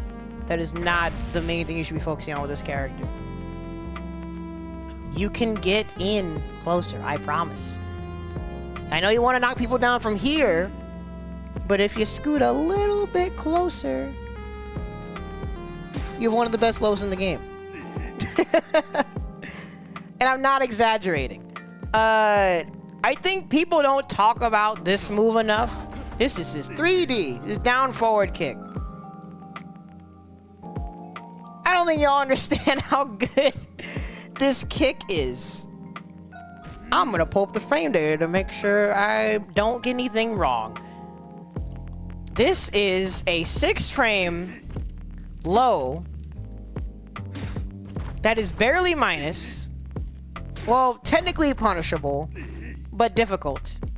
Because it can vary from -11 to like barely minus. And that depends on spacing and your like available punishes. Which again, a good Ukyo is spacing this stuff well, making it all the harder for you to like properly retaliate against him.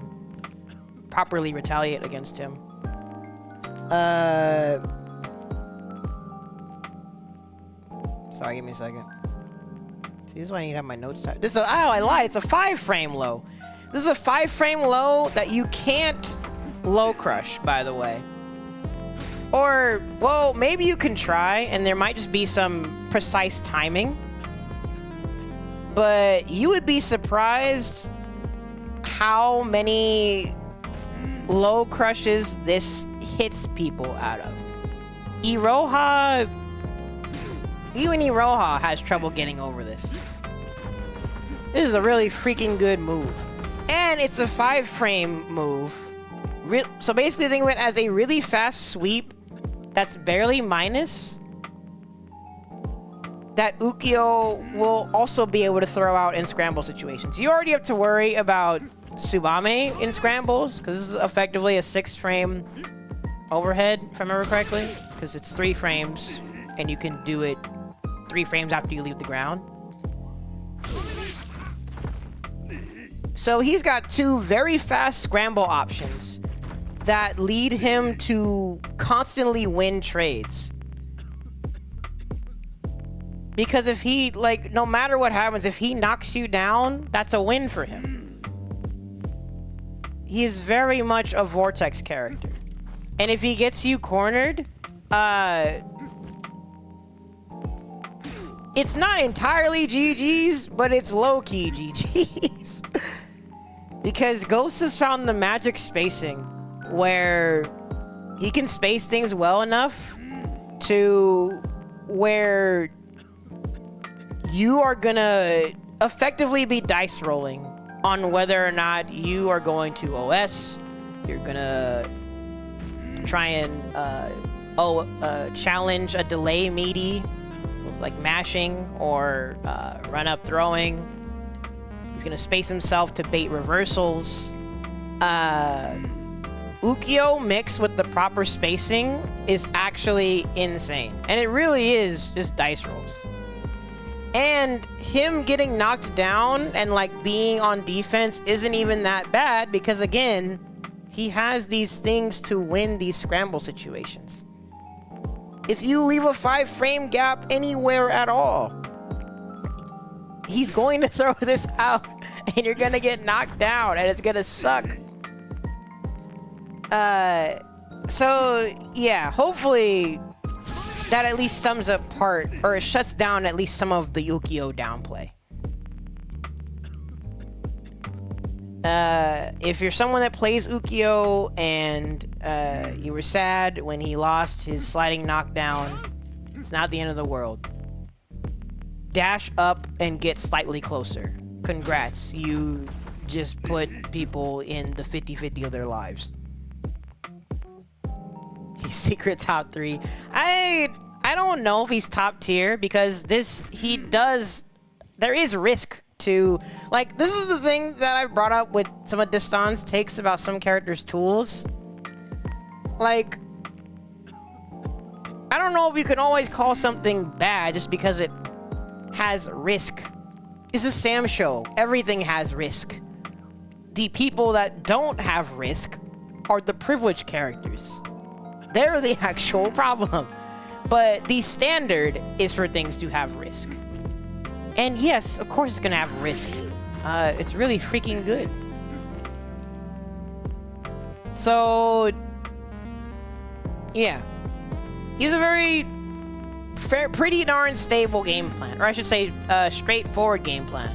With the layers and depth to, like, add on top of it. To the point where I really think Ghost has gotten it to the point where you're really just dice rolling. You're guessing between 5-6 different things. And if you're right, cool. You better hope that you don't get knocked down again. So yeah, sorry. Mini rant. Ukyo's really good. Minimum strong. Don't put him any lower, please. I beg y'all. I think the main things that he have issues against is, once again, like I've said, strong mid-range presence. Because Ukyo has a really slow jump. I mean, you can Tsubame on your way down. Mess up people's anti-airs. Oh my god. But that's matchup dependent. And you're gonna have to, like, poke control space really, really well to get him, like, having to be really careful about inching his way forward slowly but surely. I think that's the most of weakness that he deals with. Which again, you mainly see that in the top tiers, really. Yeah. So I hope to see all the Ukyo players from the past at EVO hop back on this game again. I assure you, he's still very good. Your knockdowns just aren't as free.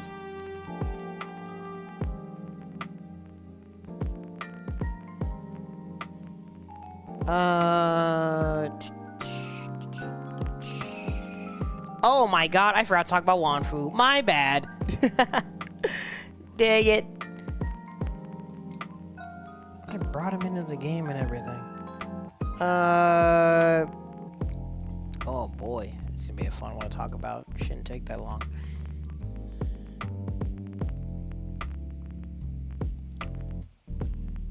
Next up, Wanfu. Wait, did I? Oh, I know I didn't yet. Wanfu is extra effort. How far, I don't know. But he is also a character that, for a while, he was criminally downplayed. I don't know why people didn't realize from the start what his strengths were. Like, geez Louises. Yes, he is a character that, it's not quite 5C brain rot, but it does come with like an inherent stigma of being the big baller, all or nothing character. Go out swinging, do big damage, throw your weapon, go crazy, grab people every now and then.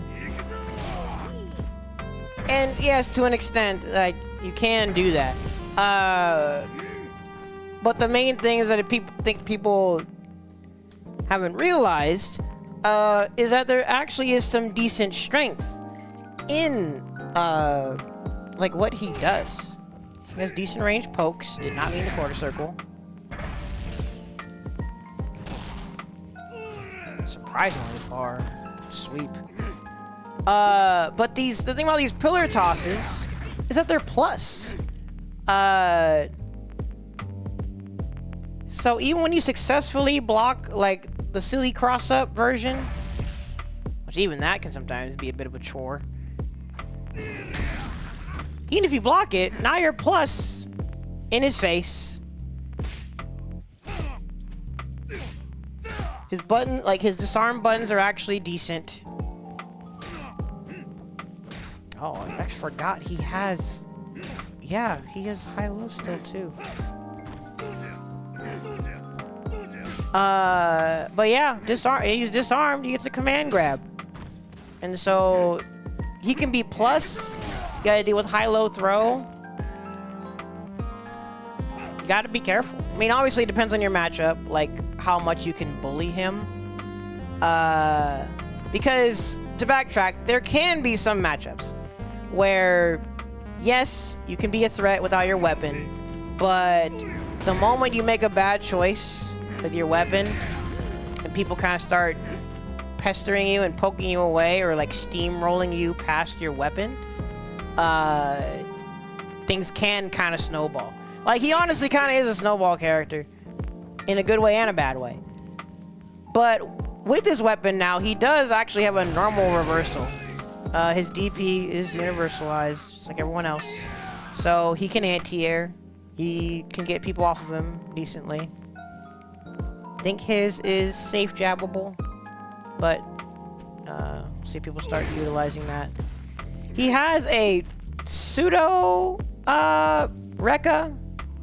I don't know what to call them. There's some specials in this game where it's not a Rekka, but there's different versions that layer things like a Rekka, because it can be hard to visually tell which version he's doing. Yeah. So he has baked in layers for that. Cross up. Well, this is a pretty good jump in, but the other buttons, they're kind of okay, I guess. Actually, wait, can his light cross up too? What the? Oh, no, I guess not. Yeah, you're really crossing up with this. The butt. Yeah, I think Wanfu's tools are overall okay, but I do consider him a character that does take precision to actually like play on a competitive level, and you have seen him come up a little bit. Shoutouts to Chaco.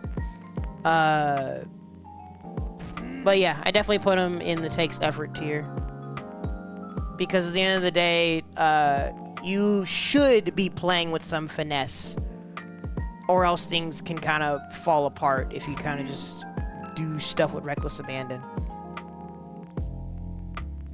And then Warden. This might be one of the first times I actually don't have to talk that much because this literally is the simplest character in the game. That you're surprisingly starting to see more.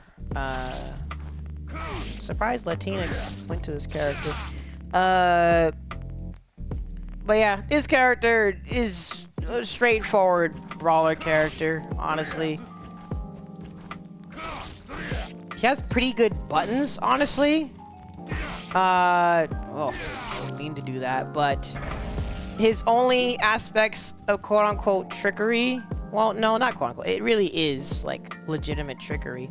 Because you do have to think about what he might do and how you're going to retaliate. But yeah, his heavy and his medium, oh, far heavy. You can't fake out the... Oh wait, can you? Oh wait, once you start the heavy Rekka... Oh wait, there we go. Oh, never mind, there you go. Yeah. Yeah.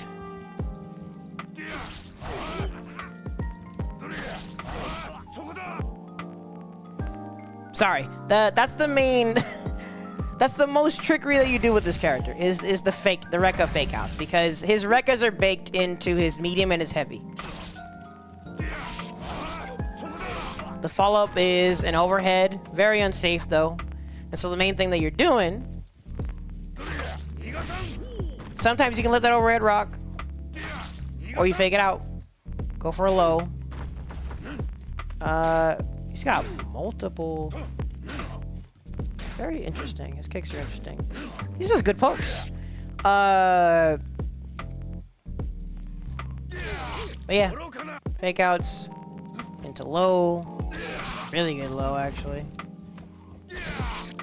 And just like Jubei, pretty far overhead, but his is a standing overhead though. So no low crush that happens. But he's one of the characters that, because he's so simple, he really benefits from just hitting you. And I think part of the main problem people have fighting this character is if you don't have a reliable anti-air to deal with his really freaking fast, really good jump.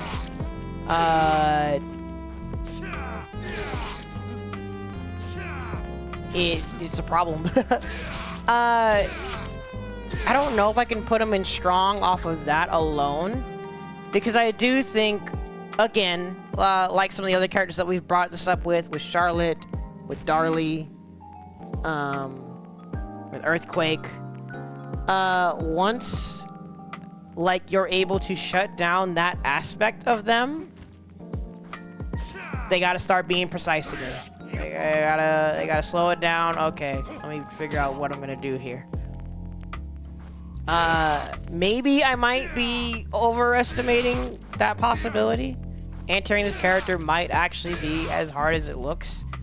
I'm used to not being able to anti-air this character with Wu at all. But I would think, in theory, having an anti-air DP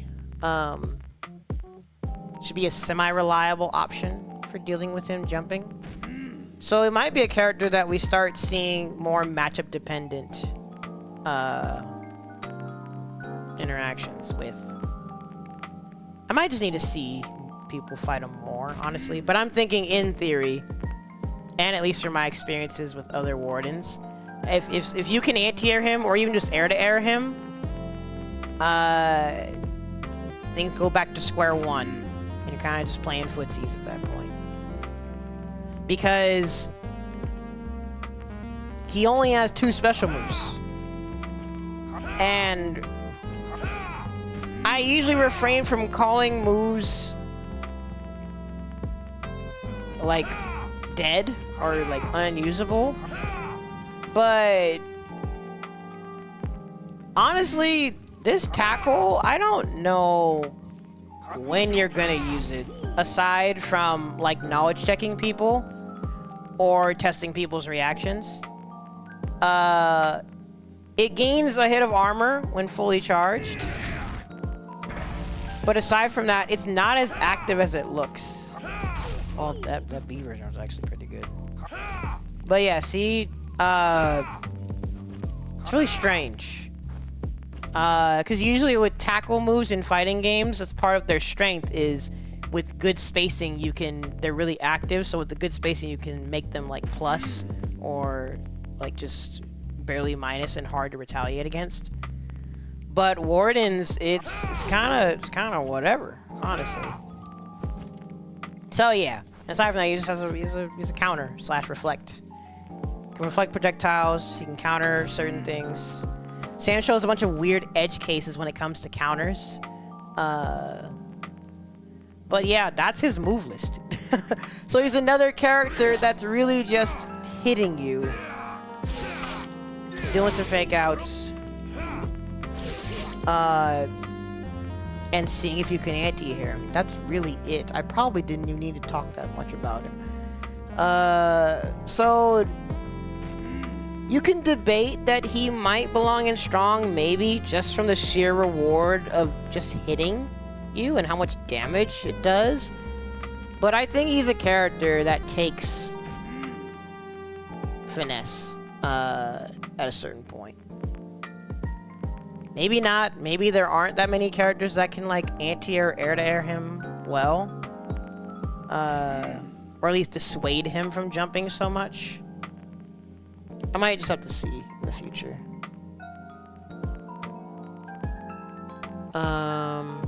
Again, this still isn't ordered, by the way. I'll be trying to order it soon. In fact, hopefully I'll be able to end soon. It's 10:15. Appreciate whoever has been sticking around. Or if you're watching on YouTube, thank you. Leave a comment and whatnot. Let me know your thoughts. Summarize some stuff. Yeah. Wifey Woo! Down here. I know CYA, I know he immortalized my last tier list in his video, the Charlotte matchup chart. That I mostly believed in that tier list, but there were some like gaps in matchup knowledge and stuff that I had yet to like finalize, so that was kind of just my temporary tier list. But I had Wu at the bottom of that one too. I don't actually know if she's the worst character in the game, but I do know her volatility. Sorry, let me go to character select. Hold on a second. Remember I said with the descriptors of these tier lists and like explain the overall viability and practicality with the character? Wu is for sure, indisputably, a character where at a competitive level, you probably... Actually, no, you do. You need a counterpick if you're playing Wu. I'll say it now. You do, because... There's Dustin. How is Shizu in S trolling?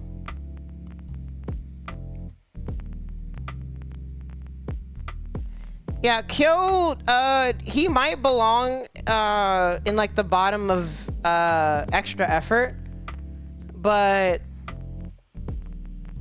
I think I want to see more of this matchup spread to see if like you don't... Actually, I shouldn't say don't really need a counter pick, but more so which kinds of matchups are you forced into a counter pick with Kyo.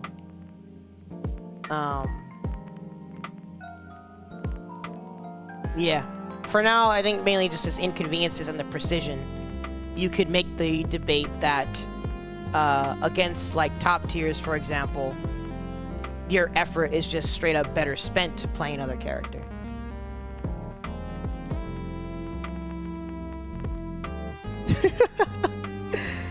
Yeah, you missed the whole explanation, but Shizu is privileged. Very much so. Wait, hold on. Who's next? Oh boy. That's gonna be a fun one to talk about also. Shizu's pokes are kind of okay, but he has some zoning and anti-zoning. A really good anti-zoning SSM as well.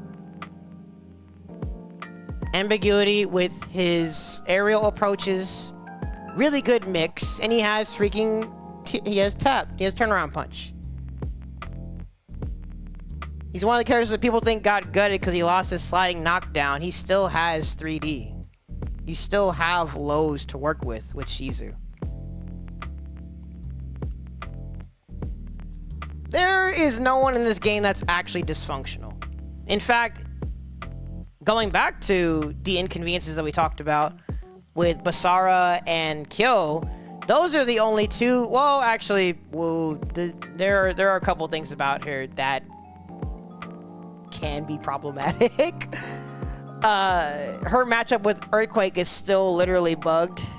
It's tragic.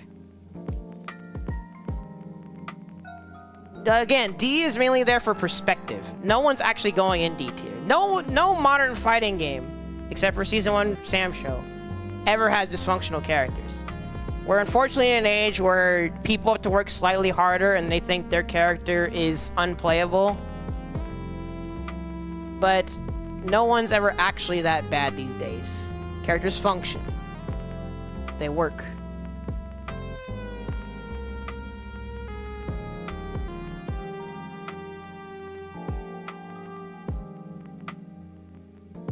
Oh, well, was he actually dysfunctional?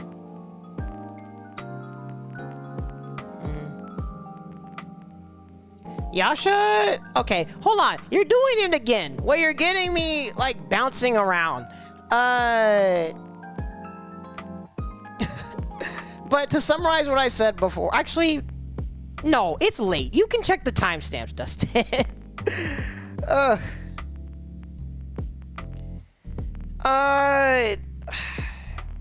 I'll get to Yasha in a second, but let's finish talking about the wifey first. Wu, again,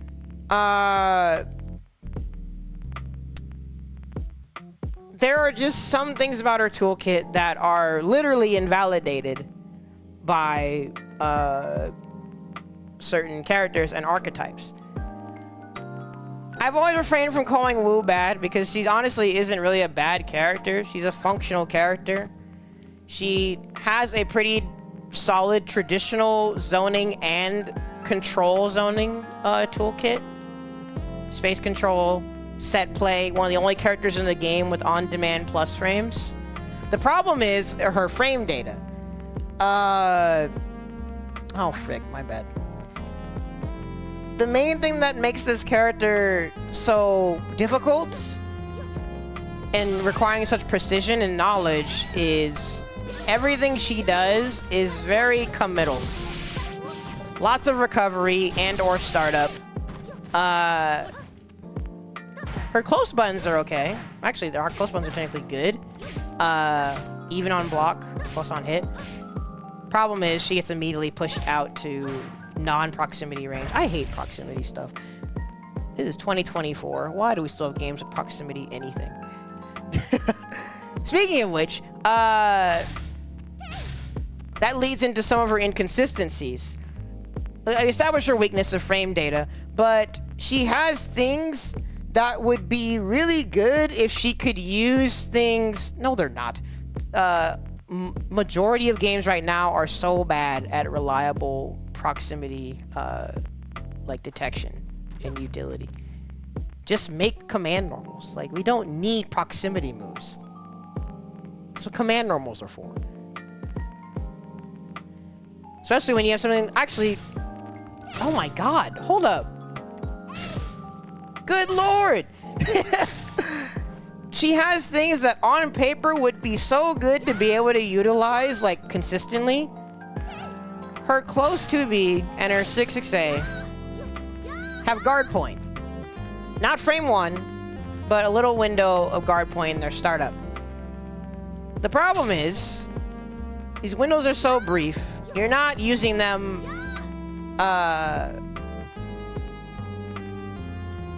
well, yeah, like, her 6-6A is actually pretty solid.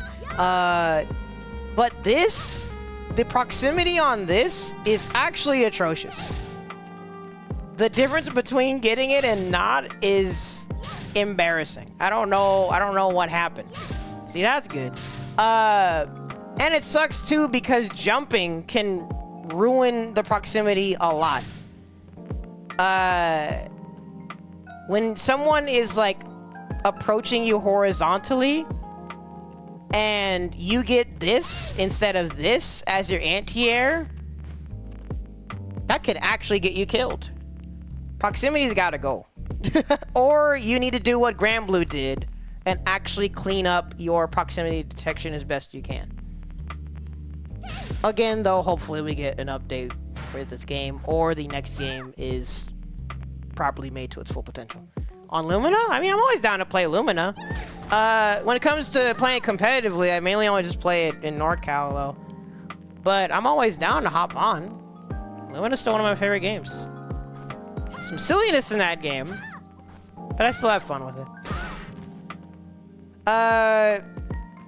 But yeah, I'm super paraphrasing because I already did a big breakdown. Wu, Shikini, Roha are the 3 characters that I did breakdowns for already. You can check those out in the Twitch highlights if you want to. But summary, pretty good space control, but with how committal and slow it is, you need to be very precise. She's a character that requires a lot of precision and conditioning. Yes, this is plus 15, but Wu's not getting any setups off of you unless you are like getting outplayed or you're scared. And that's really what Wu has to do. She's not built to actually box and do pressure. You have to try and create hesitation or impatience with the zoning. Get people to jump into these traps or get them hesitant about how they're going to retaliate. And then you might get your guard crush or other things. There are nifty setups that I continue to explore and try to perfect with her.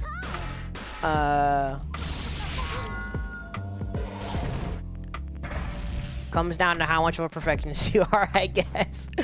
But like I said, she absolutely belongs in this tier because there are a good handful of characters that are just objectively bad matchups for her because they invalidate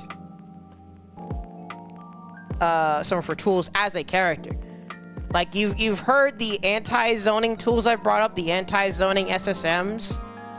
Imagine not being able to do any of this stuff because you can get SSM from full screen.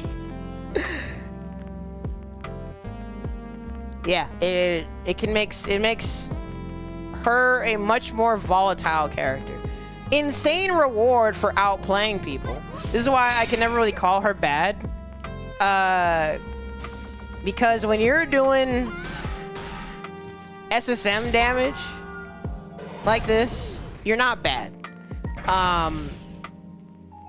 But it's not handed to you for free. That's the main point. Is she the worst character in the game? I don't know. Maybe. Might leave her at that for now. Again, I want to see more matchup specifics with characters like Kyo. Honestly, even I don't even think Basara really has that. He as a character, he's more volatile. He doesn't really have matchups that shut him down, I don't think. But yeah, I might keep them like that for now. Yashamaru, in theory, I agree. He should be S tier.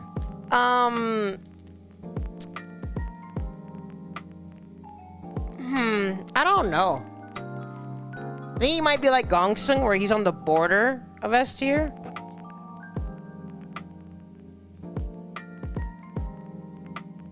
He is privileged, though.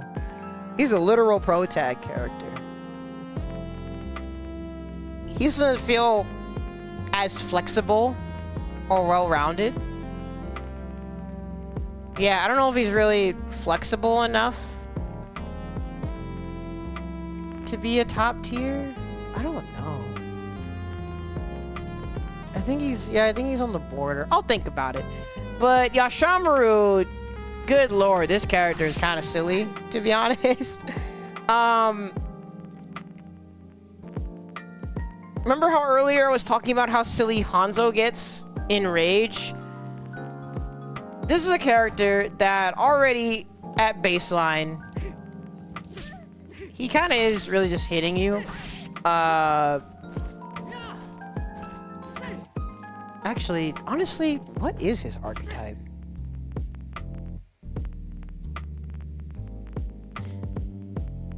What is his archetype, actually? Because he's got really good range pokes. Also, hold on. I need to check something.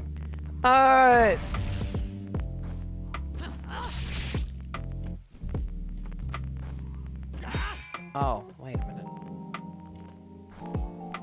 That's a freaking low! Brother!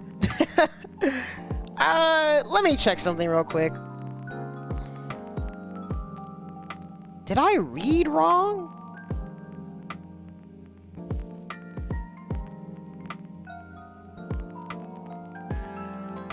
Sorry, hang on.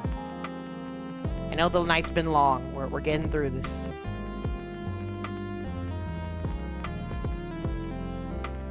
Yeah, this is a freaking low. Good lord, this button is good. Anywho, really good buttons. Yeah, double jump like Iroha. But the difference between him and Iroha is he actually gets way better reward for baiting anti-airs. He's got this. He's got a dive. Not that one. He's got a dive. He has different things to get much more reward for baiting double jumps compared to Iroha. Yeah, so he already has the mobility to be pesky. He's got layers around spear toss, and around anti-airing. His airs are pretty good. I already know people want me to talk about this. This button is silly. Oh my god, hold up. Okay, it's not as silly as I thought. Honestly, Iroha should be buffed, but I don't know how to buff her. Actually, no, I lied. Iroha's fine. I think we should pull an early uni clear and normalize the higher tier characters.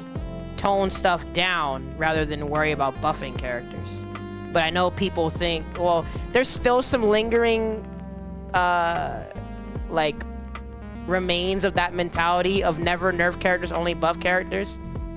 I would hope that the DNF players made people realize that that's a really bad mentality to have. But anywho, well, I don't know. Maybe Iroha could be... Actually, that could be a whole discussion. Maybe we should do a podcast with Iroha players. How would you buff her? But anywho, speaking of buffs, part of why this character is genuinely privileged and silly is because he's a pro tag character. Everything he does gets buffed in Rage. Well, not everything, but yeah, dude. Well, he already like has high damage from just hitting you. He has a reliable combo tool. Not that one. My bad. Yeah. But that's why I'm wondering. Yeah, he's a literal pro tag. He's the actual pro tag of this game.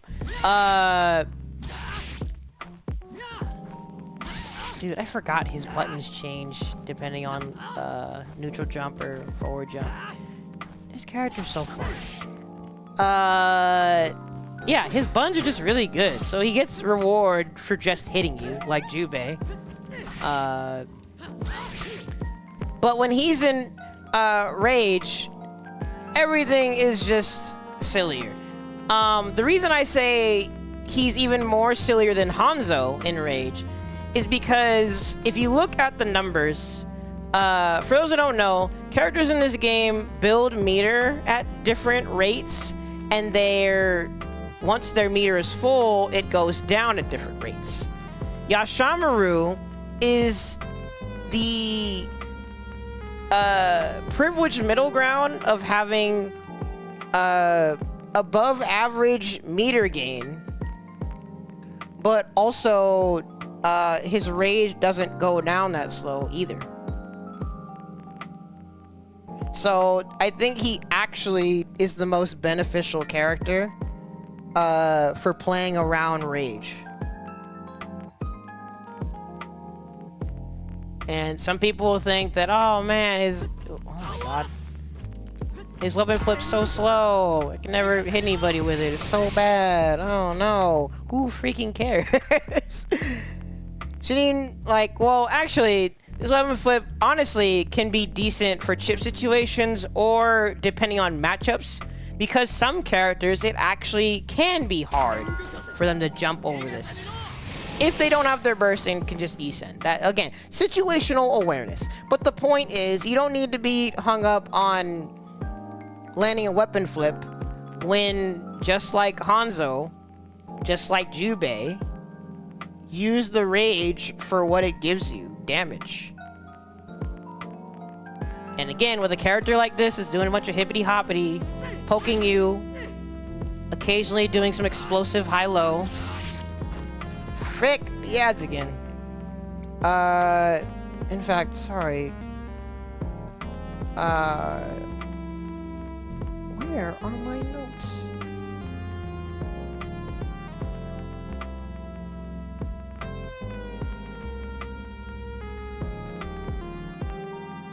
Yeah, sorry, I was double checking. His meter gain is above average, so he gains meters slightly faster than most characters. And his duration is the 6th longest in the game. Don't know why. Well, I mean, well, it's a nice touch lore-wise. Again, it's cool when they do that with the characters, that system mechanics have a tie-in to their like personalities and whatnot. Yashamaru is an angry boy, so it does make sense. But that does make him very, very privileged. And like I said, when I say everything gets buffed, I said he has high-low. This is grounded, so you can deflect it. Well, it's a low crush at the start. The overhead itself, once he lands, you can deflect it. But it's still decently fast. You're still gonna catch people with this. And he also has an advancing low. He has this really far low. What the frick, dude? And he has this. That is another overhead. That also autocorrects as a cross-up when it's in rage. I think overall, he's a character that capitalizes the most from the rage mechanic. So feeding him meter is also a really bad idea.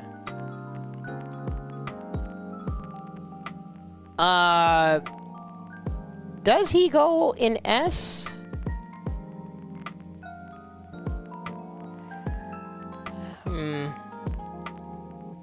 I don't know.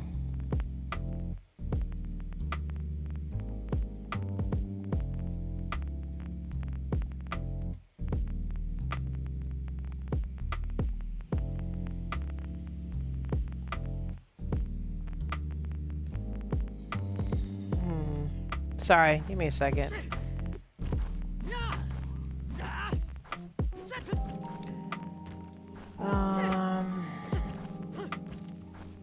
Dang. Because in theory, he should have trouble with characters that also have a strong aerial presence, or can at least contest him being in the air all the time with like anti-airs and whatnot.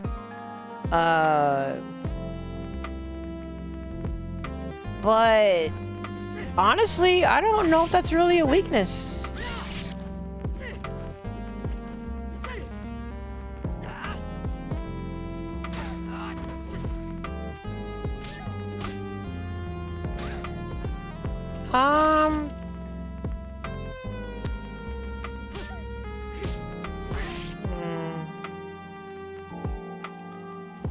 Having an auto shimmy close heavy like this is pretty insane, honestly. It also being a really good anti-air is low-key annoying. Well, anti-air, but more so, it catches fuzzy jumping really freaking well. The fact that it's an auto shimmy is silly, though. Look how far back he steps, and look at how generous his proximity is. Okay, that's a bit off, at least. That's crazy. In general, when you're cornered against this character, he covers so much space. Is he S tier?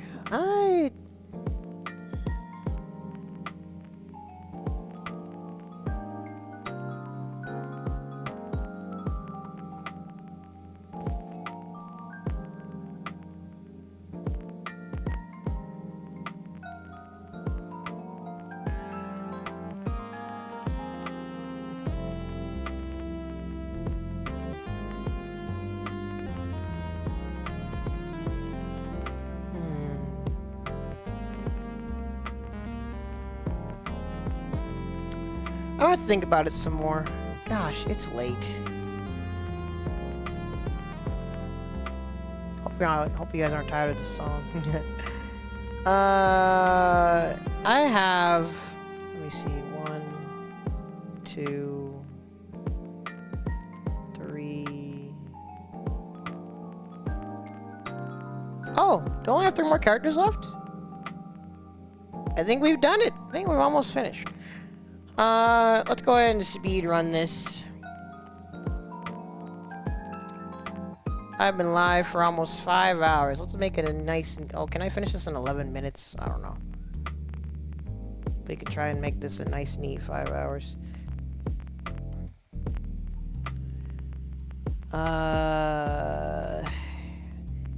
Yoshi! In fact, actually, let me just place them ahead of time, and I'll talk about them a bit at a time. I still need to try and order this as best as possible.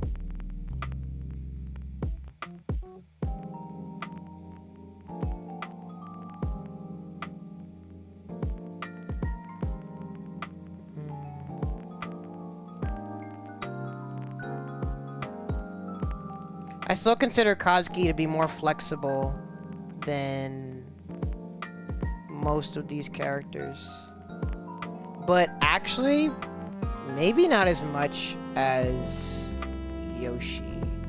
I think Yoshi has been a sleeper near top tier for quite a while. He's been low-key downplayed in some aspects.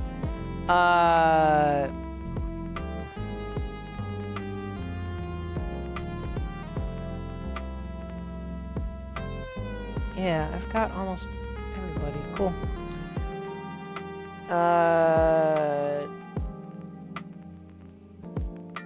Yeah, but Yoshi, I've been said that he overall always has had a fairly well-rounded toolkit. And I think Bubba, despite how balls to the wall aggressive Bubba plays, he's been the closest thing I've seen to using all of the moves effectively together. Because I think that's the main point with the character, is you have all of these tools that complement each other naturally. And when you look at all those tools, it's actually insane what he has. And it makes getting 7th Sword not actually as outlandish as I think people think.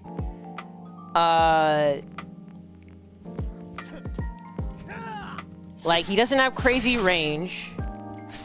He has decent quick buttons.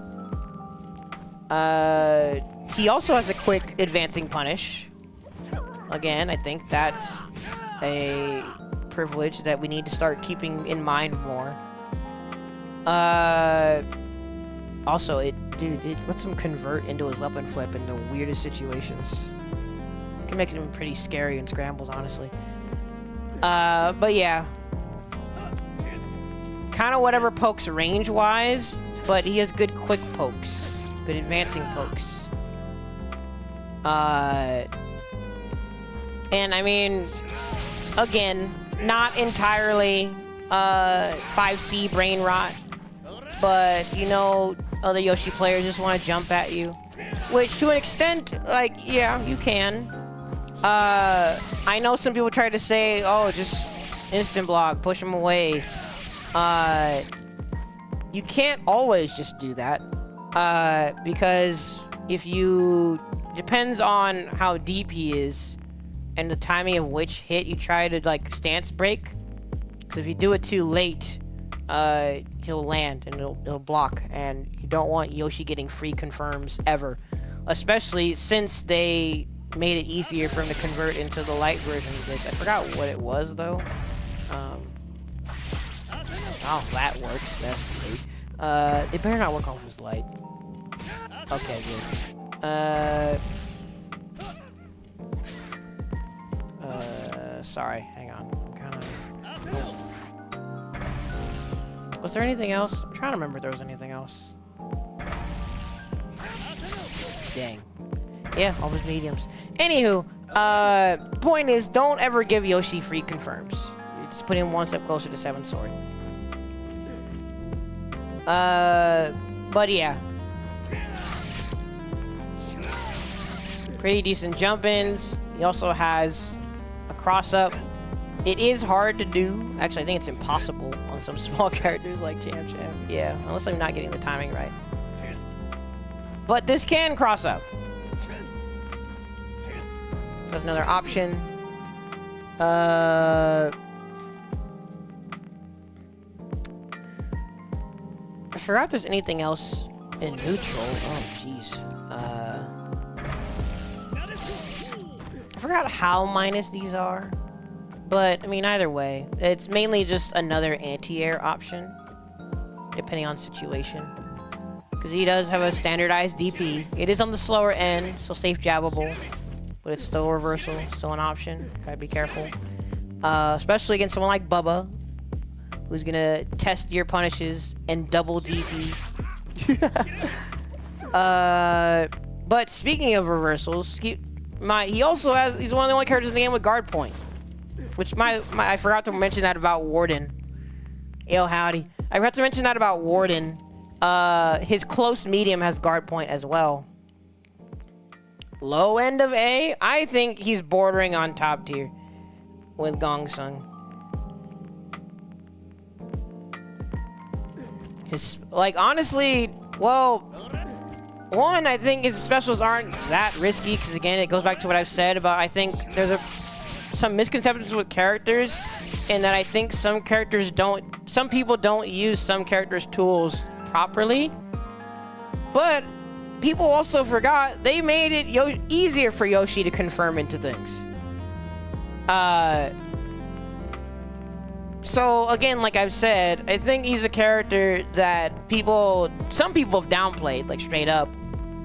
But I think his tools like complement each other decently well, and they give him an answer for almost everything. Yeah, like Botan, very unsafe. Some characters can SSM, not all. I think it depends.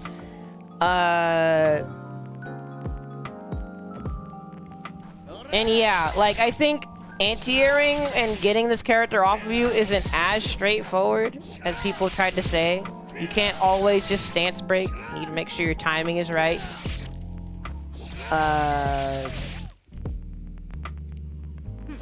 But he also has layers of things. Like, he can layer things. Again, he has freaking guard point. I don't know why I ever let people think that he has a hard time getting in on zoning. He has advancing guard point. Which, by the way, if you hit this with a poke, you're put into like recoil that you can't cancel.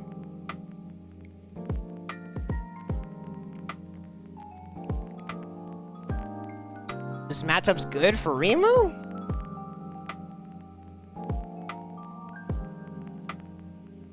Is it?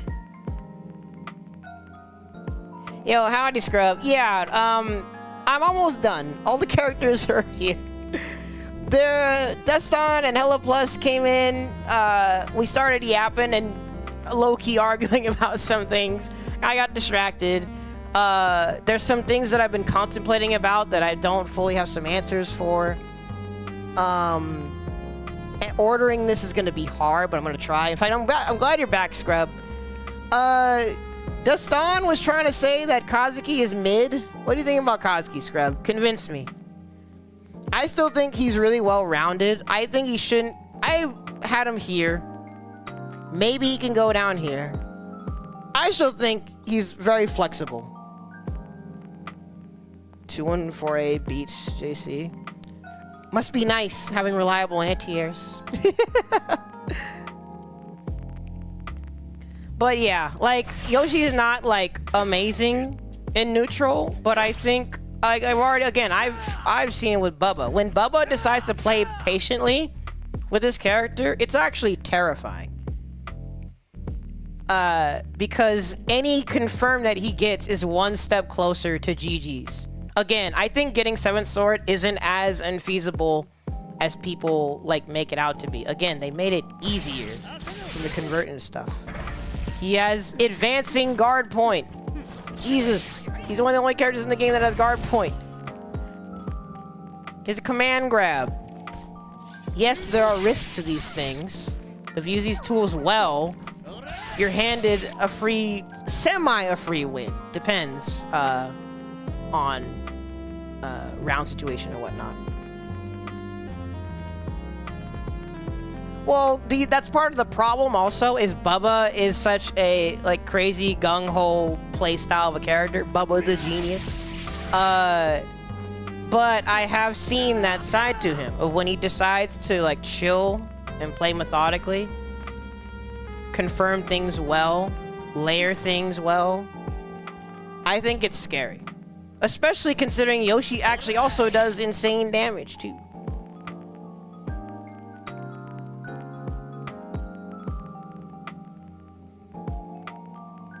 So I don't know. I've considered him a sleeper, higher tier character.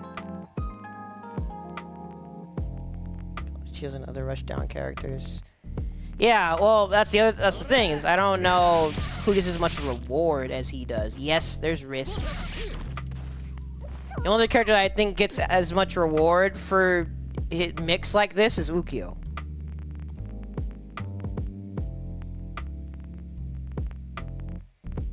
And I guess overall, technically, Yoshi's mix is more risky than Ukyo's. Is Ukyo better than Yoshi? I don't know. I can think Yoshi a bit more flexible.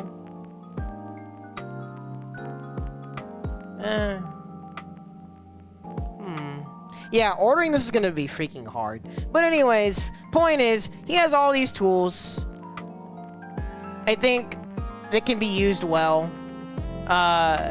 To be like a potentially sleeper top tier. We'll have to see. Actually, probably not top tier. It would depend on how much 7th Sword we see in the future. But I think he's like towards more so the top of strong. Is he better than Kazuki? I don't know. I think Deston's not giving enough credit to how flexible Kazuki can be played now.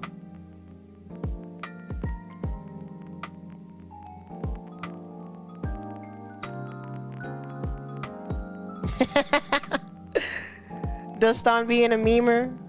I put him lower because I wanted to do a little bit of thought experiment with it, because I was wondering, are there some matchups that actually give Kazuki a problem? But I really don't think so.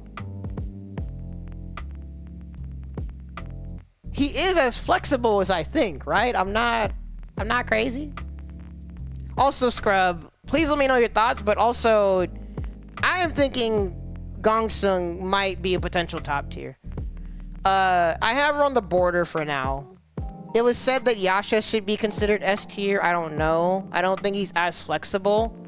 But he does have undeniable privilege that's making me consider putting Yasha. Maybe it's the bottom, the gatekeeper of top tier. He's a literal pro tag.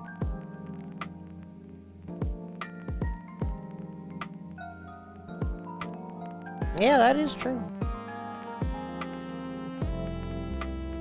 I don't know. Like, Yasha's so privileged, but so... like, it makes me hesitant to consider him a cut above the rest with this privilege.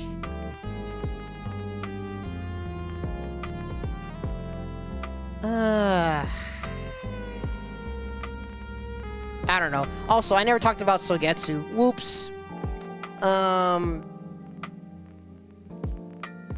But let me place Cham Cham and Amakusa.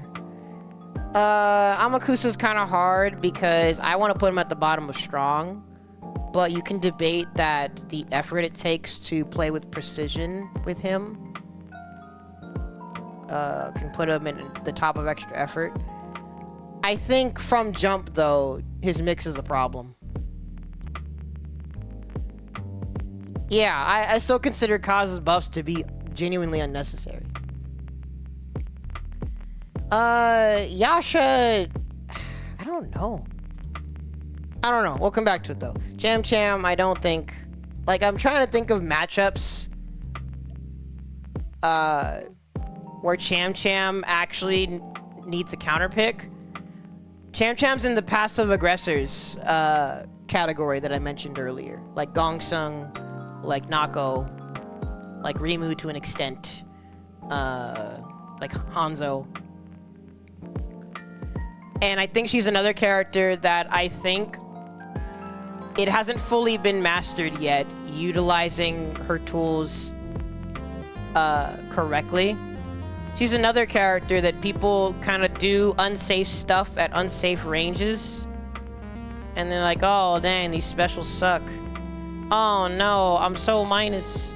Oh, that's a bad example because that's a rage version. Her rage boomerang is actually really good. But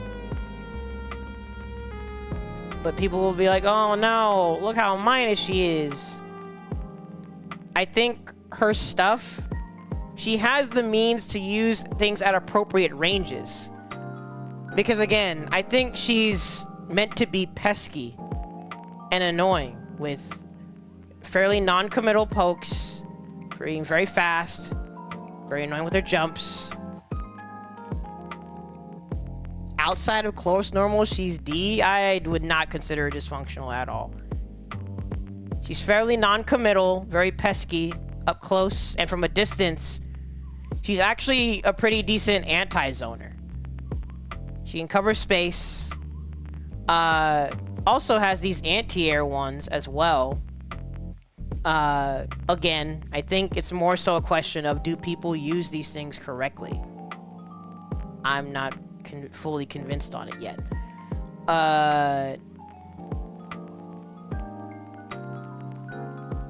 Yeah, but not like amazing pokes, but she has different things for different ranges.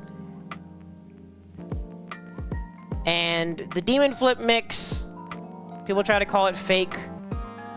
One, it depends on the matchup, whether or not you can like reliably anti-air this stuff. But aside from that, again, you should be layering these things. Yeah, and that's why she's a passive aggressor. She's pesky. She doesn't really do much damage except for the random stray hit. Without the Gong Sung Lee privilege on her heavies. But that's why I can't put her any lower unless there's some matchups that people can tell me are like really volatile for her.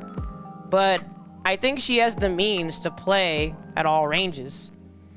And then once you get people hesitant or scared, or you get your knockdown, which, by the way, she does have pretty decent high-low, and a really weird cross-up that it's not an overhead, right? but it's a surprisingly good low crush and anti-air. This move is weird.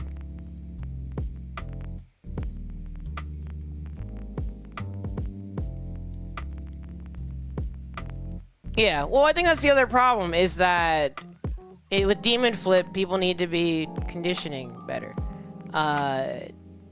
Obviously, there's risk. Again, though, this is a SamSho. We're playing a game with actual consequences to our actions, unless you play Biken. Your step one should just be to be annoying, which she has the means to be. Low damage can make comebacks a problem, though. That is true.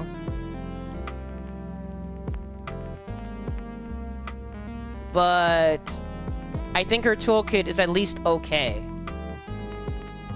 I think her main issue is fighting against like non-committal zoning, or like other characters that can be more annoying than her, more like pesky and hit and run better than her.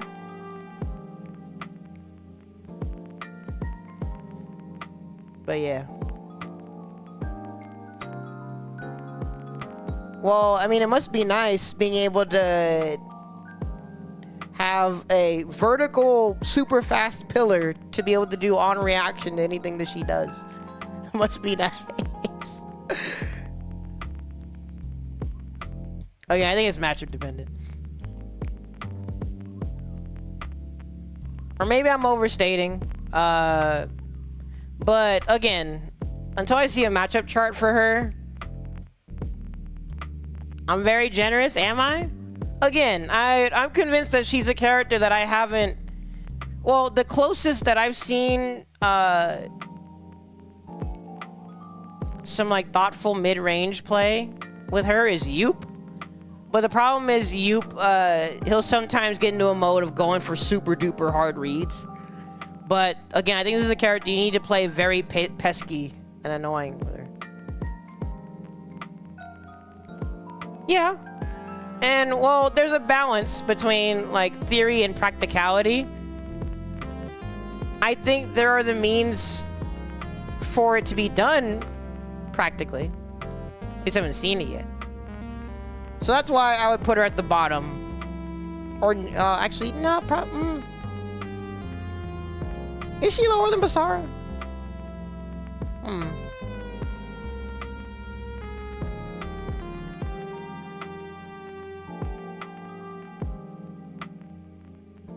Yeah, I'll put her at the bottom. She'll be a gatekeeper to the B tiers until I see a matchup chart for her. And people let me know what matchups they feel she's genuinely invalidated by. Aside from a handful of better zoners. But even then, like, against non-committal zoners, you have the movement. Get in. Yeah, like, she has the movement to get in. When things aren't going well, when she's in, she can attempt some zoning, or just attempt some running away. Not simply win. No, none of that here. Saying you have the blessed privilege of a decently fast jump. And actually some okay jump-ins. Use them, please. And pretty good high-low cross-up, honestly. Again, yes, this move isn't an overhead, but honestly, I think this move is surprisingly good in scrambles. It'll catch jumps and low crush way better than you would expect. It's really freaking weird. But yeah, I think Cham might be the bottom of the extra effort tier until I see some more matchup charts with her.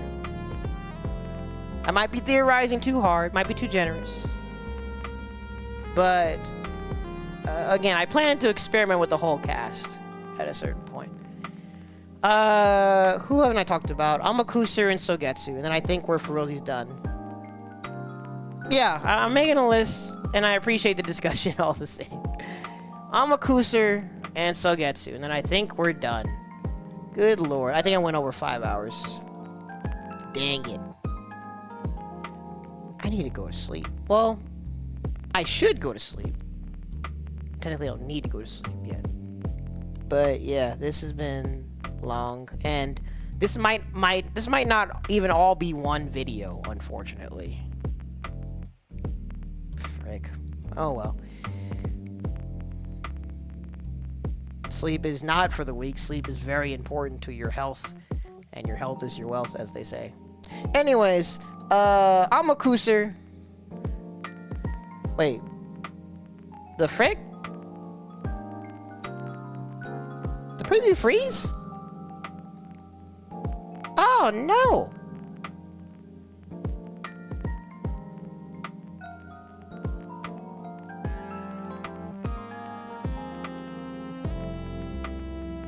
It wasn't frozen just for me, right? The game was frozen for y'all? Oh frick, I didn't mean to deactivate it again.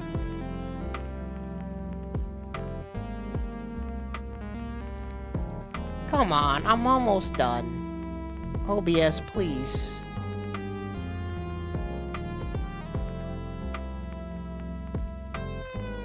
Come on, man. Brother. Are you kidding me?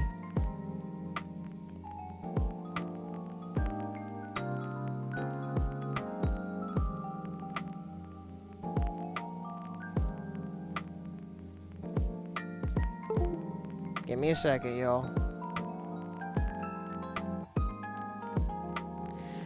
I can still talk about the characters at least. Well, actually, I could also try ordering this list.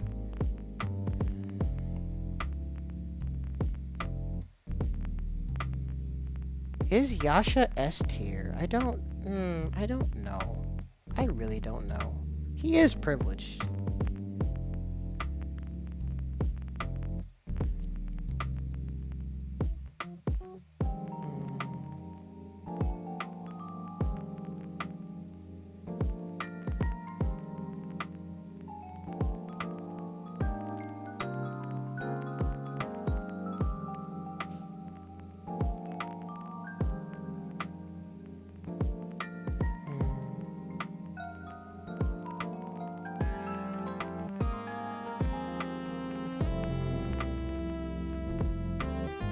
Yeah, I can't put How in strong. I don't know if he gets as much reward for just hitting you as other characters do.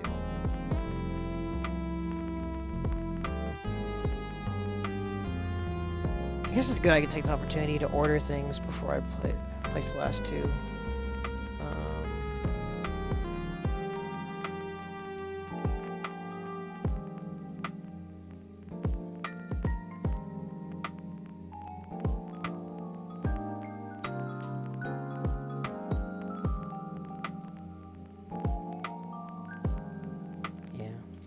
It wasn't that important of a piece. Yeah.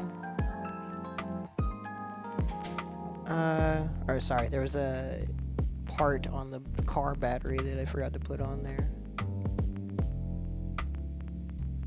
Bro, why is the game lagging? There we go. Jeez.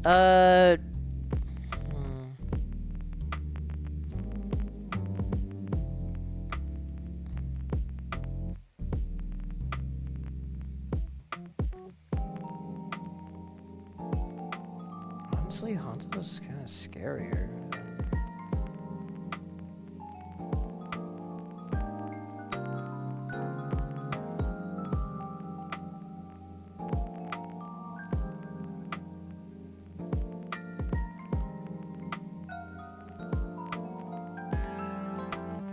Let me know if you guys disagree with this ordering. We're almost done here, though. I'll talk about Hamakusa and Sogetsu in a second.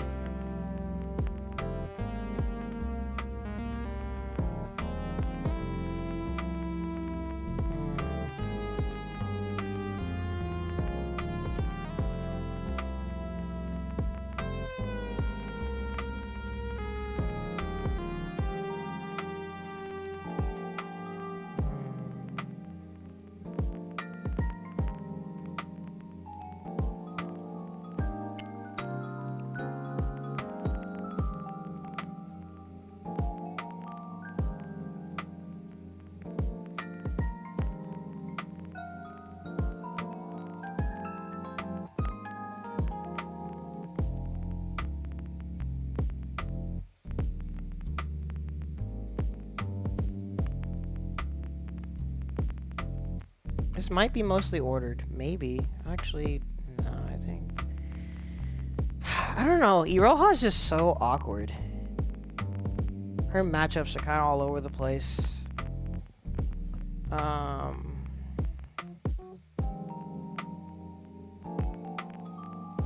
But she is a bit more flexible in neutral, at least. Well, I don't know. Oh, Iroha's so weird. I don't know. I don't know.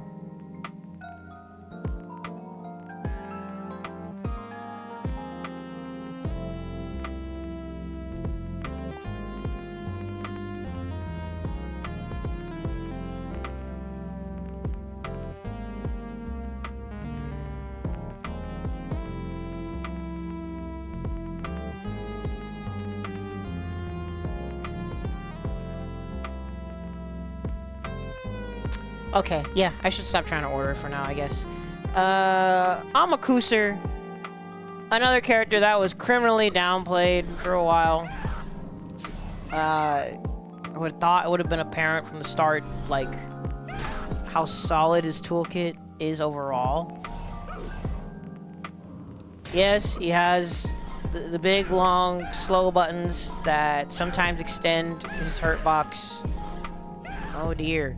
But again, it's what I said about using things at the proper... This has been another common theme, is I think... we need to see, he has different options for the appropriate ranges. And even up close, he's surprisingly quick pokes. And the dead zones that he does have, he has other buttons that you should be using in those zones. He also has an advancing low crush.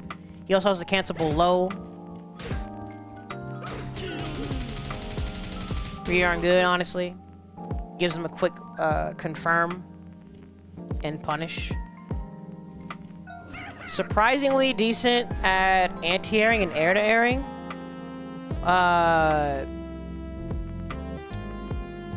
And he has his traditional zoning. Again, the main difference between him and Basara. Oh, snap. Howdy. Y'all were streaming? I'm almost done with this, actually. I've been doing this too long, but maybe I shouldn't have expected this to take any less than 5 hours. Thank you all for coming in. We're down to the last 2 characters. My list is mostly ordered. Let me know what y'all think. Yeah, I think Amakusa's pokes, like, his overall zoning toolkit is pretty darn good. Like I said, decent pokes, as long as you use them at the right ranges. Cancelable low that he can combo with. And just like Basara, high-low mix. Oh, high-low cross-up. And he has the luxury of being able to mix you. Not that. Gotta be more precise with my input, my bad. See, sorry. I should have went to hitbox. He can actually Kara cancel this. Gosh, hold up. There we go.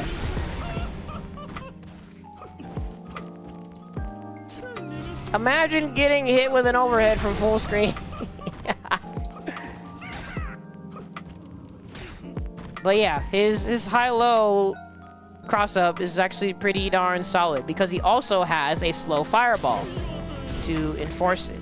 This is why I consider him and Basara to be rush-down zoner hybrids.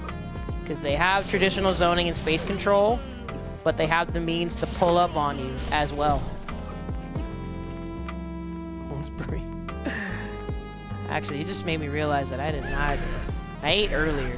I don't know what I was going to have for dinner. I don't even know if I want dinner. I don't know. But yeah, his mix is pretty darn good. Obviously, varying degrees of risk. And if you mess up your meaties, you can lose your weapon off of this stuff.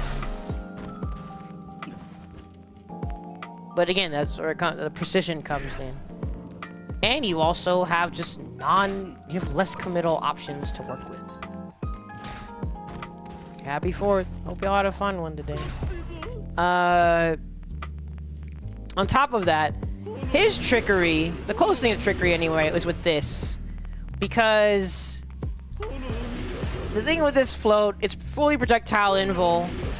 And he has barely any recovery when landing. So what you actually have to do is hit him on his way down. If you're trying to time like a grounded confirm, like get an actual combo to punish it with, it can be hard. You have to be careful with your timing. But yeah, that just adds to his layers, like on recoil and stuff.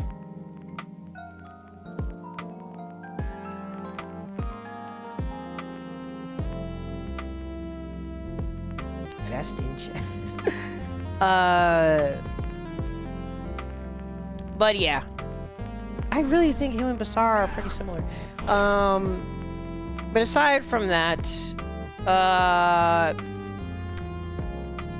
yeah, his main weaknesses, of course, is just like Wu. Some things that he does are fairly committal. So yes, you should be spacing things anyway. But at the end of the day, there's some things that people have a good call out. You'll get jumped in on. People might get a good punish. You're supposed to be a zoner. You hold that. You space things to the best of your ability. But again, I consider his toolkit to be something that you can debate is a problem out the gate. Your handed canned mix, your handed pretty solid pokes overall.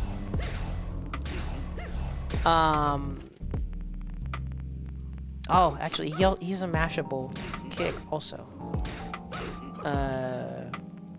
Yeah.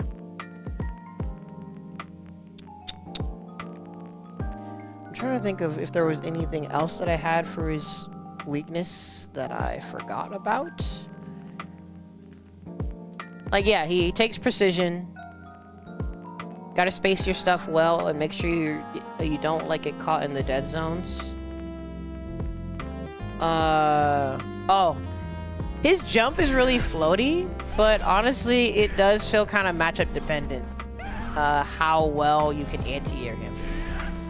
I think what you mainly need to do with anti-airing him is you gotta get right under him to make sure that he's forced to use this stuff,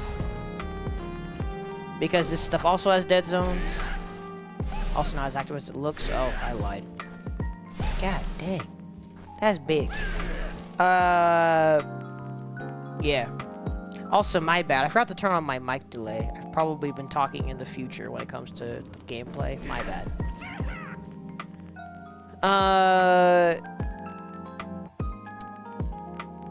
Oh, right. He has the command dashes. Another, like, his toolkit is decent zoning and decent anti-zoning as well. He has multiple anti-projectile stuff. And he can SSM out of this now. Oh my god, if I could do it right. Jeez Louises. So yeah, I think he has a, like, considerably potent toolkit.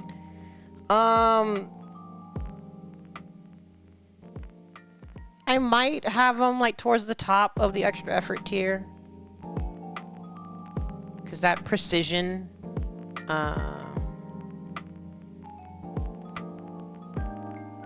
that's a level of complexity that I think does affect the play of the character.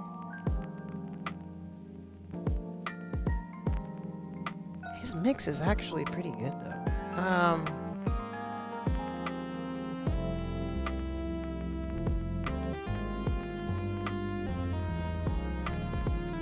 I don't know. Do y'all have trouble with Amakusa? Should I put him here?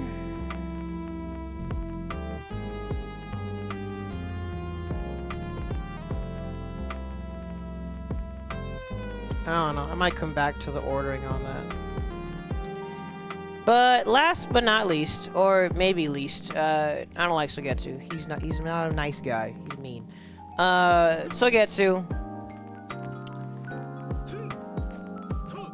one of the control zoners of the game. He has space control, and he gets the luxury of using it for set play and mix. You can debate that if you like Wu, you maybe should just play Sogetsu. Maybe? Well, actually, it's kind of a Basara Makusa situation.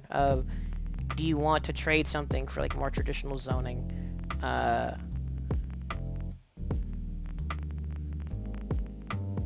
But yeah, Amakusa, not Amakusa, sorry, Sogetsu, got the pillars.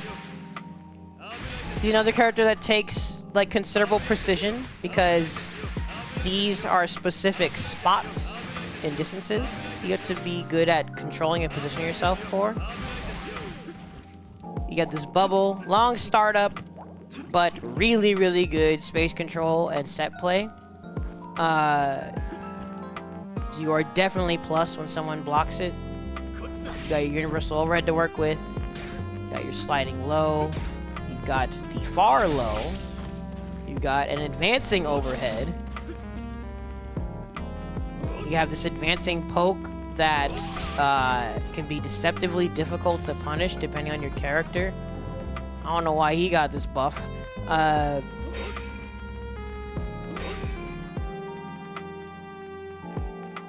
So I think overall, Sogetsu is pretty good at being relatively lame with the space control, creating hesitation, and then you get a stray hit and you kind of go to town with mix.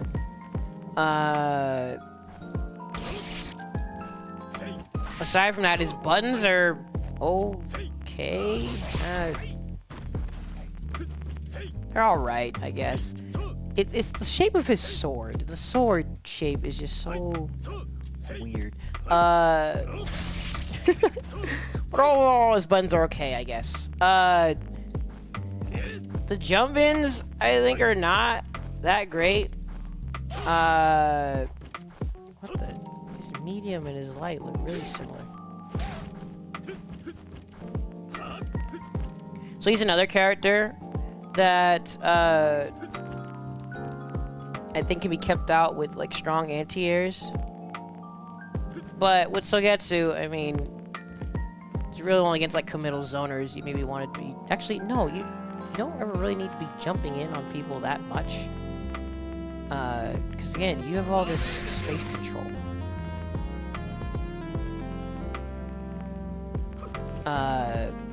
So, yes, this is a weakness. I don't know how considerable weakness it is. Oh, he also has an advancing low crush. And he... Oh my god. What the... What the...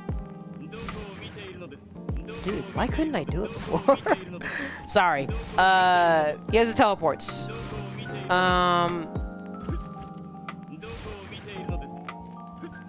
Okay, so unlike Hanzo's teleport to specific places, his are relative to himself. He has a retreating teleport. He has a teleport that puts you right in front of people. He has a teleport that puts you right behind people. And the main trickery with it is that startup is all the same. So you can set up some tricky situations, like on Wake Up. Oh my gosh, yeah, I should have switched to hitbox a long time ago. And I forgot, he can steal the corner from you. It's pretty messed up. But dealing with the teleports, I think it's character dependent. Some characters may have something that can be fairly non-committal to call out or at least cover the different teleport options. But he has the means to at least... oh my god. He has the means to bait things out of people. And he's different forward advancing things, and this heavy can sometimes let him punish just the smallest commitments from further away.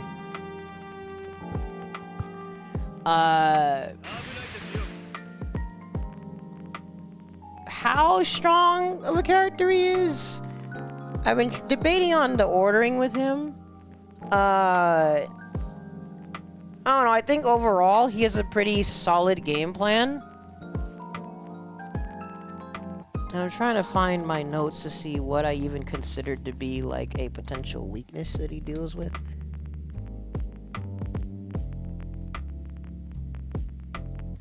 Yeah, I actually wasn't even sure. I think maybe he's another character that loses the strong mid-range, because if you can get Sogetsu in a point where you kind of bully him and he can't really like set up, and he's got to like commit to doing stuff like this, because if he's doing this and you block it, some characters can punish it. Actually, I forgot, it's minus 16 now. How much is it? This is usually punishable. So I think if you're threatening enough in the mid-range, and you can outspace him, force him to commit to stuff, I think that would be the main times where he has some difficulty. He does have a reliable anti-air now, though. Light version has anti-air in roll. So aside from that, I'm not really sure what situations of a disadvantage he has.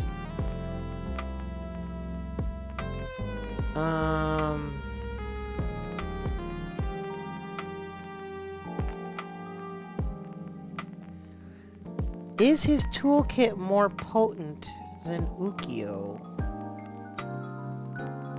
Yoshi, or Mina?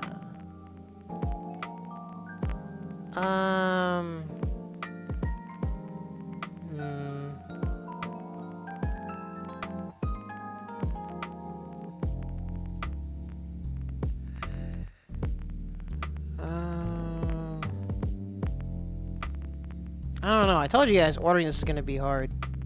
We're past the 5.5 hours.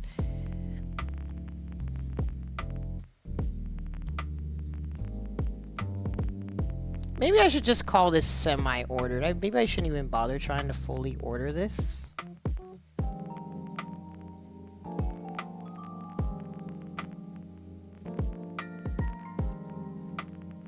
Actually, is Basara more of a threat than Earthquake?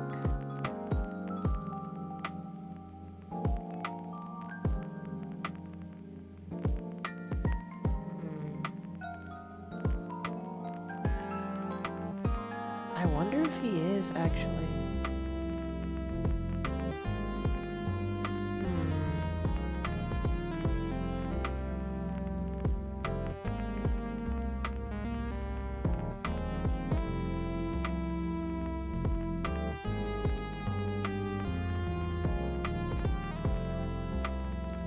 Yeah, I'm not gonna put Yasha in S tier yet. I think they might be right. In theory, he should be, because he actually is privileged.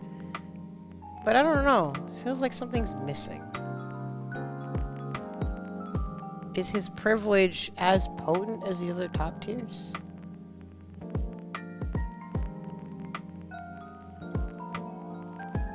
I don't know. Yeah, I don't think he's as flexible.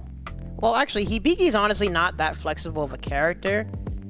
Her reward is just so high for playing basic that it's just undeniably good.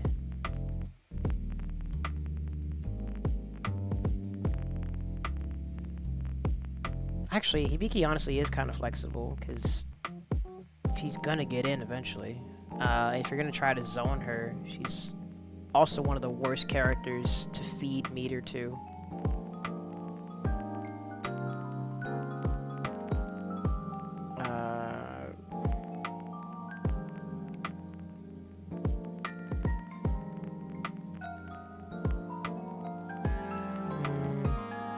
I might just call this semi-ordered and call it a day.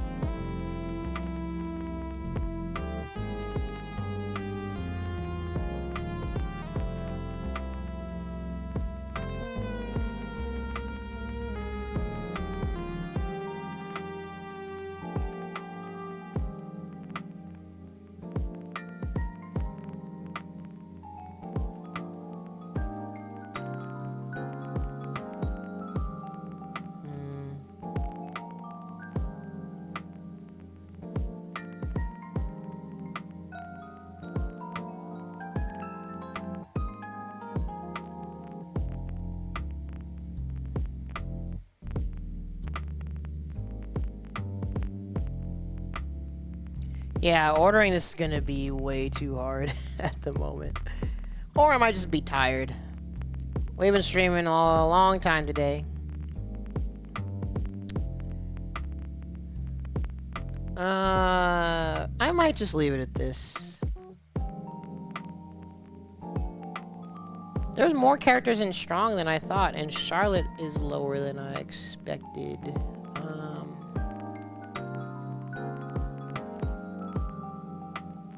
But I think this is as close to ordering as I'm gonna get.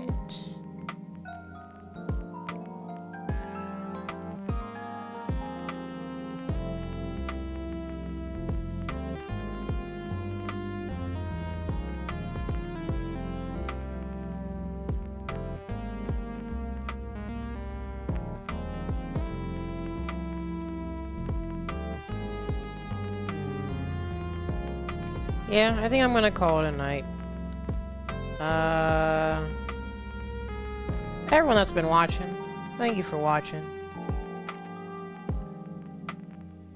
Sorry for all the chaos throughout today. But hopefully this is at least relatively informative. And if you disagree, plenty of discussion to be had. And like I said, part of the point with this is I want to see...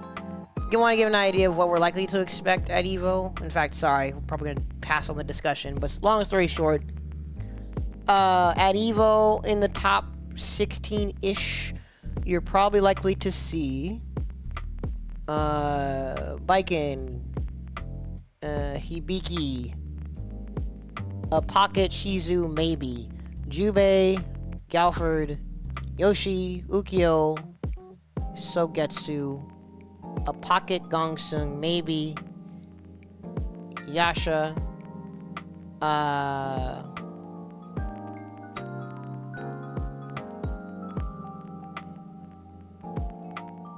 maybe Wanfu, maybe Rimu.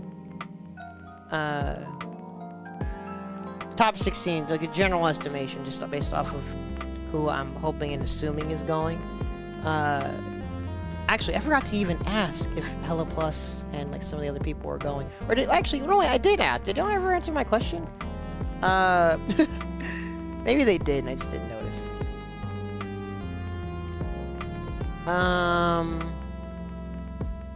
Warden, Amakusa.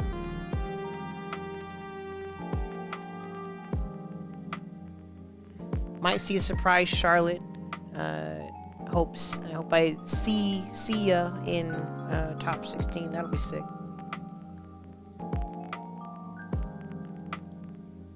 We maybe see Wanfu. I'm not sure how much international presence we'll be getting this year at EVO.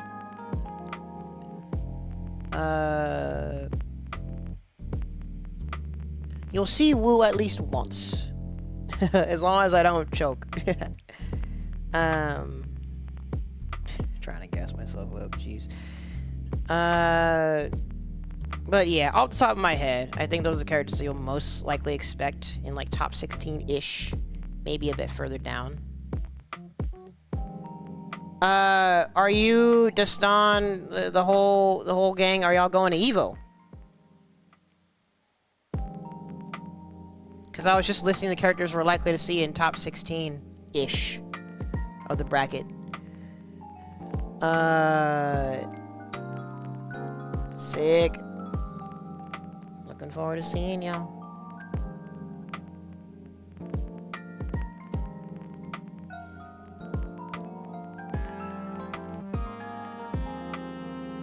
If GN plays absolutely out of their mind, we might see Roha higher up. Hope GN is playing comfortable and confident, and then we'll see him get super far. Yeah. I'm gonna call this list semi-ordered, and I'm gonna call it a day. It's late. I'm tired. But again, I hope this was semi-informative, despite all of the silliness. And again, I plan to make an actual video for this after EVO. I'll try, anyway. If anyone watching has any like last minute disagreements, let me know. Too worried about getting sick? Oh. Yeah, that's fair. Evo's gonna be jam-packed.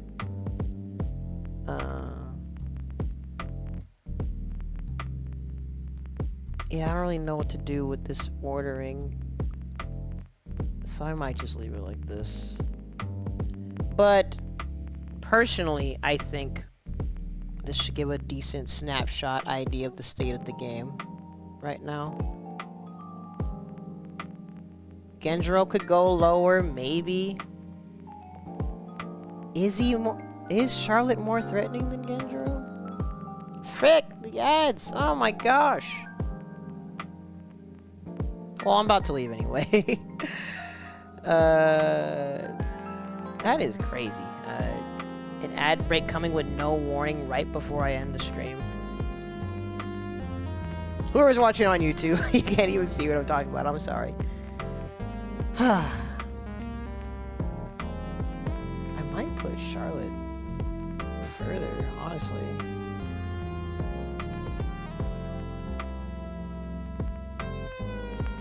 Genjiro does he require more finesse than Charlotte, though? His real cool game's really good.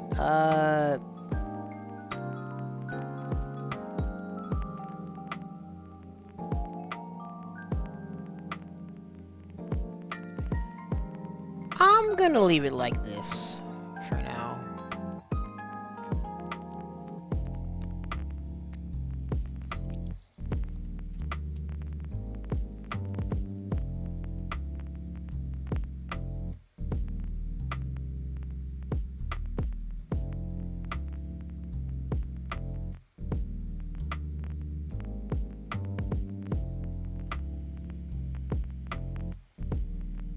But yeah, I might try some last minute ordering before I put it in the Discord. I need to go. But everyone that has been chilling, thank you for chilling. This has been a day. I need to go to sleep. And I need to update those end cards. But keep an eye out. I'll post this at some point.